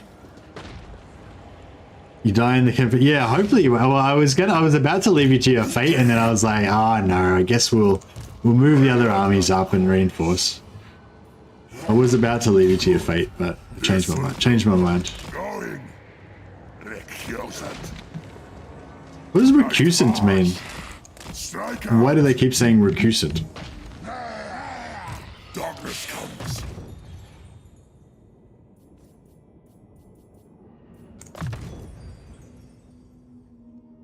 Actually, I probably should just go for a dying. Actually, no, doesn't matter. They're both good. You slept a little? Oh, nice. Yeah, I slept. I had like an hour's sleep before the stream today, so I forgot to do my little sleep update. That's my normal. Like, I realize now it's my normal way of saying hello at the start of the stream is where I give you guys a little update on how much I slept that day. So yes, my sleep update for today was I slept for about an hour or 45 minutes before the start of the stream, and I slept for about, Von Carstein, I reckon I got a good 5 or 6 hours before work this morning. King of Darkness. Recusant is a person who refuses to submit to authority or comply with a regulation. Oh, okay, that's actually pretty good. Makes sense. I slept for like 11 hours in the last 48 hours or so. It doesn't sound bad when you say it like that. If you said like I only slept 5 hours a day, then it doesn't sound that great, but 11 hours sounds great. Sounds pretty good. Depends whether you just had the 11 hours and you just woke up from it, then you're probably feeling pretty good. If you had the 11 hours at the start of that 48 hours and you've now been awake for 36 hours, then you probably aren't going to feel that good.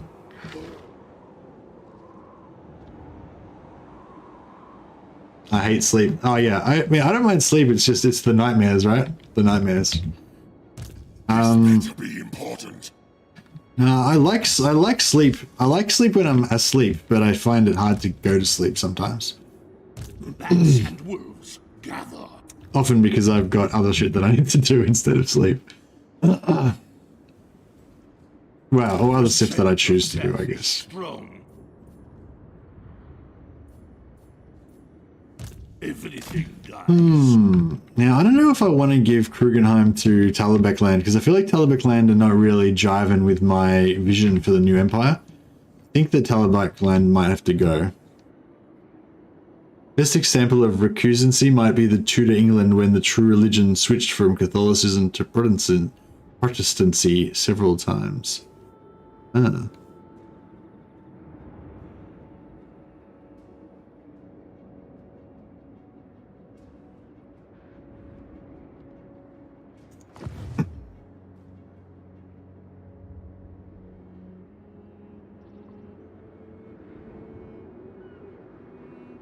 Okay, yeah, so this guy's only got 2 settlements left.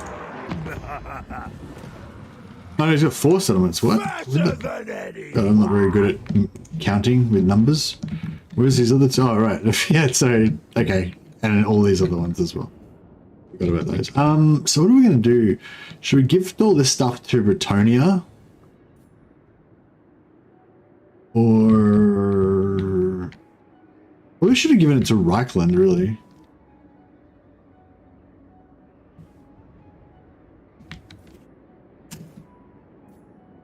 Undeath Ascendant. Bring me flesh to craft.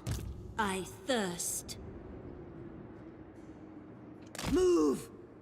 Yes. No, we'll just Follow me. we'll resolve this. Ready? Yes. Empty the tombs. We're getting pretty good. We're up to 70,000 now, and we're only getting minus 2.8 per turn. So we're actually getting, we're making money, and our amount of negative is going down. So we're doing pretty well. I gave up alcohol to start the year for about 65 days. I can tell you that my sleep during that time was the best sleep I've had in a long time. Oh, nice. That's nice. Yeah, sleep's good. Sleep is good. Yours is power. Yeah, I'm hoping to quit my full-time job and go full-time on YouTube sometime this year if all goes well. And I look forward to sleeping a bit more of a regular amount after that. Go like a cruisy, drop a cruisy ambush. I hunt. It will be done. A pact will be placed. Then go. I don't think there's anyone around to ambush particularly, but I like just going into ambush mode randomly, just so that in case somebody gets ambushed, it's always pretty satisfying when you pop an ambush on someone.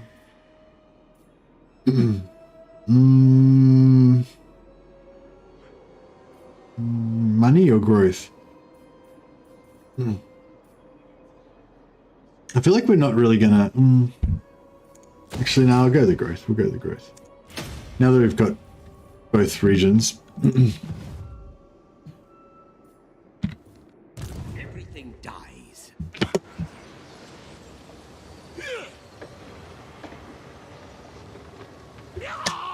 Mercy's the History Channel. Yeah, Clock Monkey's got lots of... Often brings up some pretty cool historical things. I like how everyone's got their own little different areas of interest and different specialties in their knowledge and stuff, you know. Do you still have caravans heading through? I mean, in theory, I haven't seen one for a while. I've got a hero camped at Fort Jakova, so that if any caravans come through Fort Jakova, then 2 turns later they'll hit her gig, and then I've got these 2 guys here. So basically, these 2 guys are just feeding growth to Wolfenberg, so we can try and hit the tier 4 fairly soon. But also, if I see a caravan here, then these 2 guys can move here. I can recruit another lord. Then the next turn, those 3 guys can I get 30,000 from the caravan basically. No. Yeah, see, no, I get 4 because I see the guy, I recruit another one, he moves, I recruit another one, and all 4 go there on the next turn. Yeah. So yeah, should be at 40,000 if we see any more caravans. But you know, I think after a certain amount of time, like a lot of them get wiped out by enemies, or you know, you see less of them.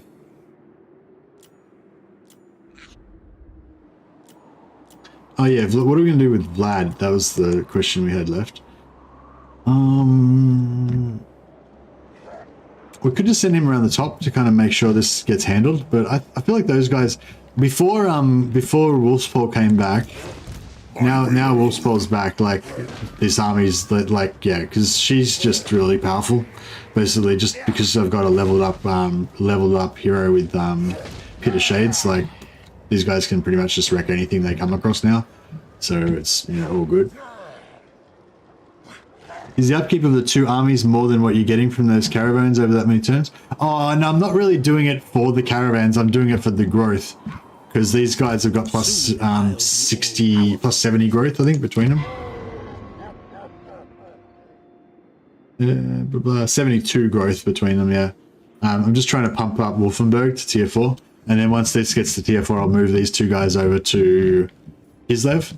But the cool thing about it is that, yeah, they can do the growth here, and then if I need to, I can send them to get the caravan. And then when they move to Kislev, I can put them on the border of Kislev, and they can, they might be able to make it to Futrakova. I'm not sure if they'll make it there in time, actually. They might, you know, they might be able to farm that, yeah.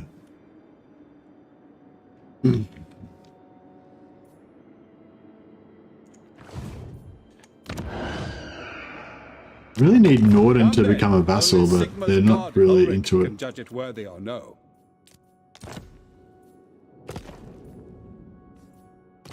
Orders? Yeah.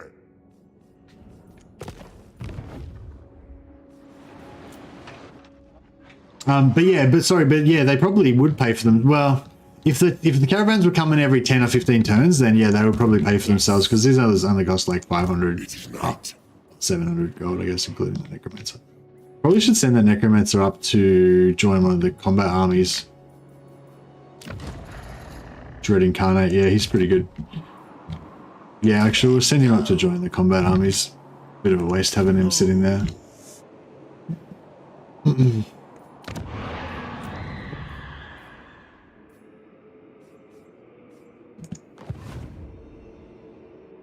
We got another vampire yet?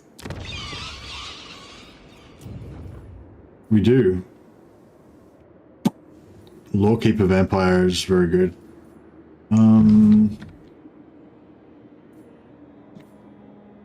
These guys don't have a... Oh, they've got a hero, but he's just not relevant yet.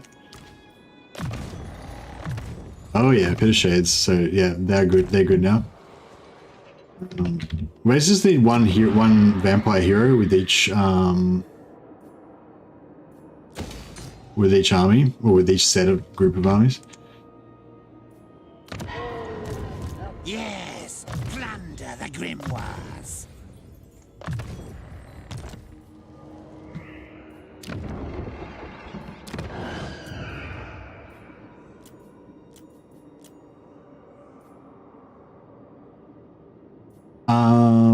Actually, I might just recruit all of these lords. Actually, no, I won't. Actually, yeah. I might just recruit both of these shadow ones. I thirst. Just to clear the pool. Undeath ascendant. Hey Andrew Jones, how you going, buddy? How can you check on caravan routes? You can't really. I mean, you can have heroes. If you have heroes spread out all over the map covering all the nodes, then you can come in and keep track of them. I guess if I just put a hero in Shenyang, then I'd be able to tell when a caravan was coming, and then, like, you know, 7 turns later or whatever, it would pop out over here.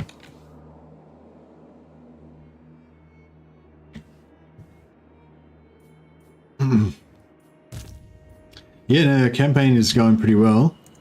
We're just trying to get... Ah, here we go, Zufbar hit tier 4, very nice. Wow, 10,000 gold, really?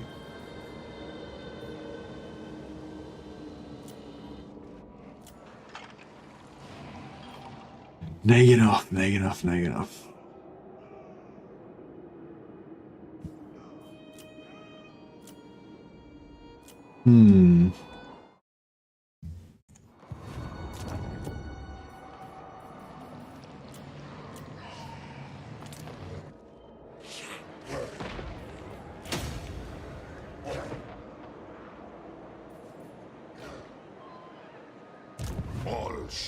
What am I gonna do with Vlad? I feel like I need to start killing I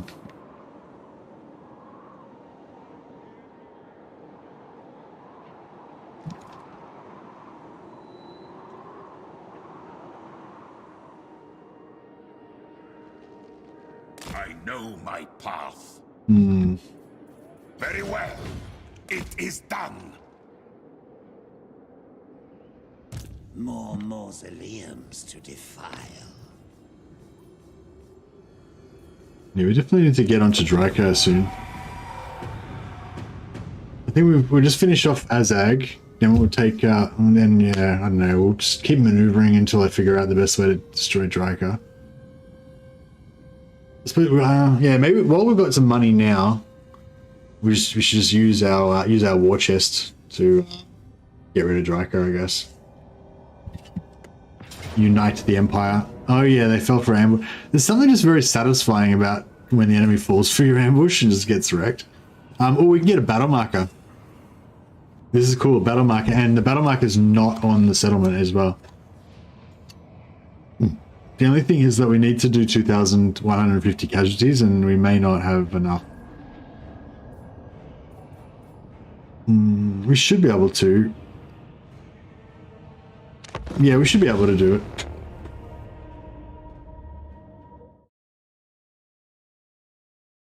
Who hasn't come under the veil of the new emperor yet? Yeah, Talabekland's holding out, Nordland's holding out, Middenland, Averland, and the Golden Order.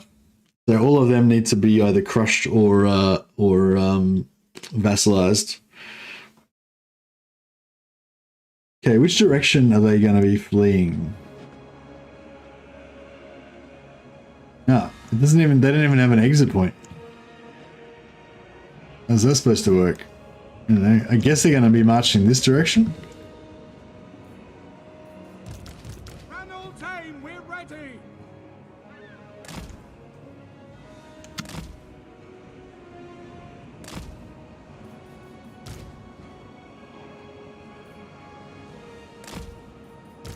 Vampire Lord.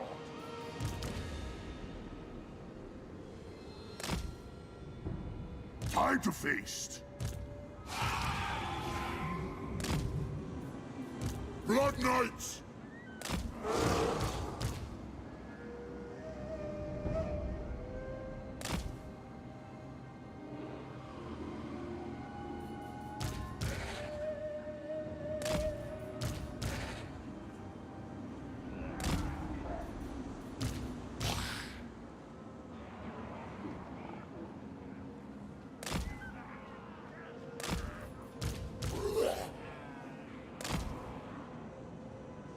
Alright, I think this looks pretty good, right? I think this looks okay. We are Sigmar's heirs! And then, just gonna put these guys over this side.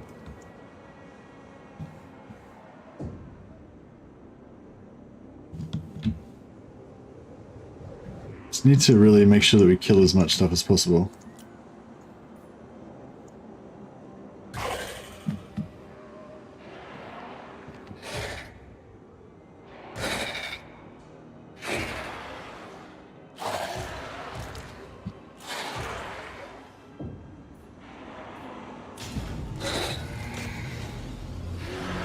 Vampire Lord. Give them death. Our time is done. Command artillery! Yes, sir! For Sylvania! Vampire Lord. Surpass Nagash! The curse of undeath!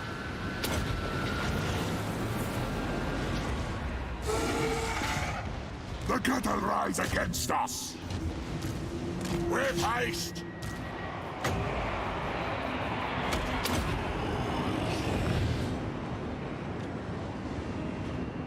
Ready! We obey! Right, yeah, we just want to make, like, the main mission is to make sure nothing escapes.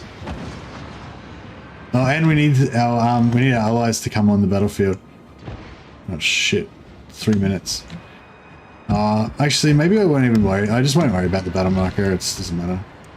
Or, yeah, they're not going to last 3 minutes anyway, so don't worry about it.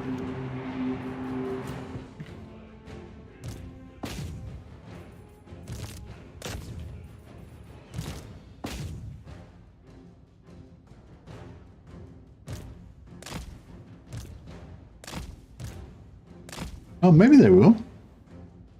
No, they won't.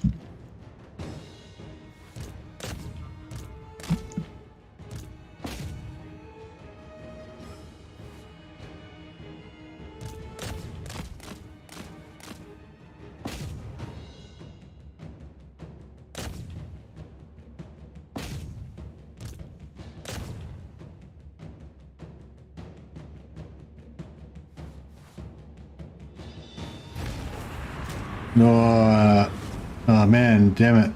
If I had just slowed down a bit, 4 seconds more, could have got all my zombies on, and then we could have got the, probably could have got the 2,150. Yeah, oh well. Not to worry.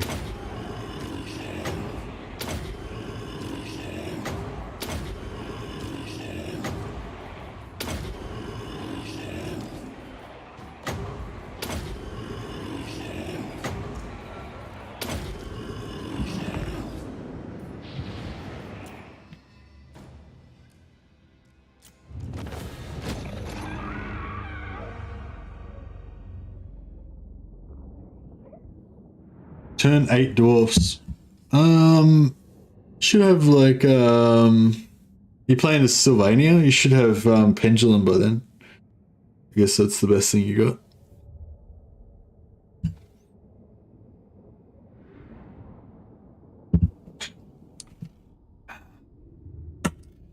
Yeah, early game it's just heroes, just your heroes and lords.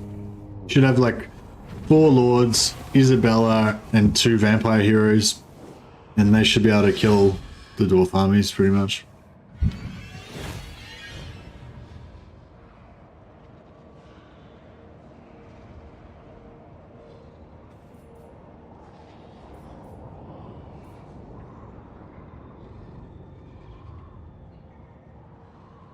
Yeah, if you haven't quite got Pit of Shades, you should have Pendulum at least.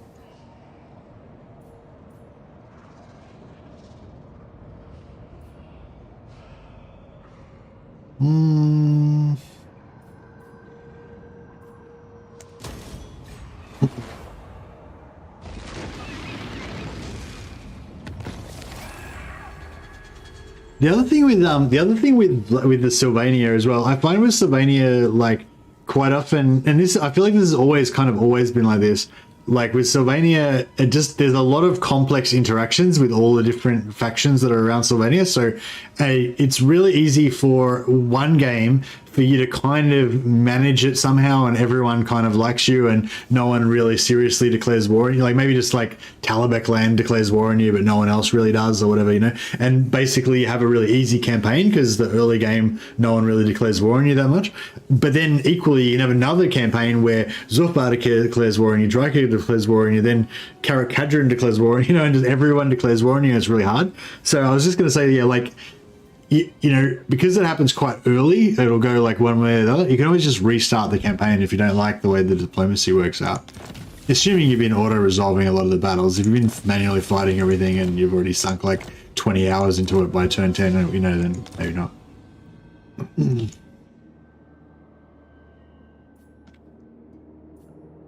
But yeah, I don't know. Do you guys find that like with the diplomacy situation when you play as Sylvania, like sometimes it's just really easy and sometimes it's really hard? It like can go just either way. Expand Sylvania's borders. I feel like maintaining a big army early can make it. Be all powerful.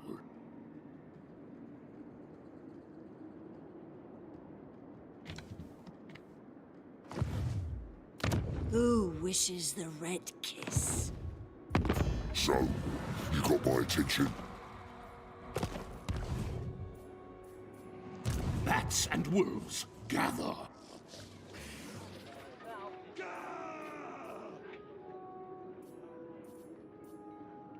Yes, you will be rewarded. Strike out! A pact will be placed.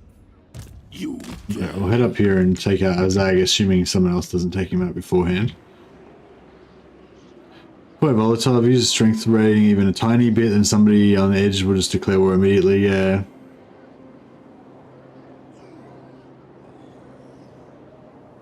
The other thing with Sylvania is like I only ever defend when I'm playing as vampires. I only ever defend Castle Drakenhof, Castle Tempelhof, and Eschen if I'm doing the Bloodkiss farming.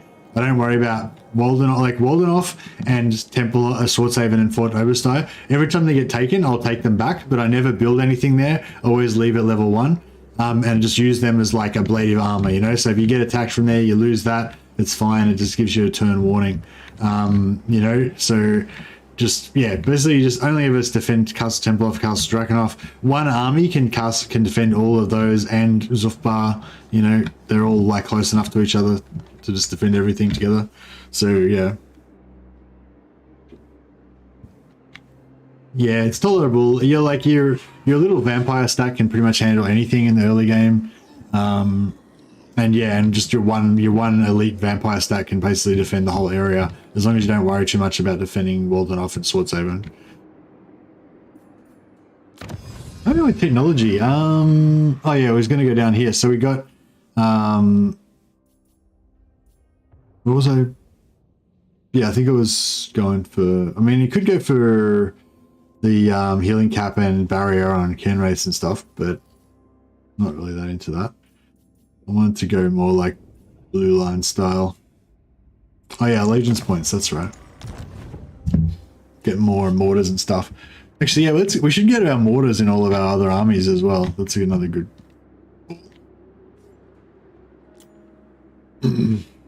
You've got your mortars.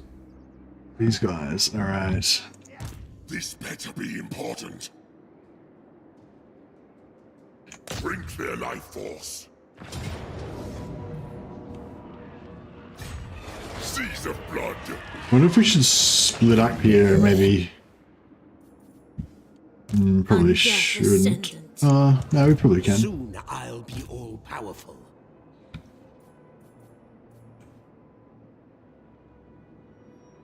Move!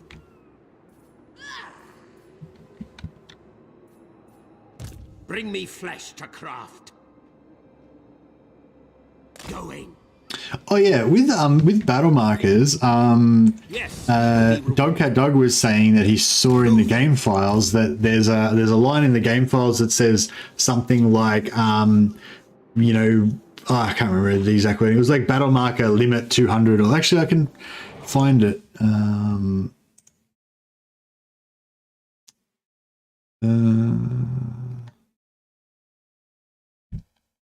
Yeah, it says famous battles max allowed 200.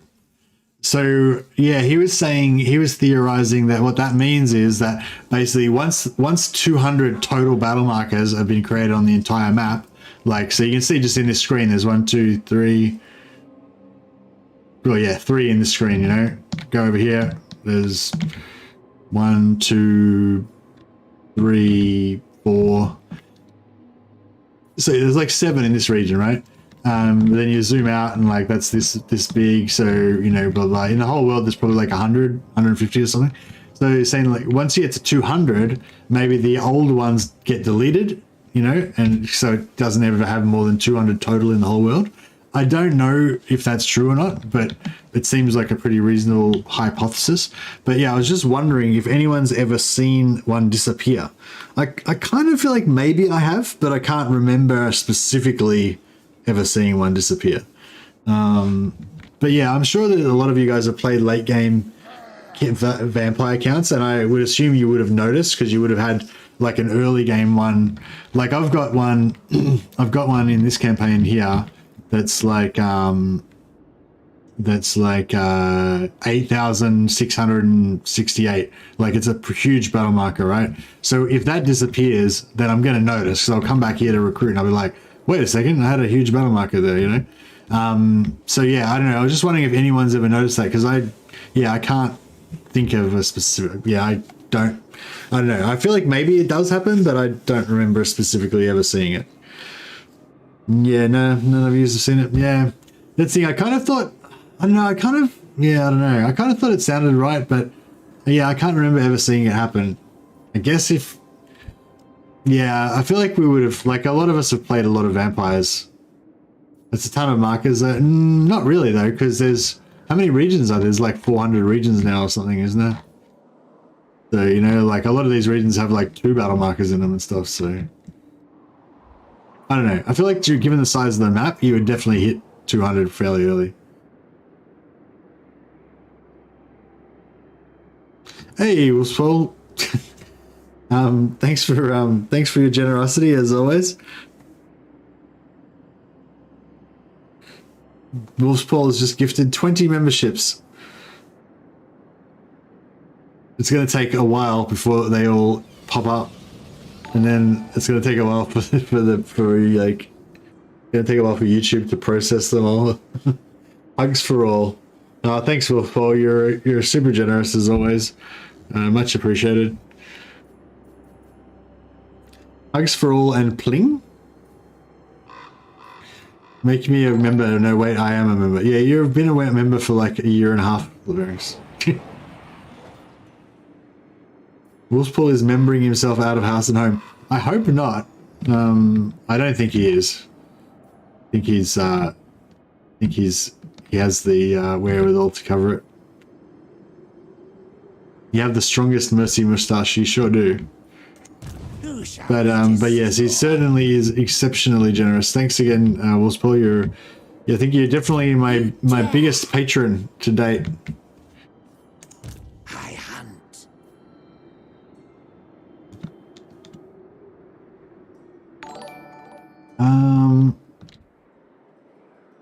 Varings wants to be a member amongst members. I don't know, you can't get any more. There's only one. I know some people have like you know, like a cheap membership, and they have like a elite membership for like people who want to spend like $50 or whatever. I don't know. I think it's just cool just to have one membership level. Everyone, you know, who wants to can have it. It's fairly cheap, and you know, not that you need to become a member. Like obviously, it's, you know, there's no pressure to become a member or anything. But yeah, I feel like just having one base level is cool. I thirst. All right, where are we up to? See, I've lost it now again. You gotta have this efficiency flow thing when you've got like when your empire gets bigger, and I've lost my flow again. Where are we gonna send these heroes? I guess no, those guys already got their heroes. Maybe these guys. Who wishes the red kiss? Maybe we just make new heroes. Recusant. You distracted me, yeah. Nah, the memberships. My theory is the memberships is like a you basically got patronizing the channel, like, you know, like in the good old days when the Doge of Venice used to patronize, you know, Leonardo da Vinci and stuff. Basically, that's my theory. You're basically, if you become a member of the channel, you're like a patron of the Total War Sciences, and supporting the channel and the community, you know, and me, obviously. Yeah, that was Wolfpaul's plan from the start. He was like, "Oh yeah, Mercy's got this under control. I'll throw him off by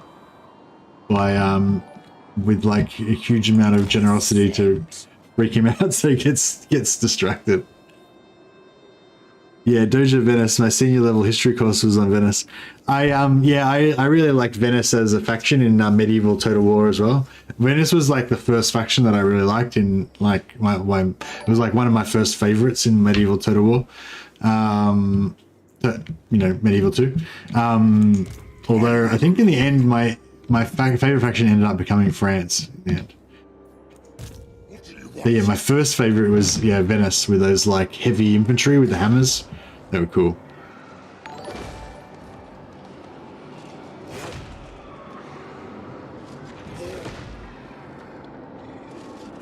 Waiting level 12 feels too long. Yeah, level 12 comes up pretty fast. I mean, you should be able to get to level 12 before turn 10. It is night. My bloodline calls. I don't know. It's like, yeah, I don't know. There are some lords that have, there are some lords that get their unique skill line before level 12, I think. But it's, yeah, pretty standard for most. Monsieur Lemad. No, that's the French version. Oh, here we go. So we could do... Maybe I'll just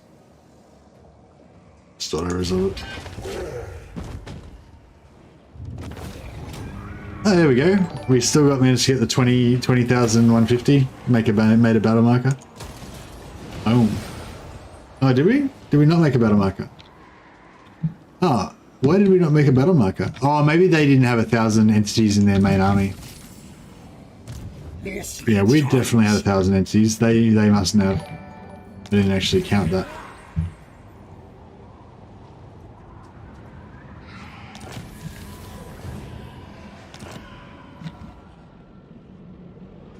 Oh well, that would have been nice to have a little battle marker there, but it was not to be. You dare!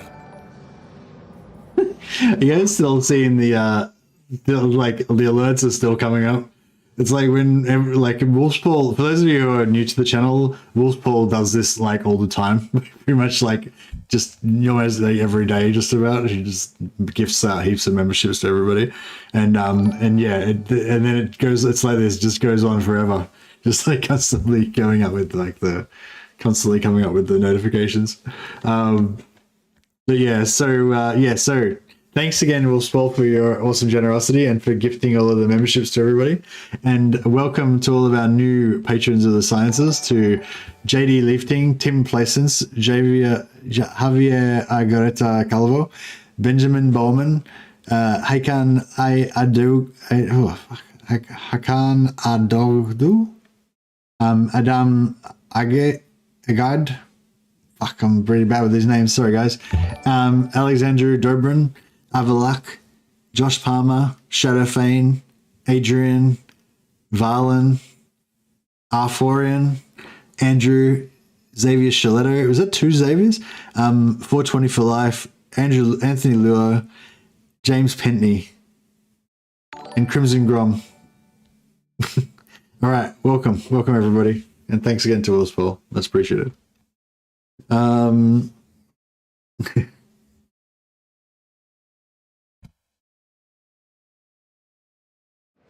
Are you enjoying Rapunzel? Yeah, Rapunzel is cool. I really like Rapunzel. I think she's a cool character, but What do you want? I don't really like Bretonia that much, though.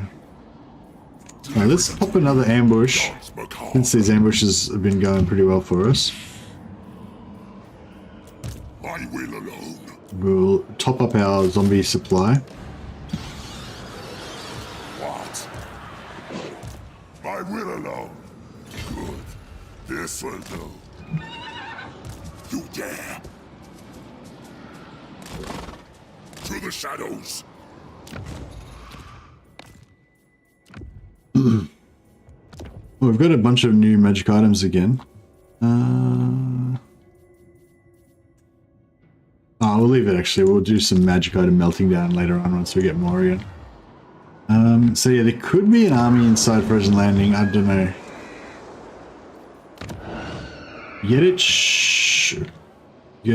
I'll gift to...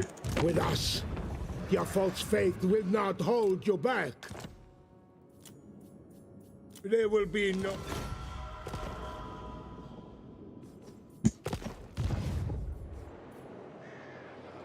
I wonder if we should get some cats. I feel like Isabella might like a pet snow leopard. This better be important.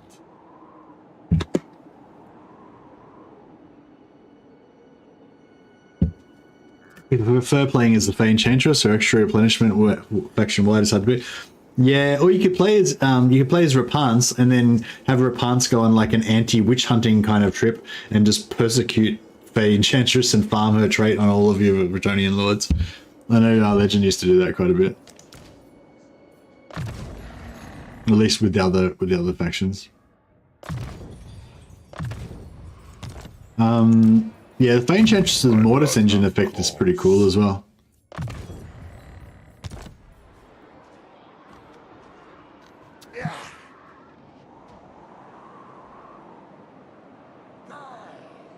All shall know me and tremble. Alright, are these guys at war with anybody? Norski's not really at war with anybody. So maybe I shouldn't mess with them, but...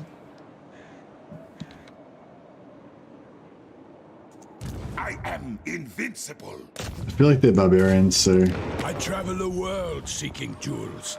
Today you bring one to me.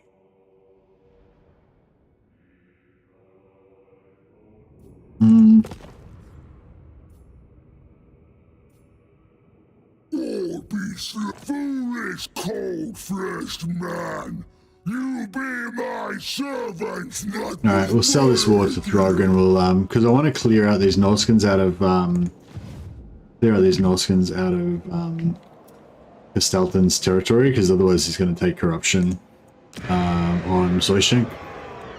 Lord of the Night. That's a quick fight. 10% replenishment for army only isn't worth about -7 billion chivalry from attacking a Bretonnian lord. Meh. Chivalry comes back pretty fast.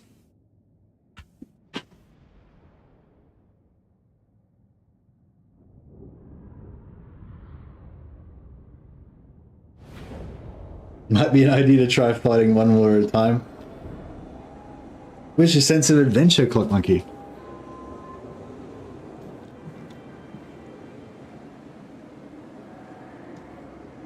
Von Carstein. The living will join us. These guys back here. I like how with Vlad's trait, because he can set everybody up in Vanguard, you can set up like right up here in the enemy's face, but for your artillery you can also set your artillery up extra far away. Like, you know how you guys have probably had this thing where you got your artillery here but you want them to be there, so you set them up facing away so that they can move a little bit faster to the edge, and then properly set up right at the edge when you want it, so you can side camp or corner camp or whatever.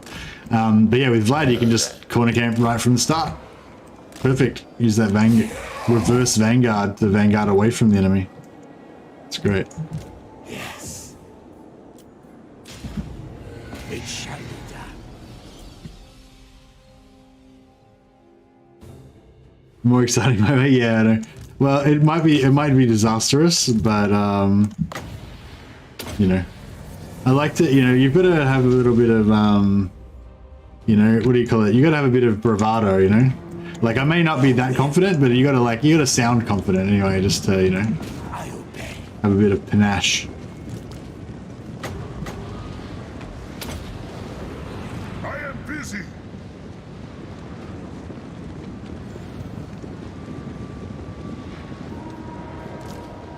Oh, I forgot my necromancer's really far away. We are the new order.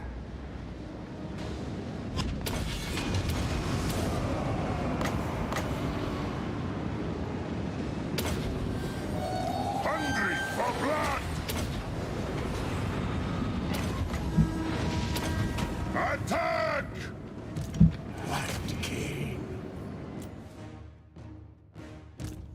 You don't have to know what you're doing, just make everyone think that you do. That's right.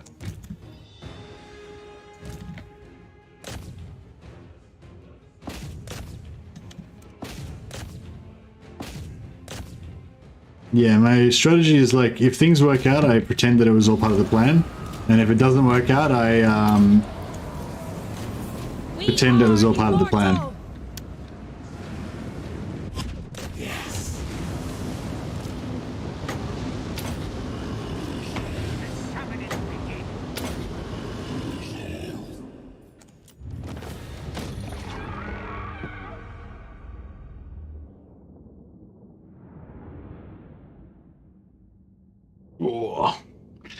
I got my Iron Warriors all based up as well. I don't know if any of you guys are interested or have been following my very slow progress on my my little hobby project. But yeah, I've been making Warsmith, one of the moderators.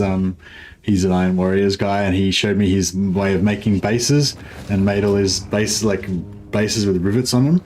And yeah, so I finished basing up all of my Marines, all my Terminators, and I've stuck all the rivets on their flooring on their bases.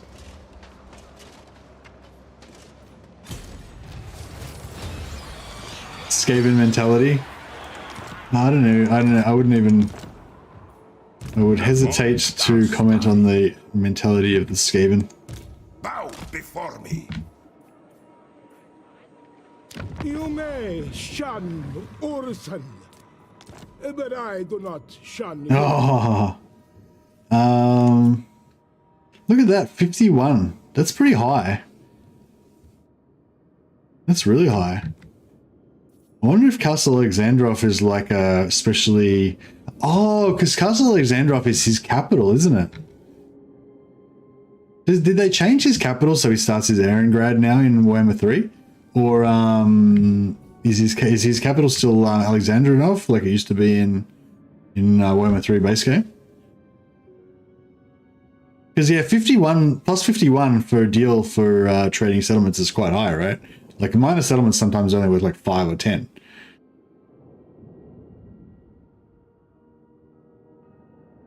Yeah, I wonder if that's high because it's his capital or what the deal is. How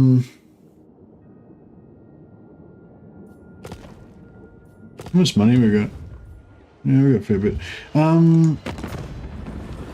That's right. Well, I won't bleed him dry. He's a poverty-stricken hobo as it is. So maybe I'll cut him some slack and give him this one for free. Heed me. I see past your sins. For now.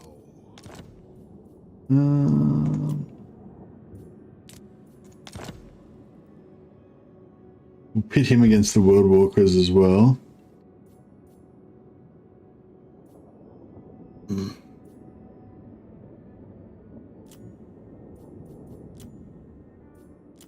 We'll get his extra 2,000 diplomacy money.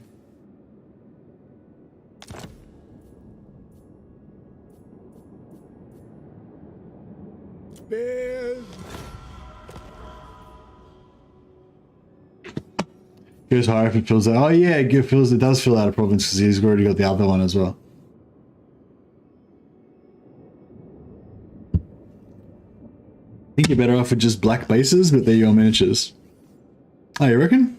I don't know. I reckon they look pretty cool. For those of you who haven't seen them already, I'll just quickly show them. It won't take long.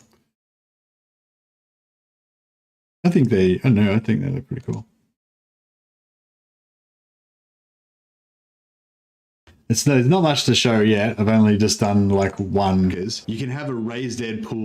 Silence full. Yeah, I know this is probably a little bit going to look weird, but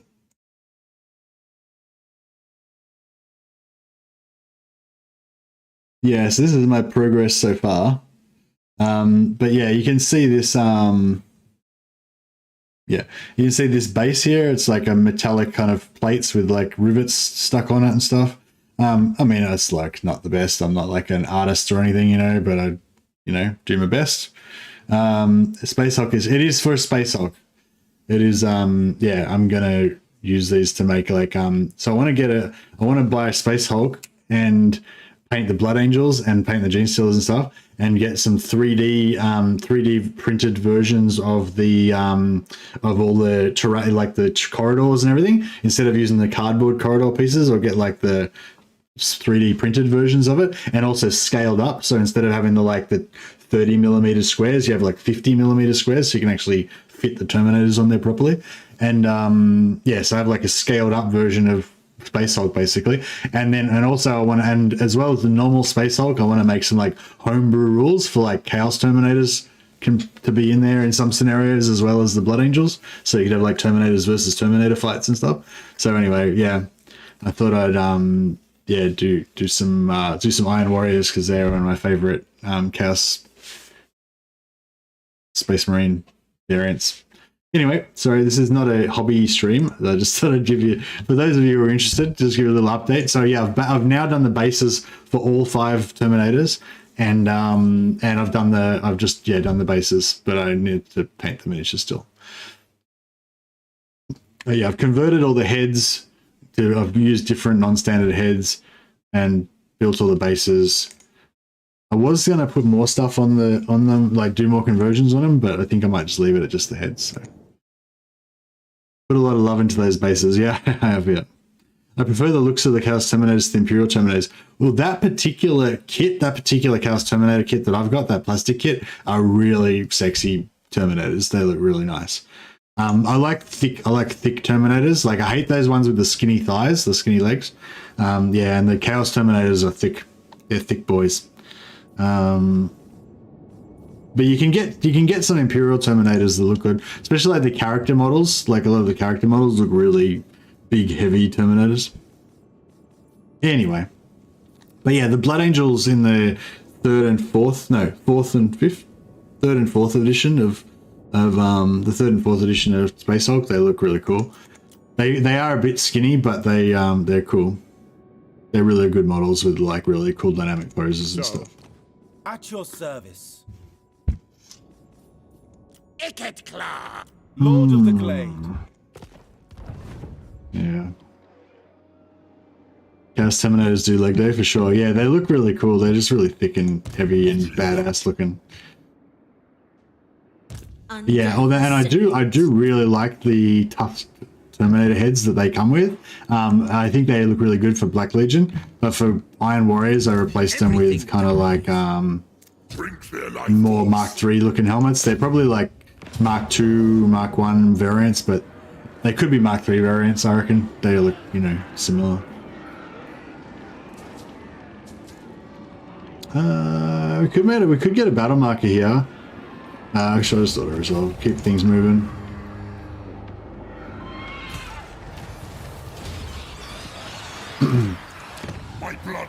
We didn't get a battle marker, unfortunately, but...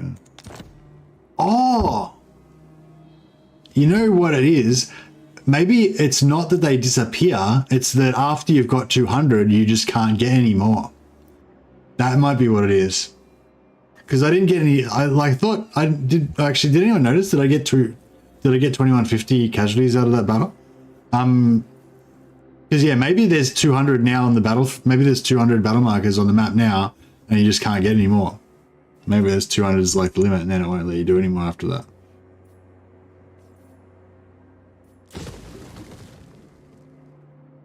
Has anyone noticed you just stop getting battle markers after a certain point? I don't know. Well, next time I think we're going to get one. I'll calculate it properly and confirm we're definitely going to get one. And then if we don't get one, then we'll know that you don't get that it stops. Yeah. Sucks if there's a limit. Yeah, I mean, I guess so. But if the limit's 200, then that means that like once you stop getting more, there's already a crap load of battle markers all over the place. You know what I mean? Like even in this campaign already now, like I'm only up to turn 50 or whatever, and there's already shitloads of battle markers just like everywhere, basically. You know, even not including the ones like just the ones that the AI's made, like not including the ones I've made. This night. Count Aldrin fought. I feel like we could go for... He doesn't really need to worry about magic. He's got minions for that stuff. Get his personal combat skills. Count Aldrin's a bit of a duelist, I reckon. He likes to practice his sword play. Wolves gather. Agreed.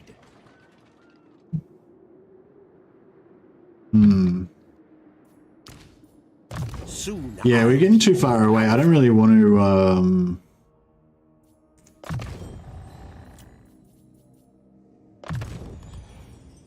Yeah, I don't really want to be down here too much, I don't think. I might just gift all this stuff away to either Bretonia or to... Who do you reckon would be a stronger ally to defend our south? Bretonia or Taslan? Taslan's the one I'd be more afraid to fight. Like, if the Wood Elves got out of control, I wouldn't want to deal with that. Whereas an out-of-control Bretonia, I could still smash them pretty easy, I reckon.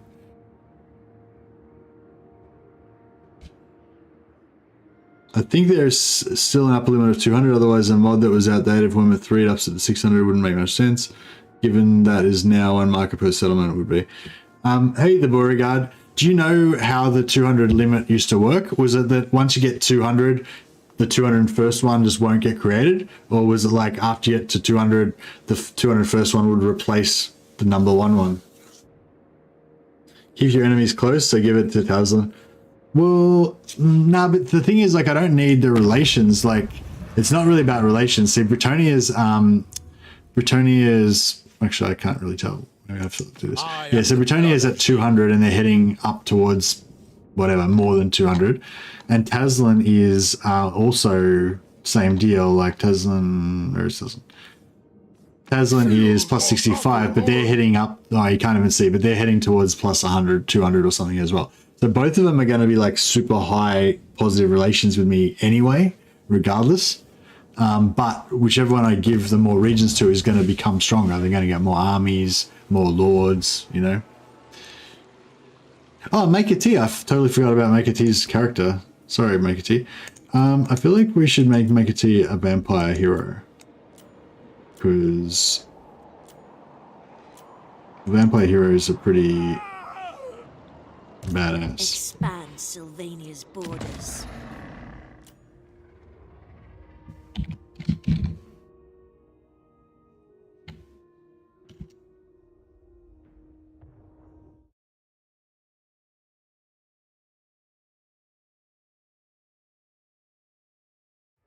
Maybe make it Templehof.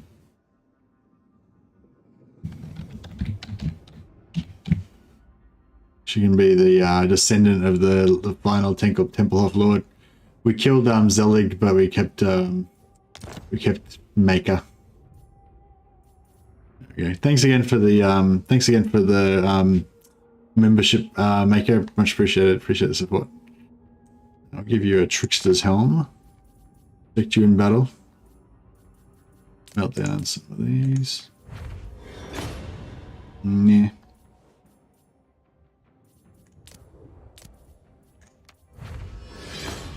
Got some endurance, very nice. Bit more tankiness. Enchanted. Other Trickster shards are actually pretty nice. We've got a spare one.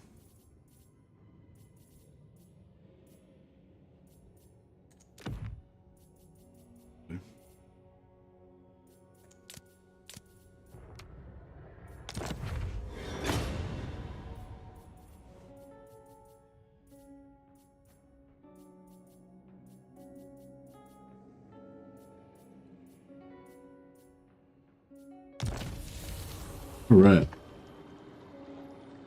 Thanks, Mick. I appreciate it, man. Number 200, and then no more battle markers. Had the issue myself, blah, blah, blah. Okay, yeah. Cool, yeah, I think that must be how it is.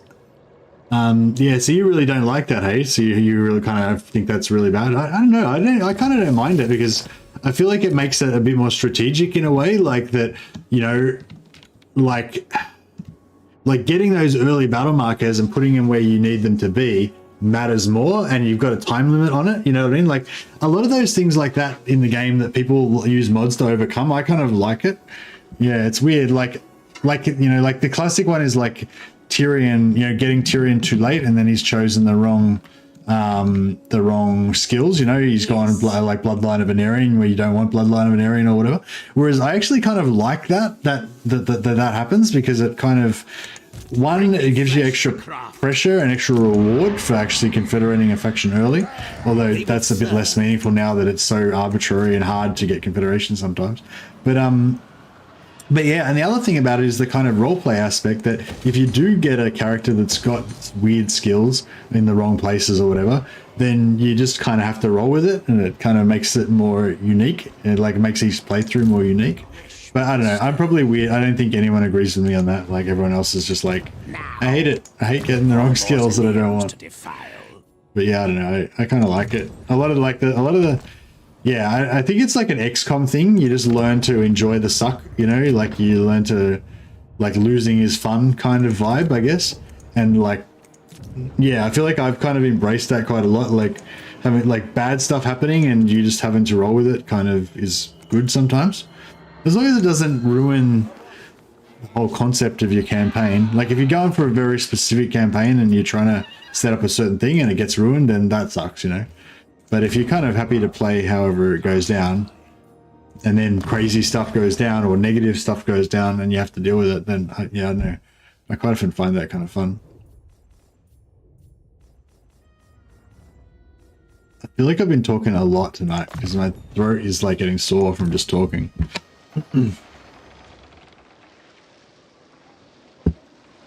I've learned some things today. I'm like, yeah. Thanks, Beauregard. Thanks for that little bit of information. I was really interested to know how that worked. So I think you've pretty much solved it. I know I mean, we don't necessarily know it's the same in Warhammer 3, but I think that's probably what's going on. I am unstoppable. I think, yeah, pretty much you just assume everything is the same as in Warhammer 2 unless you know that it's been changed, because they just haven't really gotten around to changing most stuff. So most stuff is the same as it was in Warhammer 2, you know?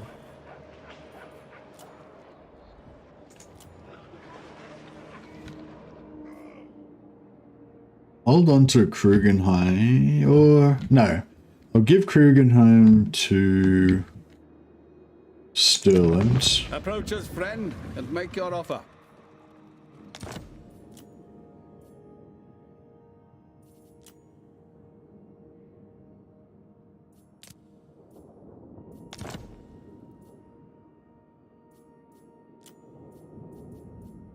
Indeed. Yes, it's funny. Like sometimes your vassals don't declare war on your enemies.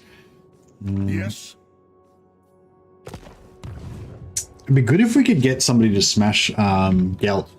I'd really like to get Gelt into our little vassal scene.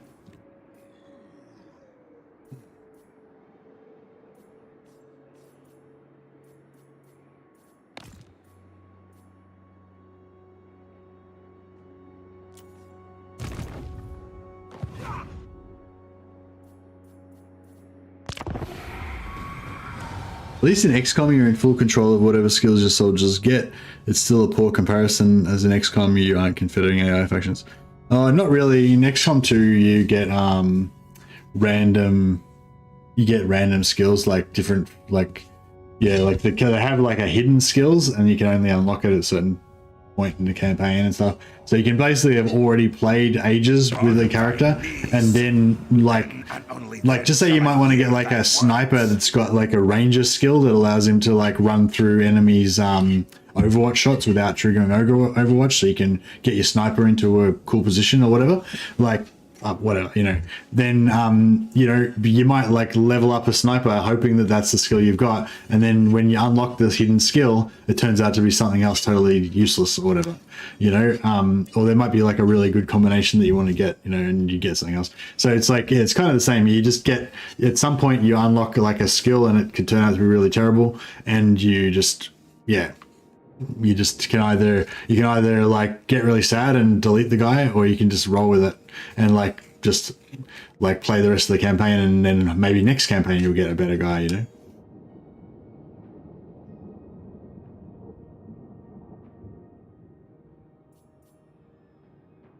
Peace treaty. If you said peace treaty and you want to be my vassal, then I'd be like, sure. But you want to be peace treaty and then you want to continue to be my rival, raiding our shores, you know, threatening our honest merchants? I think not.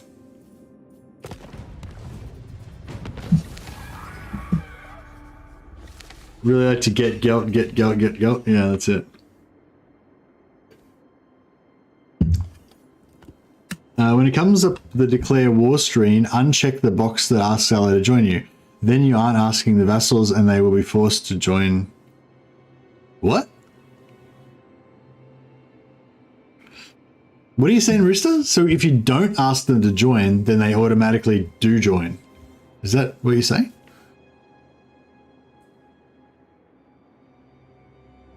And only excludes military allies. Oh, wow. That's crazy. If that's true, that's pretty interesting. I'm going to write that on my list of interesting things. How would we test that? I feel like I haven't given out a science badge for a while, and I feel like, so yeah, for those of you who don't know, I have like a little thing where I have like, I award a little honorary Mercy the Mad science badges to people. And basically you get a science badge in 2 ways. Basically, if you teach me something during a stream that I didn't know that I think is awesome, then you get a science badge instantly. Or if you do kind of like experimenting or testing and stuff, kind of do hard work, I guess, to find out stuff for the community and like to share it with people and stuff. That's the other way, you know? Yeah, so I feel like I haven't given one away for a while. So that could be worthy. We'll just think about that for a while.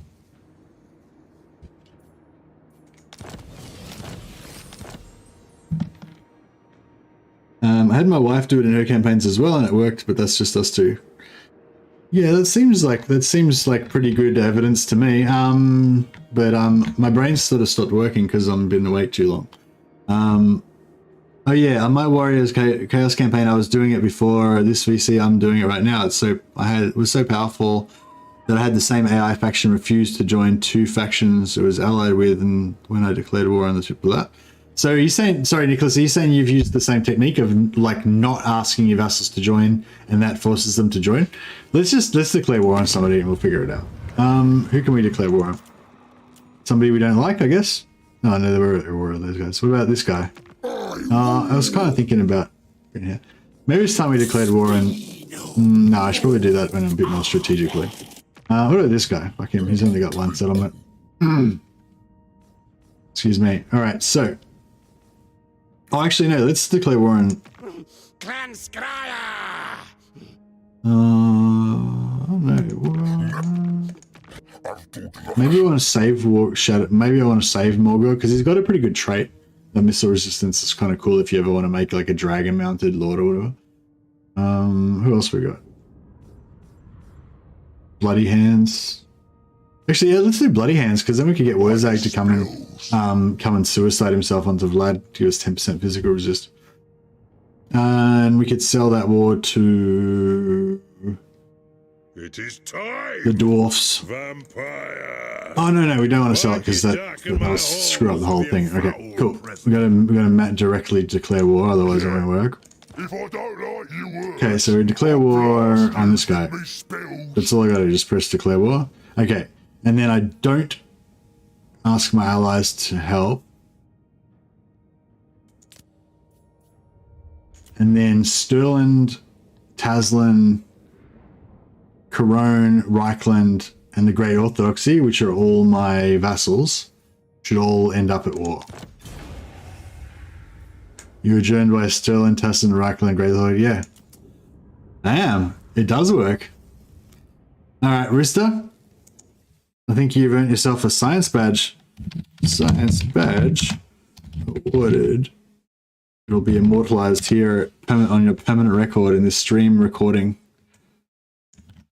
Science badge awarded to Rooster94 for teaching Mercy how to vassal war.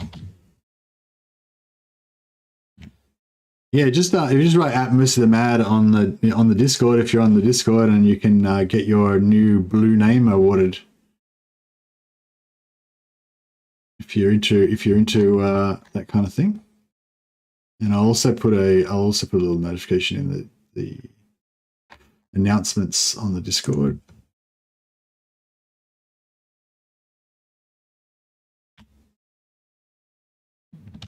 No, that was cool. That's a cool little thing. Thanks a lot, Rooster. I really like that. In the general, yeah, just anywhere, just to add most of the mad so I can find you.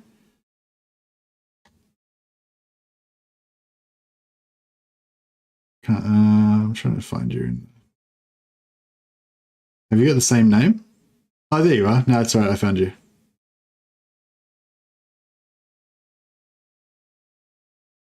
Oh yeah, and you haven't got any of your so you got your champion badge, you got your patron of the sciences badge, and now you've got your science badge. Boom. Boom. Yeah, thanks, bro. I enjoyed that. And now we're at war randomly with Wurzag. All in the name of science.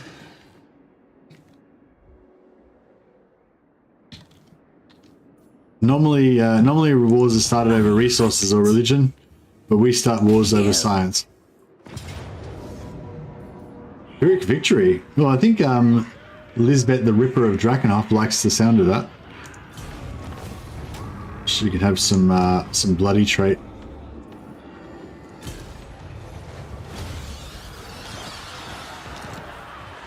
A pact will be placed. How much bloody trait has she got now? Body counter. She just started.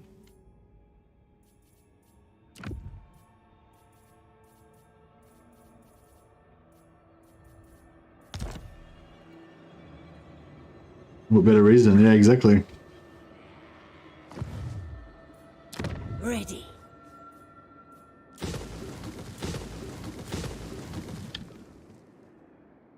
Grave times.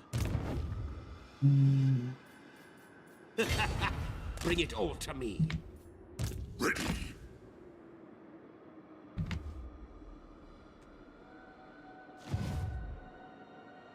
This better be important. Move. Oh, right. Death is... Yeah, crap. I was... oh, well. I was going to try and farm him, but... Oh, no, actually, I don't care. No, screw the elves.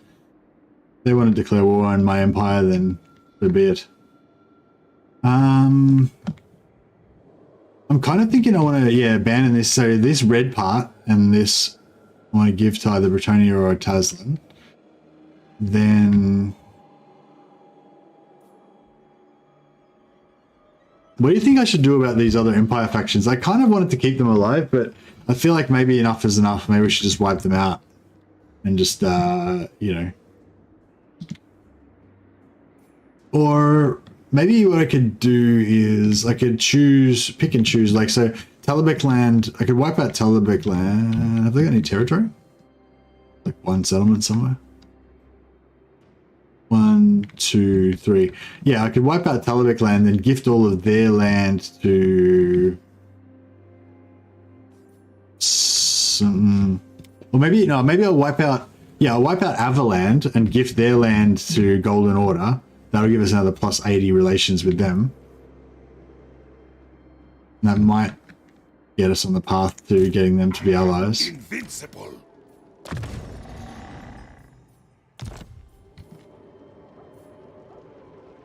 Dirtu is fire attacks versus wood elves only. Not exactly a great trait to farm. Yeah, we don't really want that. We don't ask our lessers to go to war in our stead. We demand it. It sounded like that was a famous quote or something, but yeah, it sounded pretty cool. Where should we go? Maybe Vlad should go on a pleasure cruise. I feel like Vlad needs a holiday. We were talking about this before. Vlad needs some Vlad time. Oh, actually, we need to fight Draco as well. All right, let's look. We've got some money. We've got all these battle markers everywhere. Let's just raise some stuff. What's good for killing wood elves? I guess cavalry.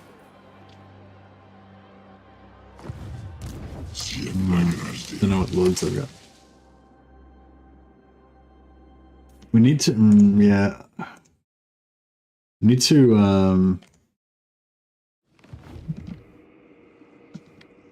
can Reichland confederate them now if you go to war since they are your vassals, or do they lose that option when they're a vassal? I don't know, Rooster. I really want to know that. I don't know. I assume they can still vassalize as normal. Like, I can't see any reason why they wouldn't not vassalize, confederate. I assume they can still confederate as normal, even though they're vassals. I don't think there's any reason why they shouldn't be able to, unless they've specifically put in something to stop them. But I don't see why they would, you know what I mean? Like, I don't see why they would do that. So I assume they can still confederate. Now. Everything dies. Strike out. The Empire. Alright, we're not going to get any battle market because this guy's got a crappy army. That's right, we'll take the hit and get some bloody trait on... Nicola. Oh, it doesn't look like she took it anyway.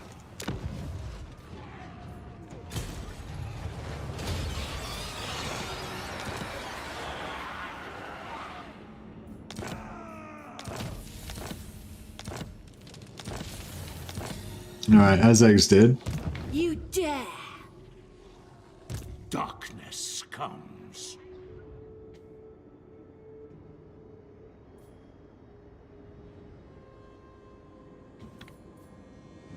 This night, Like, should I just keep control of Talabok land, or I'd like to have some more empire over this side to be kind of allies and stuff, but yeah, I don't know. I think maybe we just need to raise a new army here. Let's just get this guy over here. Okay, cool. So they're ready to get taken out.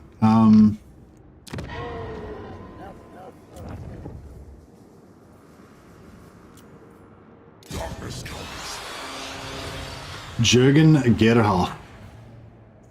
More sleep shines. So what traits does he have? Yeah, this guy looks pretty badass. I don't like the crests on the helmets. I really like the one that I really like the Red Duke's one, how he's got the bat wings on the sides. I wish that you could get that like on generic lords as well. So upkeep minus 50% for Black Knight units. So it's minus 50% there, and then another minus 9 and minus 8, so minus 17, so minus 67% cost on Black Knights. It's pretty good. Same on Graveguard. Yeah, 67% reduction on Graveguards sounds pretty good.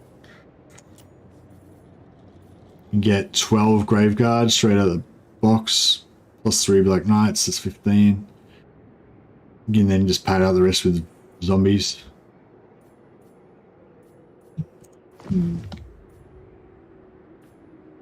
What do you want? And then this guy can meet up with him. The spirits agree.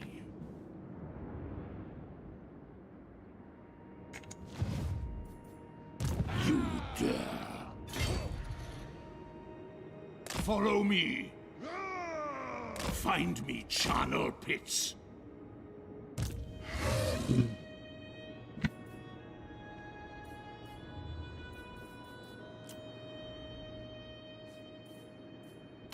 what? Yes, my sire.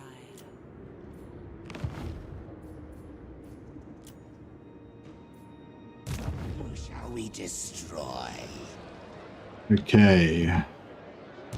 Maria Querdil. To the shadows. Clan Mulder. Oh, that's Throt. Wipe them out. I don't think anyone's got his trait yet. Deep clean. Oh no, he's already got it.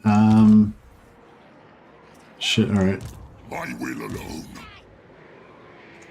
This better be important. Destroy them.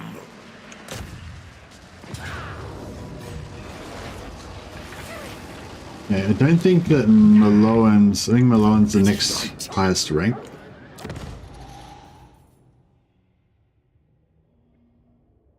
He does not have it. I don't think Thomas doesn't either, but I guess they should go in order of rank.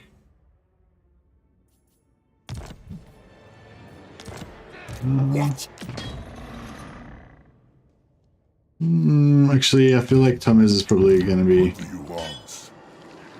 All die. He's going to take the priority. Obliterate. This is a very good trait. Darkness comes. Well, they both got good traits, but I think Thomas is slightly My better. bloodline calls. I could do the like whole friendly ally thing and like kill Dryker's army with magic, but no, I'll probably just fight it or sort of it.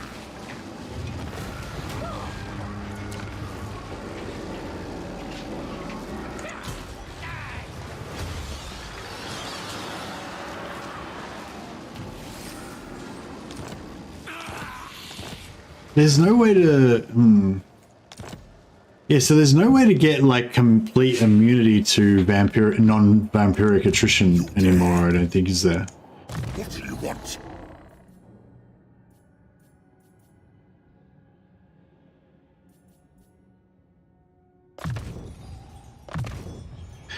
Yeah, or maybe like once you've maxed out a bloodline, you can just pay. You should be able to just pay another like 3 more blood kisses to get another another lord in that bloodline or whatever.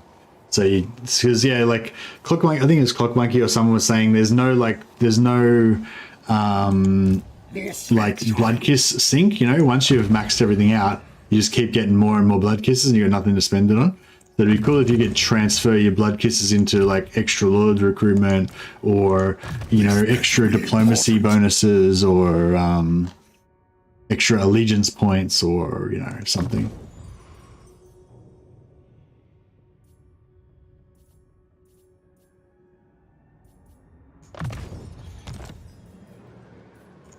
Yes, my will alone. Alright, just put these guys all in range. Strike out. So those guys are kind of pretty well placed to gank Dryka.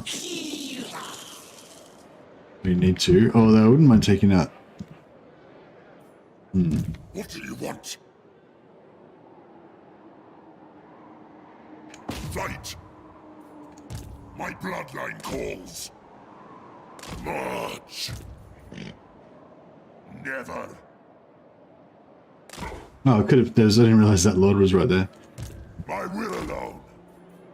This better be important.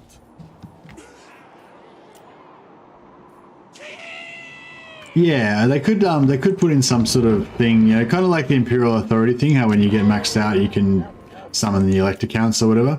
You know, yeah, actually, that's what you could do. You could do a thing where once you get above a certain, once you've maxed out all of your blood kiss stuff, you know, you can spend like, you know, 30 blood kisses to get I don't know, some like global buff or something like that, or like summon an army of vampires, or you know, do something cool, and then you could use that as a blood kiss sink and just sell your, you know, you spend all your blood kisses on popping that every turn or whatever.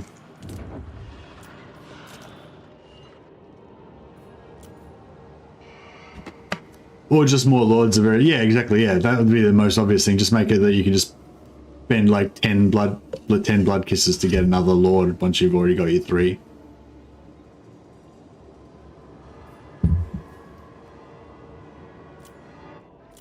Alright, we're done here. Still haven't quite got efficient at this whole like getting through my turns thing.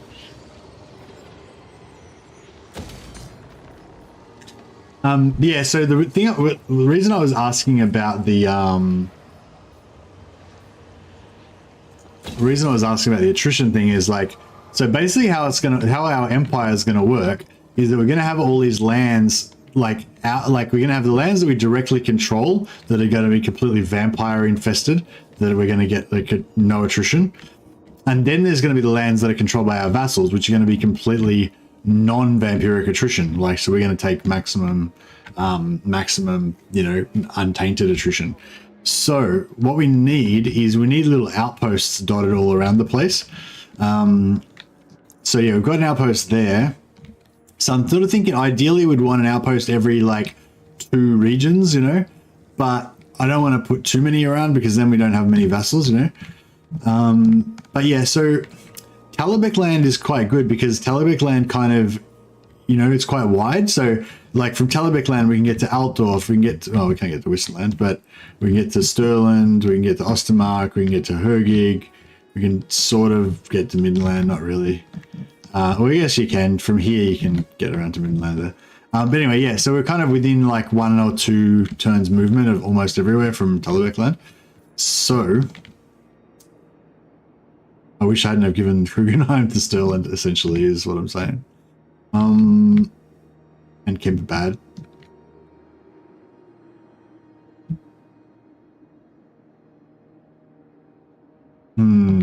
Well, yeah, if we can arrange it so that we eventually get to take control of all of Talabek land, that might be good.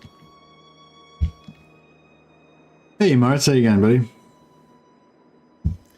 I always get Von Carstein with my blood kisses. Yeah, Von Carstein seems pretty cool. They're like yeah, they're pretty cool. I feel like I don't know how else to say it, but cool. But yeah, I feel like the Von Carstein bloodline is the most, yeah, just the coolest one, you know? Like, not necessarily the most powerful, but just the coolest one.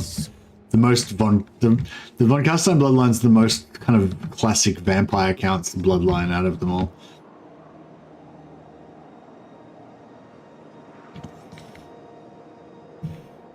I guess we need to get Vlad up here ready to rock and roll.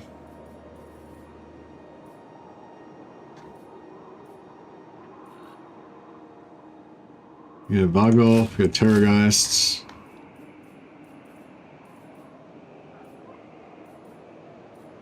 We got a bunch of Zumbos. Alright. King of Darkness. Yes, yes.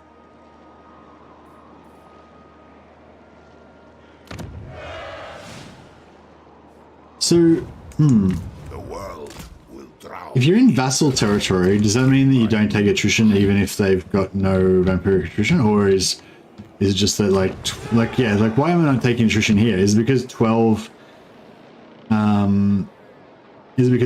is enough to stop me from getting attrition, or is it because it's my vassal? Which do you think is the strongest? Ugh. I don't know. It depends, like, what you want to do with it, you know? Like, Lamian is good kind of campaign-wise, I guess, you know? Just be with the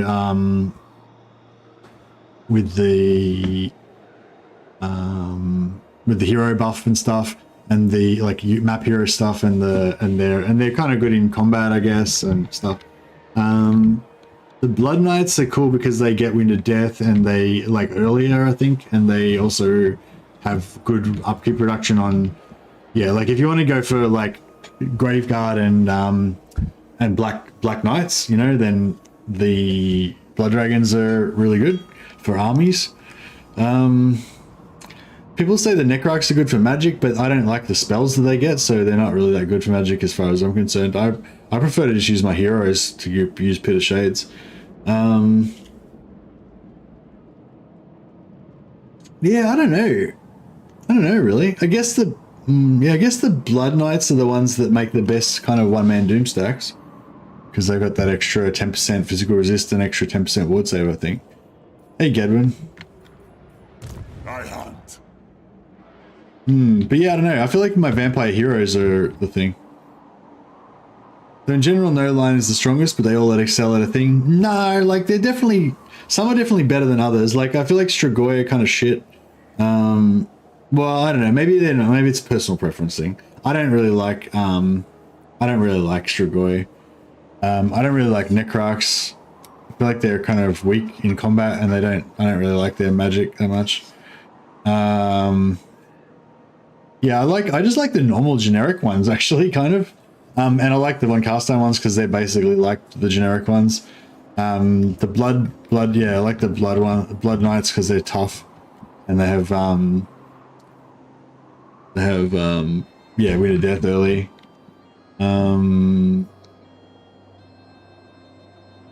Yeah, that's probably pretty much all my opinions about it, I guess.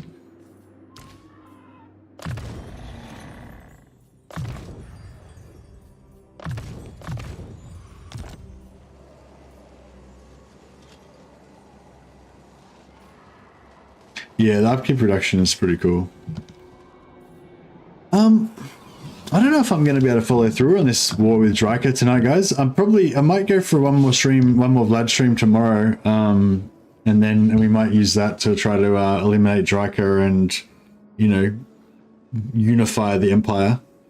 I don't know, do you feel like, yeah, I probably need to try to, like, actually conquer the entire Empire to really feel like this campaign's, you know, complete, eh? Is it worth putting points into Vampire Lord's growth blue line skill? Well, yeah, I think so. Like, because, like I said, I really use, like, really for me, the vampire hero, the vampire shadow mage hero that accompanies the Lord is really where the power is. As long as you're leveling up these heroes, getting your Pit of Shades unlocked, then the Lord doesn't really matter that much. The Lord essentially is just like a tough infantry unit that protects the that helps protect the vampire hero. So yeah, I like to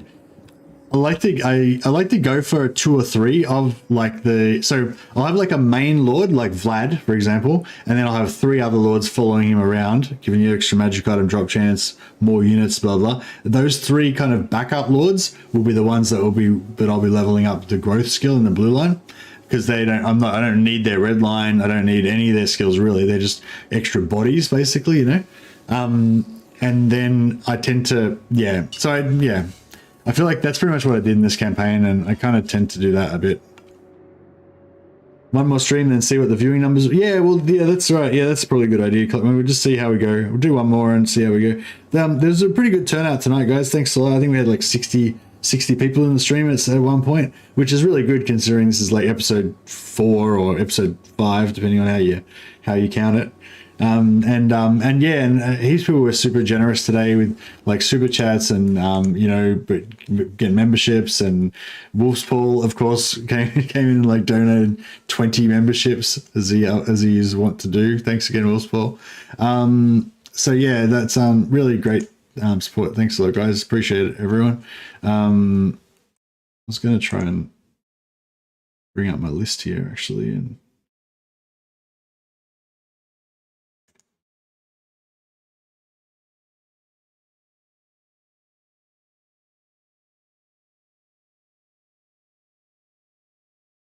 it's all right. I hope it takes too long anyway. Gadwin, any tips on how to get 4,000 watch hours quick? Why do you want that? Just to get monetized? Leave your computer on overnight. I wouldn't worry about it, man. If you're talking about trying to get a YouTube channel going, I just concentrate on your content, you know, like just try and make good videos or about whatever it is that you're interested in making videos about, and just don't worry about it. Like, you know, like, yeah, like, it's not like you're going to suddenly start making heaps of money just as soon as you get monetized, you know? So yeah, just pump out lots of videos. So the first thing I'd say is just forget about the 4,000 watch hours. Don't worry about it. And don't really be in a rush to get monetized. Just don't worry about that shit. And just, pump out lots of videos. But every time you make a video, try and make it the best video that you can possibly make. And, really concentrate on quality. That's probably my advice. Like, if you're trying to start a YouTube channel, anybody else out there, try and concentrate on quality, make the best video that you can make. And then as soon as you finish that video, make another video and try and make it the best video you can make, and then make another video and just keep doing it. Yeah. So pump out the videos, but don't pump out shit videos. Make the best video you can make and keep making them. And then eventually your first video will be really shit, and you can come back and watch it in a year's time and laugh at yourself. But, you know, you'll never make that second slightly better video if you don't make the first one. So, you know, make lots of videos, make them as good as you can, keep getting better. Still trying to get used to OBS? Yeah, well, yeah, that's the thing. When you first start, there's so many different skills that you need to learn, and so many different programs you got to learn, and and don't put too much pressure on yourself as well. So, you know, I remember one of my favorite guys, Alan Watts, say that doing something you're passionate about and that you like attracts the most views, etc. Yeah, that's a good call. Yeah, do what you enjoy, do what you're passionate about. That's a good call. Anyway, thanks so much, guys, for all the support, and hope you guys are enjoying the Vlad campaign. Thanks for your comment, Moritz, and I will see you guys all tomorrow. Before I go, I'll just I'll quickly chuck a host out to somebody. I noticed that Okoy's on. If you want to check out Okoy, check him out. I keep trying to check a host to him, but he always has hosts turned off, so it doesn't work. So I'll try to host somebody else instead.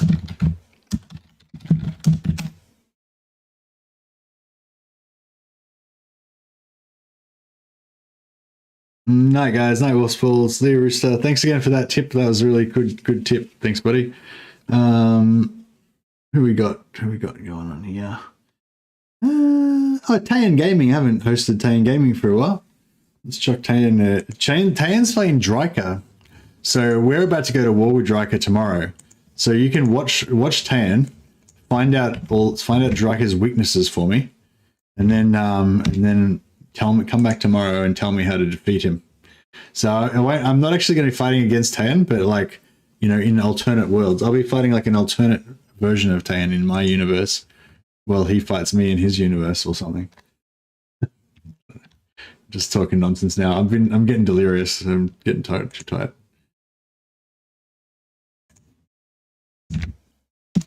Setting up the divert. Cool. All right. I'll catch you guys later. I'm gonna go and get some sleep. You guys have a good one.